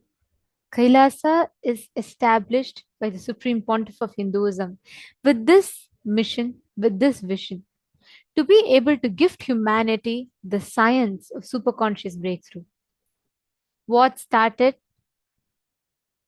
for as the vision, the commitment of a young 3-year-old boy, today is standing as the world's only Hindu nation, the first nation for Hindus, KAILASA. Today, Hindu diaspora around the world is thriving successfully in so many different aspects. And there are so many different facets or walks of life in which Hindus have excelled. Hindus have become adepts at, and Hindus are leading at the forefront. But for Hindus to have a place to call home, there is none. And KAILASA is established for that very purpose. How many of you have seen the news where various different countries, statesmen are all celebrating Diwali, which is at the core of it, a Hindu festival? How many of you have seen these news? It's everywhere. You see it on social media, you see it on the news. This actually shows the power that the Hindu diaspora is having. We are a rich, thriving civilization. But unfortunately, we do not have the roots of it clear. Like, even though our Sanatana Hindu Dharma is the longest living civilization, all the other ancient civilizations, out of the 49 oldest ancient civilizations, 48 have become extinct. They're only available to see in the museums. It's only Sanatana Hindu Dharma that is existing and continuing to thrive more and more. But as Swamiji was very elaborately explained to us in the satsang on Diwali, the most unfortunate situation right now is that next generation youth, the next generation of Hindus are losing their trust on Hinduism. They don't have the right knowledge. They do not have the right exposure to what Sanatana Hindu Dharma is, and they are giving up on their roots.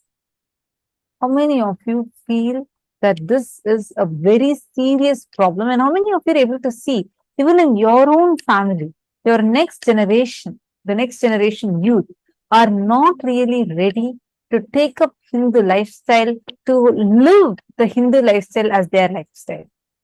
How many of you are able to see that? I request all of you to take a few minutes and keep sharing your thoughts with us. How do you see it? Please post it here in the chat. My Sabil is posting yes. I request all of you to post, you all can post clear full sentences. Many of you are asking the documentary that was just played. It's called as Good God Country. The moment you go to our channel, you can actually search for Good God Country. Our support this team will be posting the link also for all of you. Come on, how many of you are able to see that the next generation youth is actually losing trust on Hinduism? See, we all saw what humongous work Swamiji has done for KAILASA, for Hindus and humanity at large. We just saw that video, which describes this very, very, very beautifully. At the same time, we also saw what gory, barbaric persecution, the worst degree persecution Supreme Pontiff of Hinduism has been through. What is all this for? One cause. There's one cause of reviving KAILASA and gifting it to humanity. How many of you want to be a part of this?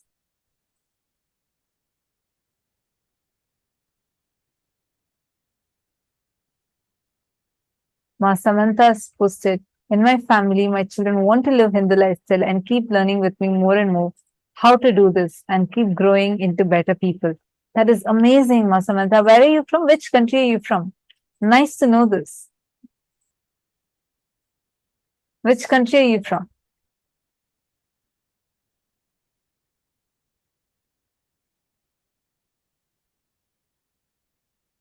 US. Wonderful. Very nice to know that. I just wanted to tell you're also in the right place, because you can hear Swamiji is teaching us the most authentic Hinduism.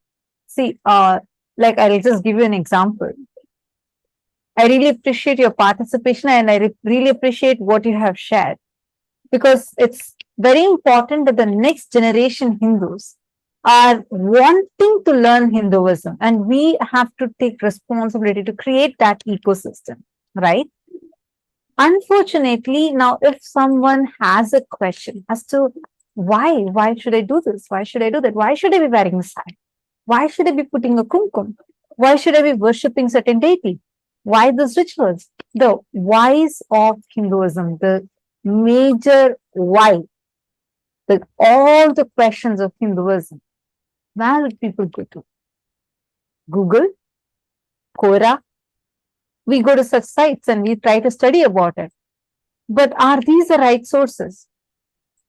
Today, just to give an example, there's one science, yoga, which is from Sanatana Hindu Dharma, is taught in numerous ways. I was so shocked to see there's things like bear yoga, goat yoga, horse yoga, all kinds of things. But all these are sometimes really damaging to the body. It is only Swamiji, the Supreme Pontiff of Hinduism, who has revived yoga in its most authentic form. Just taking an example of yoga. You'll usually hear yoga with asanas, pranayama. But did you know there are 12 components in yoga? And it is only Swamiji who has revived it, made it into a book, and made it completely available for free, where you can do 108 asanas in 1 hour, which is Pratama Vinyasa Krama, or 308 asanas in one hour, and that is Dvitiya Vinyasa Krama. Like this, Swamiji has very clearly given this whole science, reviving it, giving the pramanas for it. Shastra Pramana. These are the scriptural references, where everything you learn, you get a scriptural reference, which part of the Vedic text, like Agama, where exactly is this mentioned? If you're supposed to sit in Padmasana in certain posture, how do you know what you're learning as Padmasana is authentic? I'm just taking this one example of yoga. You can map it to all aspects of Hinduism, because for every teaching, Swamiji gives these 4 authentication tools. Shastra Pramana. The Shastra Pramana is the scriptural reference of whatever you're learning. Where is it mentioned exactly in the scripture, making it a completely foolproof science. Second is Apta Pramana.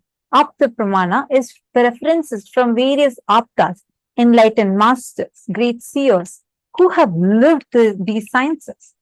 That's why you hear how when Swamiji explains any science, take Navakanda Yoga Samadhi or in Science of Completion, you will always hear these references. Swamiji clearly give us, okay, these are the rishis, these are the people who have manifested this as their experience. Simple science. The first session in all our programs, usually the first day, you will learn the science of Kalpataru. How to literally 3D print your reality.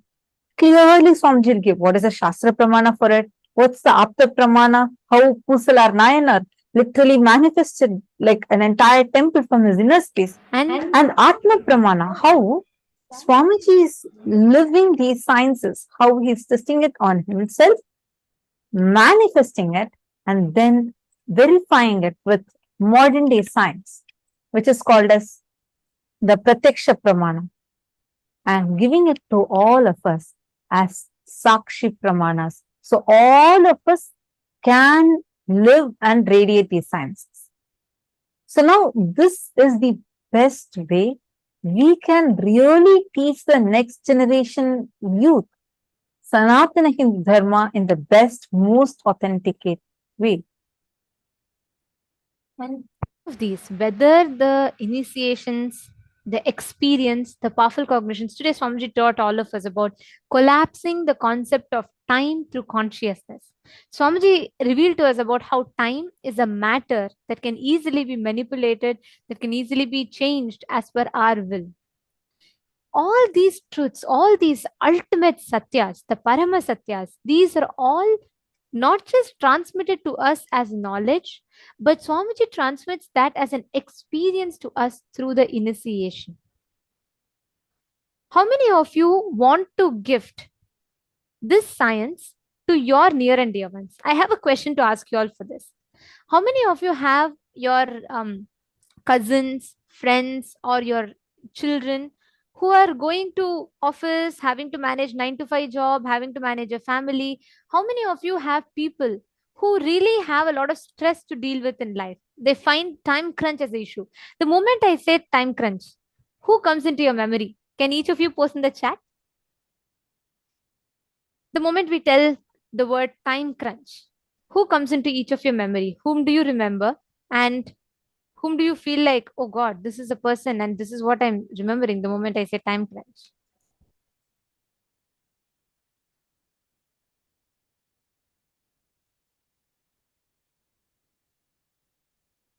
Can I request each of you to post in chat?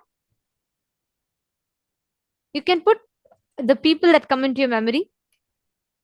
The moment we talk about time and stress related to time.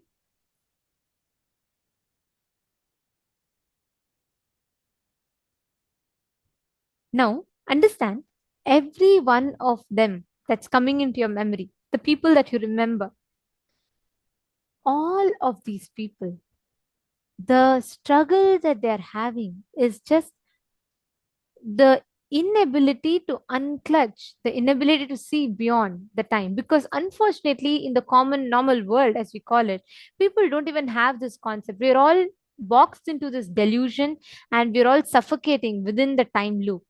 Today, we have this very special initiation where you will be breaking free from time loop, where time will not be a every moment that your skin touches the skin of the cosmos, which is time, it will not have friction. It will be smooth.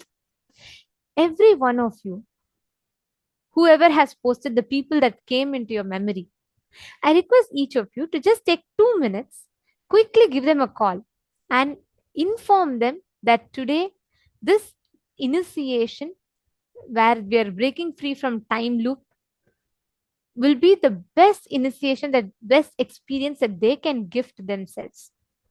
I request each of you to take a few minutes. Please reach out to your friends and to your family members and invite them for this program. And now, all the participants, as we were discussing, as you all can take a few minutes and invite your family and friends. Now, we were learning about how this, like Sanatana Hindu Dharma, if we want to teach this to our next generation youth, you need a place where they can learn this in the most authentic way. KAILASA. Swamiji is creating KAILASA itself as a seed bank for Hinduism. Now, every one of us that are able to sit here, experience today's sessions. How many of you enjoyed today's sessions? In each of the programs that each of you are attending. PSM 1, the Paramashivoham Level 1, Level 2, and Level 3. How was the program for each of you?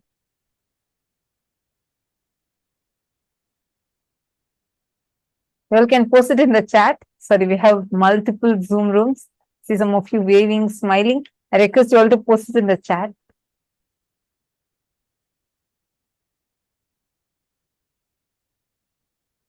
Yes, I enjoyed it very much.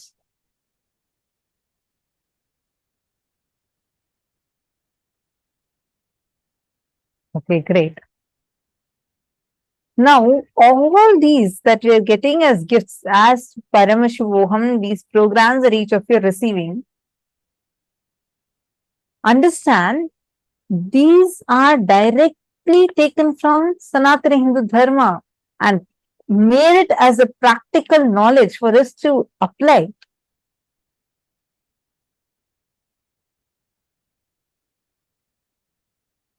Okay, see many more people sharing. Wonderful, great always.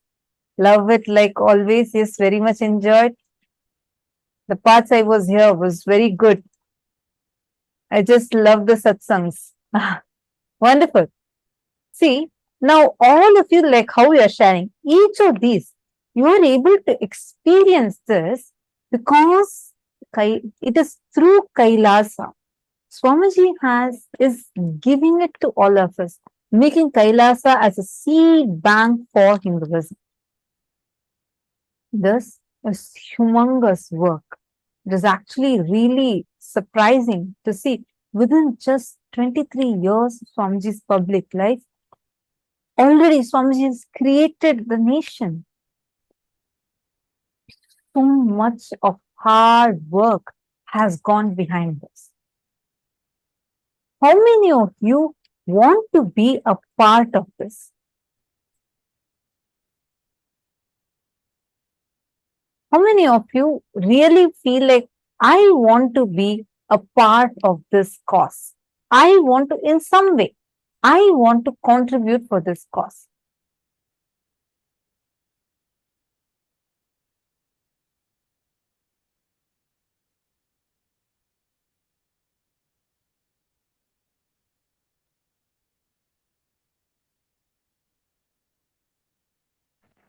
Yes, me.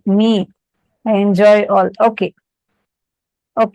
I see many of you saying me with a smile. Okay, great. Now, all those that are resonating with this cause, if you feel you want to keep this alive for your next generation, your children, your own extensions, your near and dear ones, to be able to enjoy this, and if you want them to have a safe place to live in, understand, it is only Hindus we don't have a concept called conversion at all. We do not convert. We don't do terrorism. If humanity has to be saved, this greater science called Sanatana Hindu Dharma, this is not a religion. You can't define Sanatana Hindu Dharma as a religion as we understand. The greater science called Sanatana Hindu Dharma has to be made available to the whole of humanity. And importantly, for this cause, it is only the people who have enjoyed the benefit of it can take up to even share the information. For a person who's never seen, let's say, if a person has never seen light in their life, how much ever you describe the significance of it, they are not going to understand it unless you go take them to a place with light and show them that, hey, this is possible. All of us are the people who are blessed to have Paramashiva as a guru in our lives and who are blessed to experience these truths. And when you share this with the world, you are going to make a significant impact in their life. It is literally like a person who's never seen light. You're going and giving them the experience of light to make them understand it, the significance of it. Today, all of us are having the darshan of Veerabhadramurti, Jalandhara Vadamurti, and Aghorastra Murti, forms of Paramashiva, and Dakshayajnahara Murti, and Jalandhara Vadhamurti, Kamadahana Murti, and Kankhala Murti, forms of Paramashiva. In today's darshan, every one of you that have the intention saying, yes, I want to do something about it. I want to do something for it.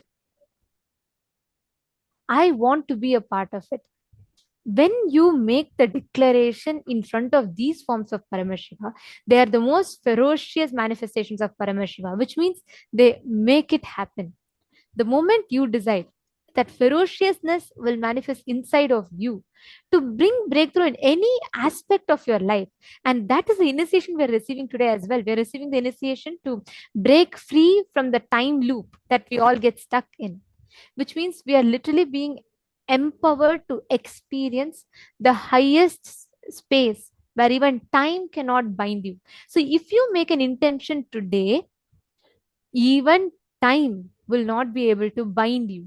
If you decide today, I want to be a part, I may have tried till now, it might have not happened, or I may have never even taken a step till now, but today I am deciding to be a part of this cause called Kailasa.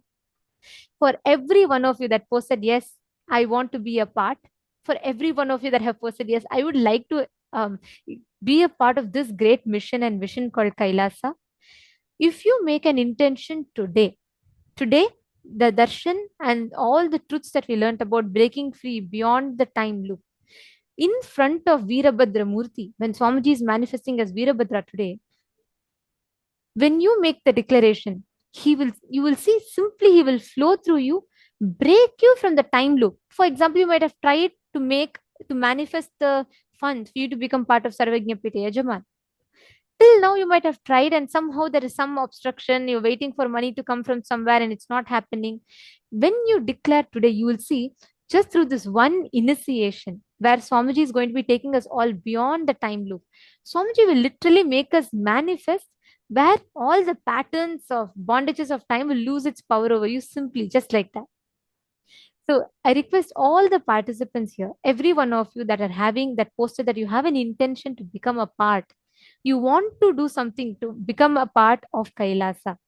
The doors are open. You all can sign up at sksjp.org and you all can The link is posted for all of you in your chats. Please take a moment and today make a declaration. All this, whoever is resonating, saying, I really want to be a part of this. If you even have an intention, just head to this website, sksjp.org, and sign up now. How to manifest it? If you need some support, our team will reach out to you and support you so that your intention can become a reality. Today, you can ask for the blessing directly from Swamiji to be an SJP, a Sarvajñapita Yajaman, so that you can become part of the core founding members of Kailasa. Understand? We are so fortunate and such blessed beings. We are able to be here when Paramashiva is physically available to us as in this physical body as a 1008th living avatar, Paramavatara of Paramashiva as our Swamiji. Understand? It is such a great blessing that each one of us here today are able to be part of the history as it is in its making. Just imagine and see. Just a few years down the lane, there are going to be millions and millions of people who are going to be coming, seeing how Kailasa is built and how grand Kailasa as the first nation for Hindus is. So many people, millions are going to be celebrating, but it is only those handful of most intelligent beings who have taken a jump saying, I want to be a part of this. You are going to be etched in the pages of the history and going to be remembered forever. If you resonate with this cause, you can take a moment now and sign up. This is just you filing an intention. Just file your intention, put your intention now and get blessings today during the darshan. During the darshan, Swamiji himself will be seeing all your messages and blessing, and you'll actually be even receiving the transcribed responses directly from Swamiji. So you can post your any prayers you have, you can post it, especially if you have an intention saying, I want to become an Sarvajñapita Yajaman. You can just put it as SJP. Please put it today in the chat and you can receive the blessings from Swamiji. Now, let us all chant the Dhyana Shloka of Bhagavan Aghorastramurti.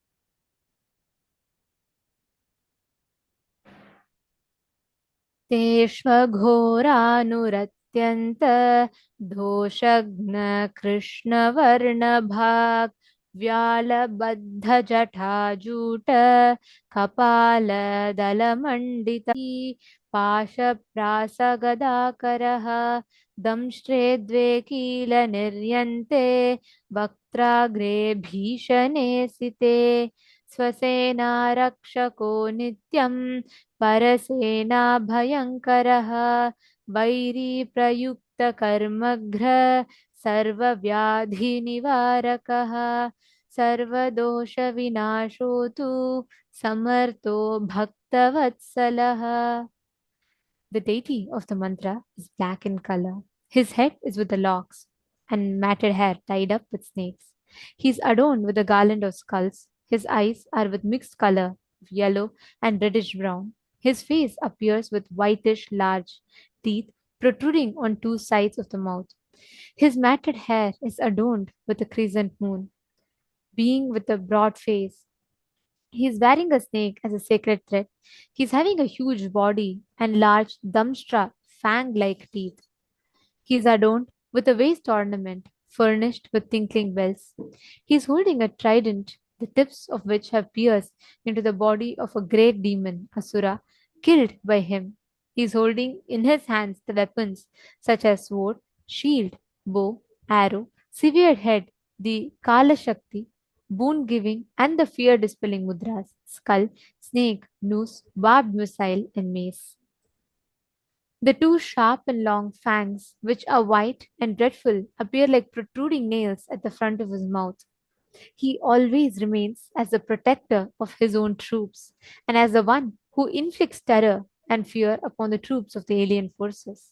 He is a destroyer of magic spells and heinous contrivances imposed by the enemies. He is capable of warding off all sorts of diseases and harms. He is efficacious in nullifying all kinds of sinful effects and danger, and he is always compassionate towards the devotee.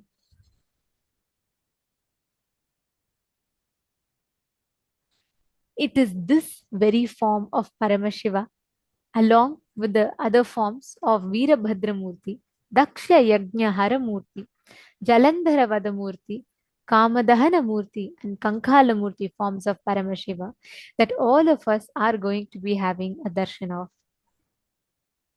Today, any boons you ask pertaining to time, manifesting more time in something, making time move faster in something, anything related to time, all of you can request that as a boon and blessing. Today, we all learned about how we can collapse time through consciousness. Right? Swamiji was saying about how time is the skin of the cosmos.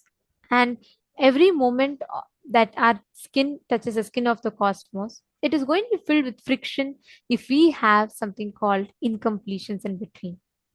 And Swamiji revealed the beautiful technique of unclutching. Now, all of us are going to be receiving this powerful initiation today. Please sit straight with your head, neck, and spine in a straight line. Chanta Mahavakya. Om Nithyananda Paramashivo